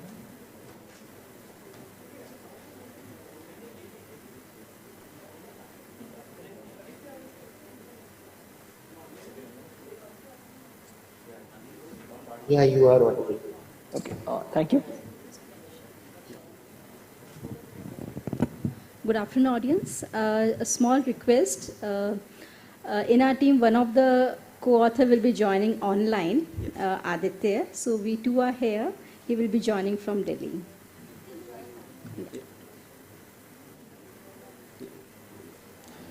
Aditya, you can start. Okay, sure. Can I have the presentation?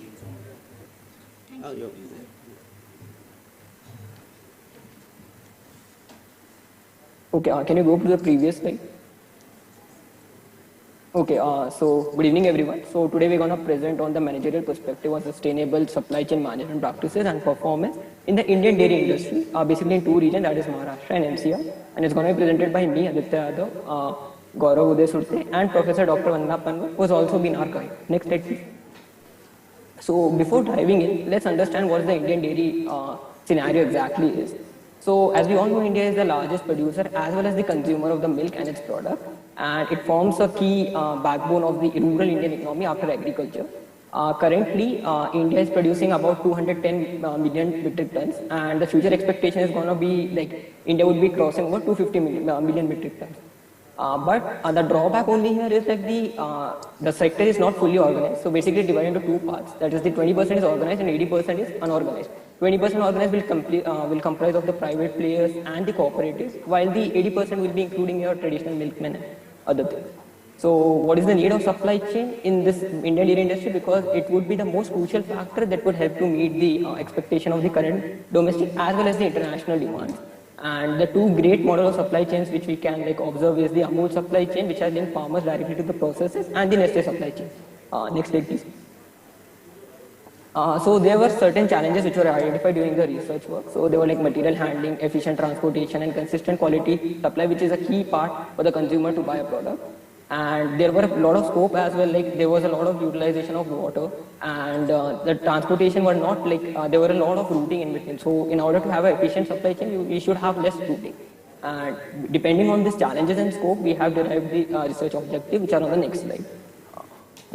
So the research objective would be to get an understanding of what are the SCM methods which are currently being used by the Indian dairy businesses, and to critically evaluate how the impact of the SCM is there on the Indian dairy.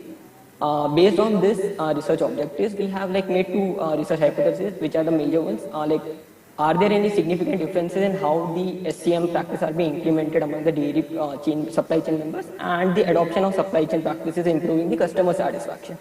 So we have done both primary as well as the secondary research. Secondary research will include the sources from national and international journals, reports, and books.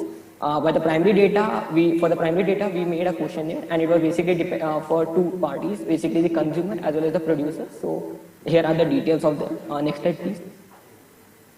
So for the questionnaire design, as I already suggested, we had two major segments. So for the supply chain, 9 variables was there, and for the consumer, there were 5 variables. We also had a small pilot study in order to check whether the questions are correct or not. So and the majorly the scaling was done on a 5-pointer scale, and basically for the first one, the milk producer, it was for the SCM practices. One would be standing for that they will be thinking about this practice, and second would be they're willing to adopt but they don't have the financial resources. Third, they are in the process of planning, and fourth is partly adopted, and 15th is fully adopted. Similarly goes for the consumer, which is we had a consumer segmentation, so we were asking what are the various parameters. So they were strongly disagree to strongly agree. In order to experience to get that results out, so we used SPSS version 25. Next slide, please. So in order to check the dependency of the result, reliability of the result, so we did a Cronbach alpha value test, and as you can see, the value is more than 7, which means the which means the results which are responses which are being correct, they are collected is being used for the test. So here the demographic pilot of the supply chain member, as I previously mentioned, is one dairy plant employs in chain milk production. So now my friend Gaurav will continue. Here onwards, we will talk about the data analysis part. We circulate the questionnaire, which is mainly derived from the 9 derived variables, and under that 9 derived variables, we defined our 25 to 27 questions, which is based on the various parameters of the supply chain.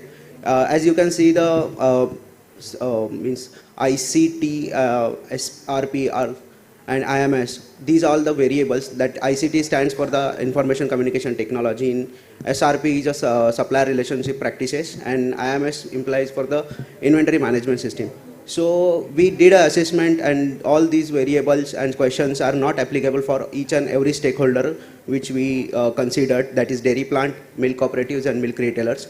So in this slide, we check the agreement of all the stakeholders based on these parameters mentioned in the slide, and it is found that all three stakeholders are agreed to all the parameters, and they are trying to adopt it, and we can see the adoption we can see the adoption practices also there. The main quality and problem solving techniques, they are already adopted, and remaining part they are trying to adopt. Here the second here in this slide, the parameters are only applicable to dairy plant and milk cooperatives, and here also the TM means the transportation management, SCM means supply chain management, and if we see that the first point, that is focused on the personal cleanliness of employee and other plant. So each and every stakeholder already adopted that, fully adopted that parameter. They are trying to keep their practices hygienic, and if you see other practices like the organizational conclude the workplace and application of hazard analysis and all that things. So they are trying to capture all the required parameters which should not go against their practices. So because milk is a very perishable thing, and it should be handled very precisely, so adoption of such practices must be included in their day-to-day life. Here again, this slide mostly conclude for the consumers, and all the variables comes under the most of the CRM variables, that is customer relationship management. Here these variables are applicable to dairy plants and milk retailers. So we are trying to capture the exact perspective of consumer towards their producer or dairy plant or retailers. So here most of the time the practical thing is that the product is available at the ample time for the customer, and this is again adopted by the retailers and dairy plants also. They are providing the very good service through 24/7 hours. Again, the fourth assessment is done only for the milk cooperatives and milk retailers, where the three parameters are tested, that ICT, SRP and IM. Here the findings clearly suggest that the milk cooperatives are having lower productivity for the practices listed about, and they must milk retailers are having lower productivity. So the main part for them is to adopt such things to get a clear things, and adopt all these practices to get their product delivered to the customer easily. Here we did a consumer survey for 545 respondents comprising Maharashtra and North Central region, and here the total demographic profile of the consumer, age diversity, family size, buying frequency, festival consumption, and here we got very good insight that the consumer is the consumption pattern of the consumer is increasing. They are after the COVID-19 pandemic, everyone is adopting the milk and their allied products like haldi, doodh, and all those things are increasing in consumers' day-to-day life.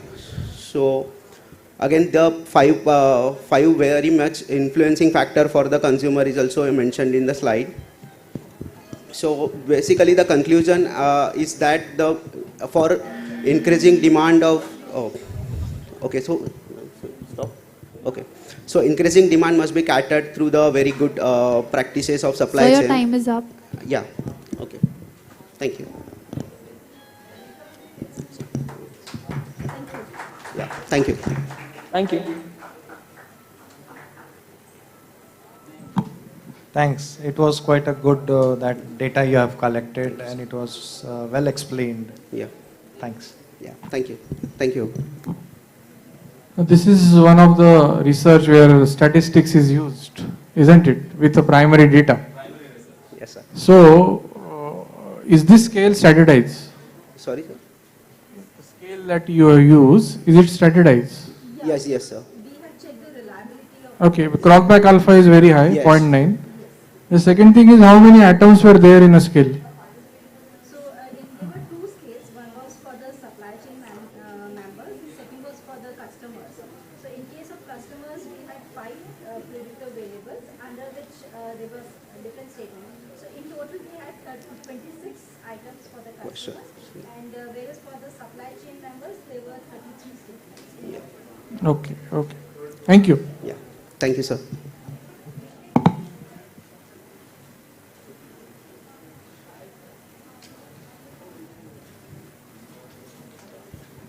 Thank you, sir.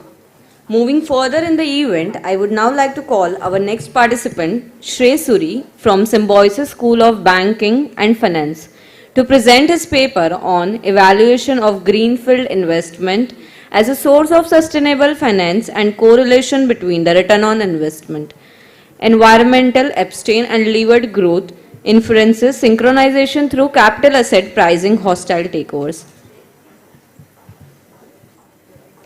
Sir, you can proceed.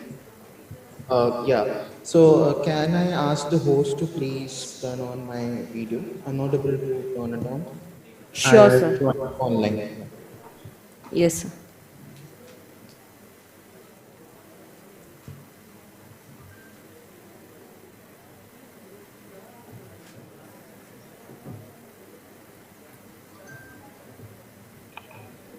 So, can you on your camera? No. Yeah, fine. I can. Thank you. Yeah, sure. Yeah, am I audible? And visible both? Yeah. Yes, sir. Okay. So, so I just had one question before starting. Shall I share my screen or like is it presentable? That's it. Because I cannot see anything on the screen as of now. Yes, sir. You Yeah. can if you want. Your Sure, I'll do that. Sure. Okay. That would be feasible with me. Sorry for the delay. Yeah, is it visible? Yes, sir. Okay, sure. So, good evening to all the fellow dignitaries and the panel members there. My name is Shrey and I'm a first year MBA grad from Symbiosis School of Banking and Finance. And I would like to thank Nirbala ma'am and Sana ma'am for giving me this opportunity to present in this conference. So first thing first, we'll start with the topic, which basically talks about how the greenfield investments act as a resource general for maintaining the sustainable finance. So what we cover basically is, first of all, we try to understand that what is the direct association between the return on investment, that is for each and every additional unit which is being invested as a particular corpus, and how does it has a direct association with the environment variables which are there. So since most of them would have talked about how cryptocurrency is having that effect on environment, or basically how green bonds are coming up with new arbitraging values. So this is the first thing which is the primary objective to cover in this research paper. Moving further, I also talk about in the paper about how basically these established margins are being recovered. Now, even if government come with a number of schemes and they try to deliver it to the common people, we have a habit of basically going in for long-term investments.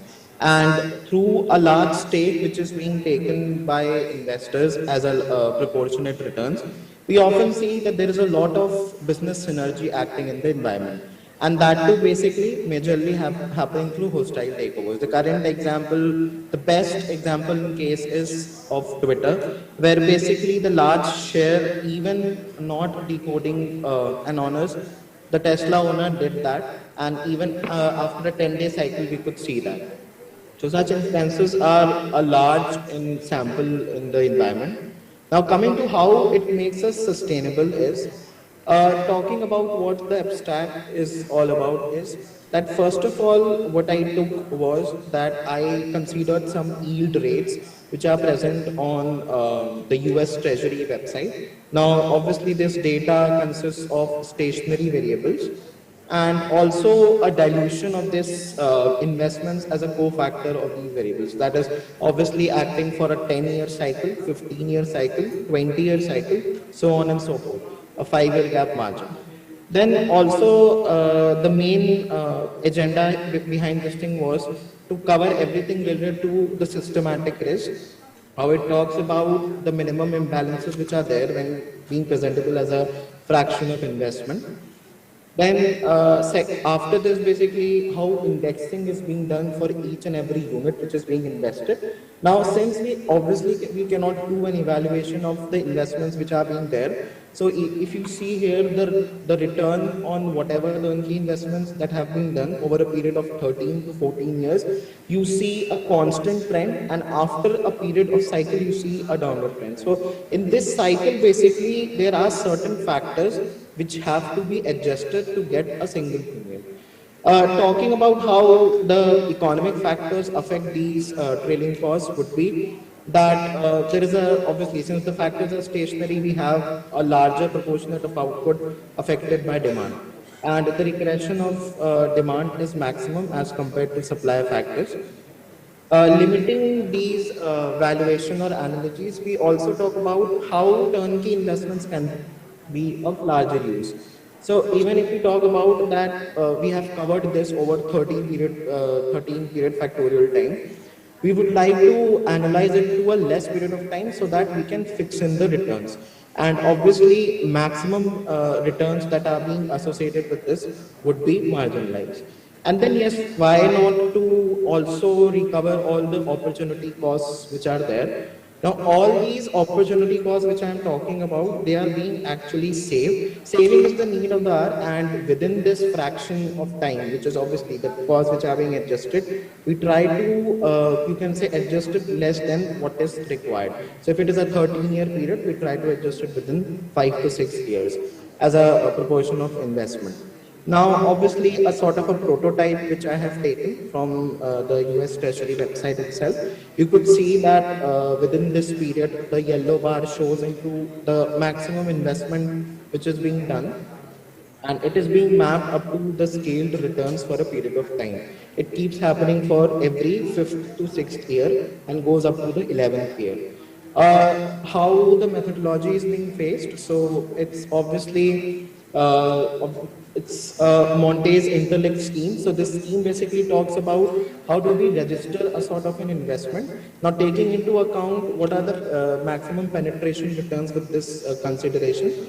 On seeing this analogy, you can see that after a period of time, we get to have point returns. And at the last of the 9th and the 10th cycle, you'll see that these returns are constant. Also, if you understand that whatever investments are being done, they are systemized and we have to consider them as a very small sample. So this sample test was particularly being done by me, that I tried to take a sample of 50 to 60 such investments, both fixed deposits and other marginalized returns. I talked about them comparing it within 5 to 10 years, and I could get that whatever surcharge which is being imposed upon that, people try to obviously save that. And since the need of the hour is everything which has to be sustainable, so it's like a basic minimum effort which can be done. But then there is a lot of, you can say, chaos regarding what yields which we are getting. And every time, whenever there is a change, and since last time also, there was a hawkish policy which was being introduced by RBI. So people started controlling all the ingredient factors. So again, there was a lot of chaos. So then some contagible factors also, which prevent this momentum for a period of time. So since it is talking about that one BPS is equal to 100 basis points, we try to cover it as a part if we are acting it as a variable in the economy. So this is pretty much very, you can say, representable here on the graph. Coming to the obviously the review which is being done. So first step would be to ask for a higher return, a higher investment, basically, most probably the risk averse investors. And then we also, since I have talked about the demand as a factor, so value wage costing is the next thing. And then try to decouple all the forces and invest into that. So it's obviously a positive alpha return as compared to the last return which we are getting. And the period is being coupled, so we cannot Sir, you have 1 minute remaining. Sure. And after that, basically, you will also see that there is a periodical shift in the investments which is happening. The hypothesis is basically direct link between the capital transfer and the reinsurance of the investments through unit-linked bonds. And the final conclusion that I'd like to take over here would be that pooling in all these 10% or 15% of what returns which we are getting, which can be definitely indexed through valuation. And obviously, there has to be a provision of the pricing that has to be done, which has to be indicated over a period of time. So there is a call and the log behind investing and as well as investing in a composite manner. Yeah, so I'm done with it.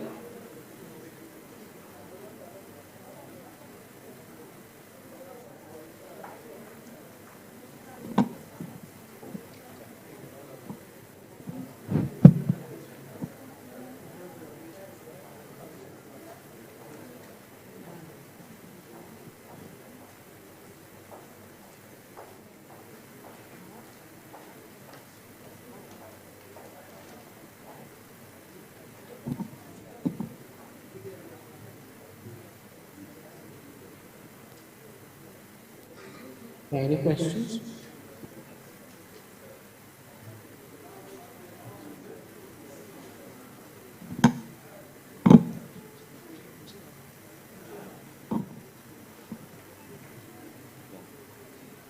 Shrey, can you hear me? Yeah, I can, sir. Good All evening. right. Good evening. A wonderful work. Just a simple question. Is it a secondary-based research? Yes, sir. I would admit that it's a secondary based research. Yeah. And what's the source of your data on which you have primarily done the work? Yeah, so most of it is taken from US Treasury website, as I told you. Okay.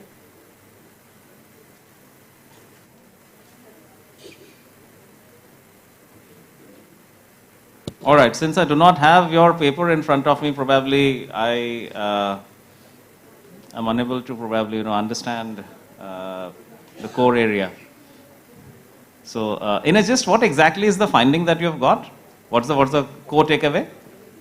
Okay, so I'll just share the screen again and let me. Can I? Yeah, can I share? sure. Just the core takeaway. What's the key Sure, learning? Sure, sir. Do that.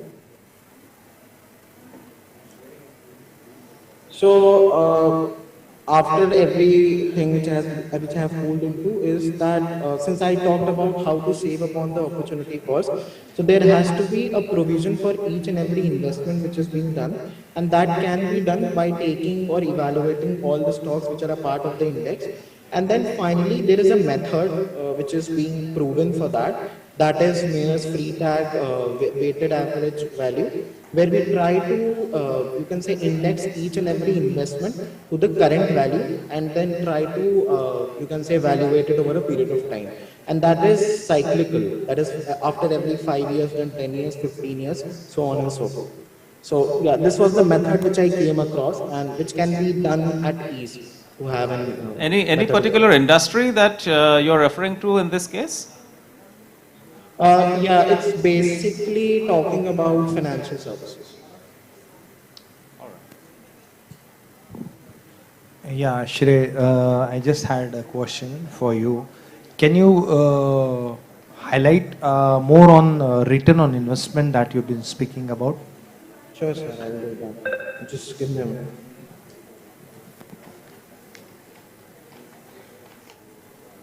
So, what inference which I got with regarding to the return of investment was that most of it, if we have to value it and basically positively value it over a period of time, that comes into the scheduled payments which are being done. So since I talked about, I am trying to evaluate all these return on investments over a cyclic period of time. That is after every 5 years, 10 years, 15 years down the lane. So foreign funding is the key to that.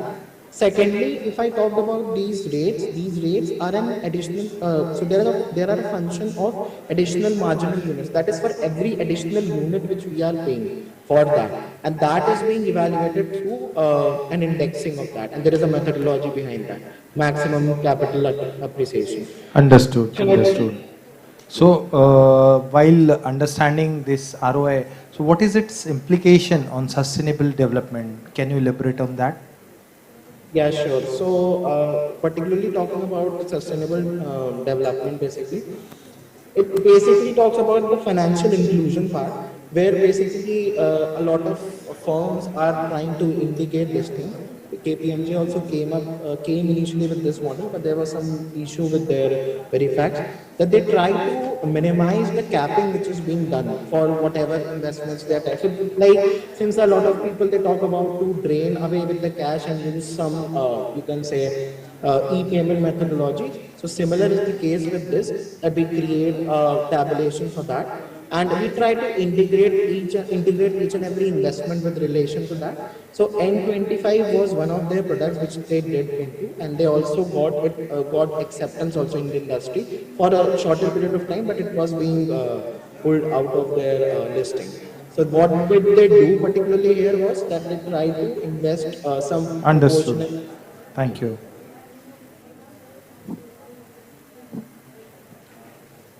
Thank you, sir.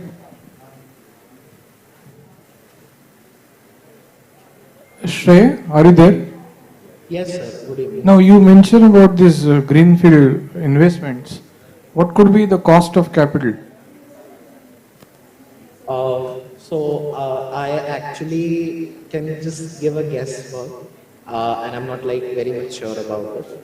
So it's like according to what I have found through my hypothesis, it came out to be close to 8.5 to 10%.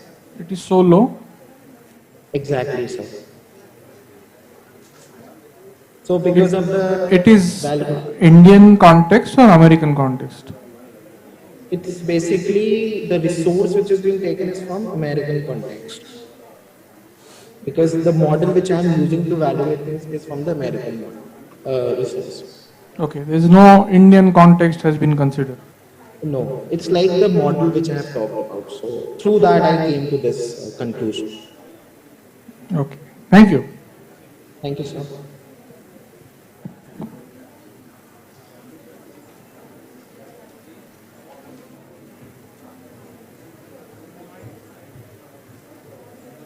Thank you, sir. I now like to request our last participant for the day, Priyadarshini E, student, Banari Aman Institute of Technology, Tamil Nadu, to present the paper on consequences of space colonization.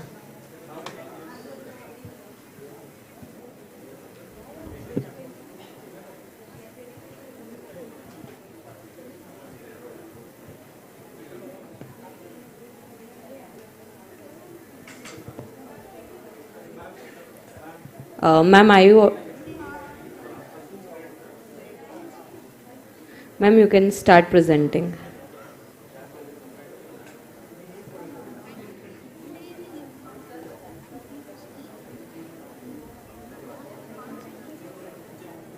Ma'am, am I audible?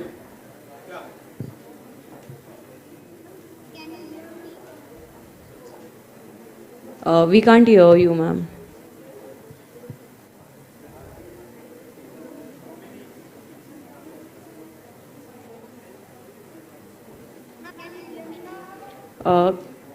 If you can bit louder, we actually can't hear you. No, not actually. Can't hear you.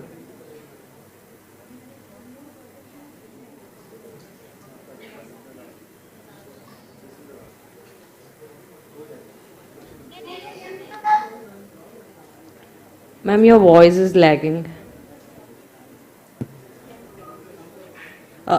Ma'am, it can be some technical issue from your end.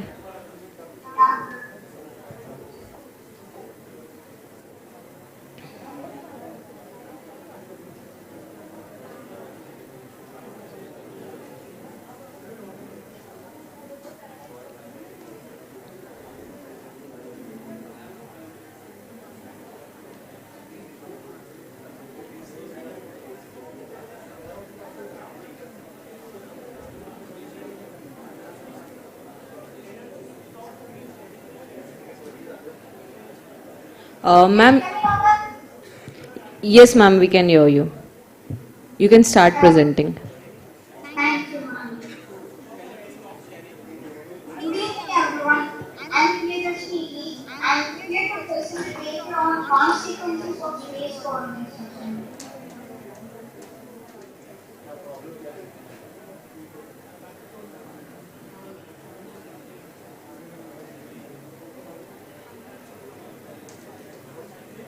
Abstract of the paper.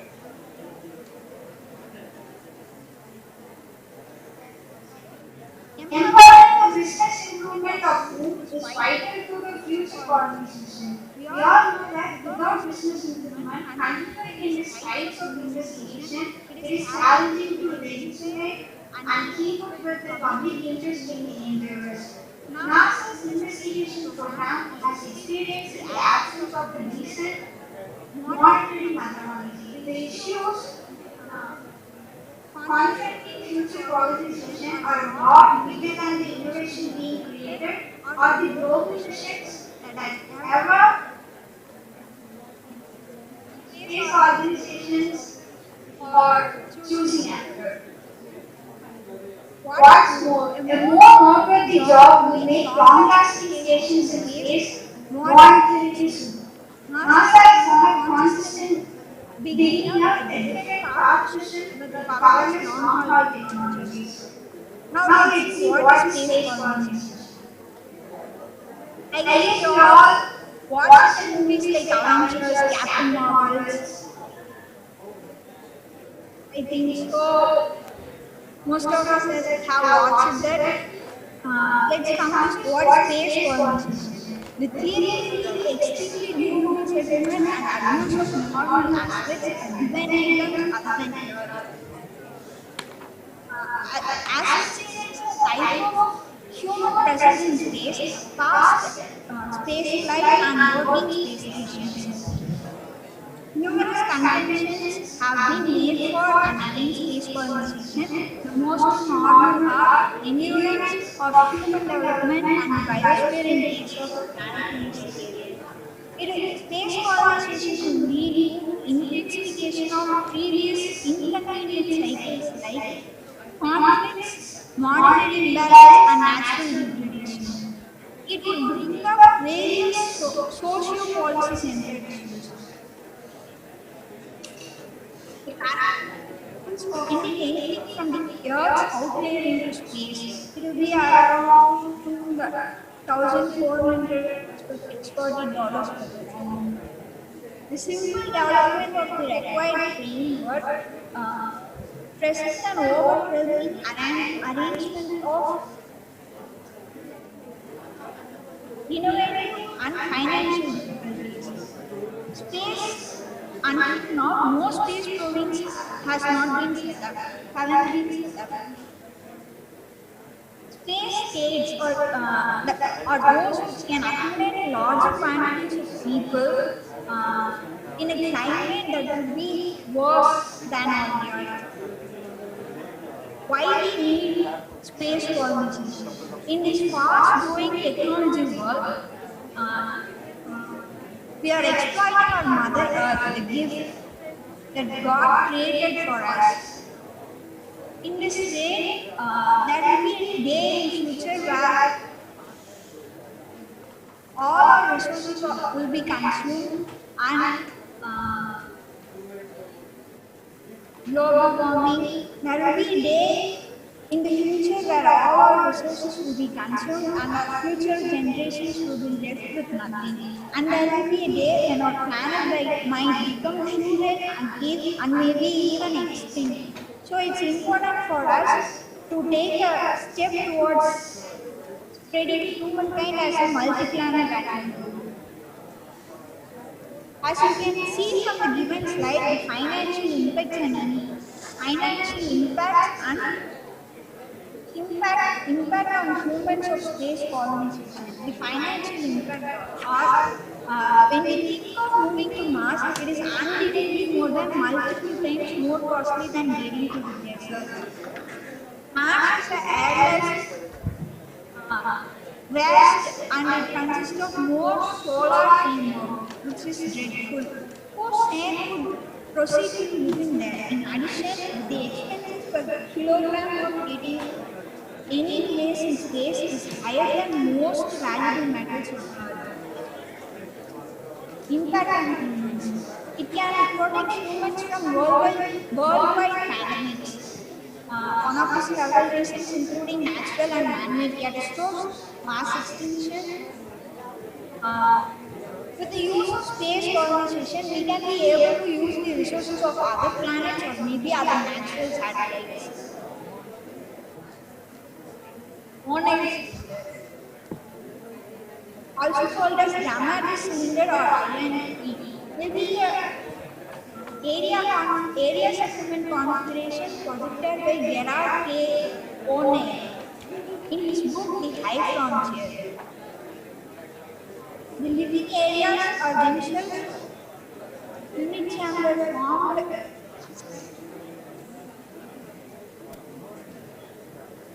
and area unit typically underlying mansions. It will be of 8 km in breadth and 32 kilometers long and might have several million super sturdy occupants. Each chamber is partitioned off into 6 equivalent regions. We can look into the image of what an O'Neill cylinder could look like and what the world inside the cylinder would look like. 4 principles of O'Neill cylinder. The 4 basic principles that help the people to survive in the O'Neill cylinder are artificial gravity. The stakes turn to give counterfeit gravity on the inward surface. The stake turns just 40 times with Earth at the speed nobody would encounter human propulsion. The focal pilot of the cylinder will be a zero gravity stick. Then atmosphere. It consists of an oversized portion of the vaporized tension of Earth. This half pressure of the air saves gas and diminishes the strength and thickness expected for the natural surroundings. The chamber shell and the air within protecting from Ma'am, you have 1 minute to conclude your slide. Thank you. sunlight. Mirrors are used to reflect sunlight into the living space. Attitude control. To constantly turn the state 360 degrees for every circle without utilizing rockets. Terraforming. Terraforming, it's just nothing like converting a futile planet into an Earth-like one. Most suitable one option is Mars. Terraforming of Mars could be even possible in the future. AI implementation in space colonization. We can implement AI techniques in space colonization. That means O'Neill cylinder or even space rockets that might occur. We just need to ensure correct scheduling of events and maintain them. So, with the help of AI, we can supervise the presence of all individuals.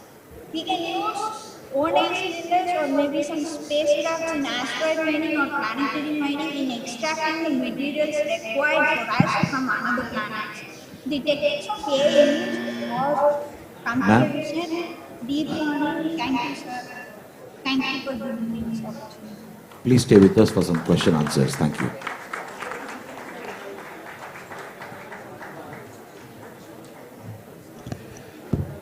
Thank you, participants, and all the judges and panelists here. We hope you'll enjoy.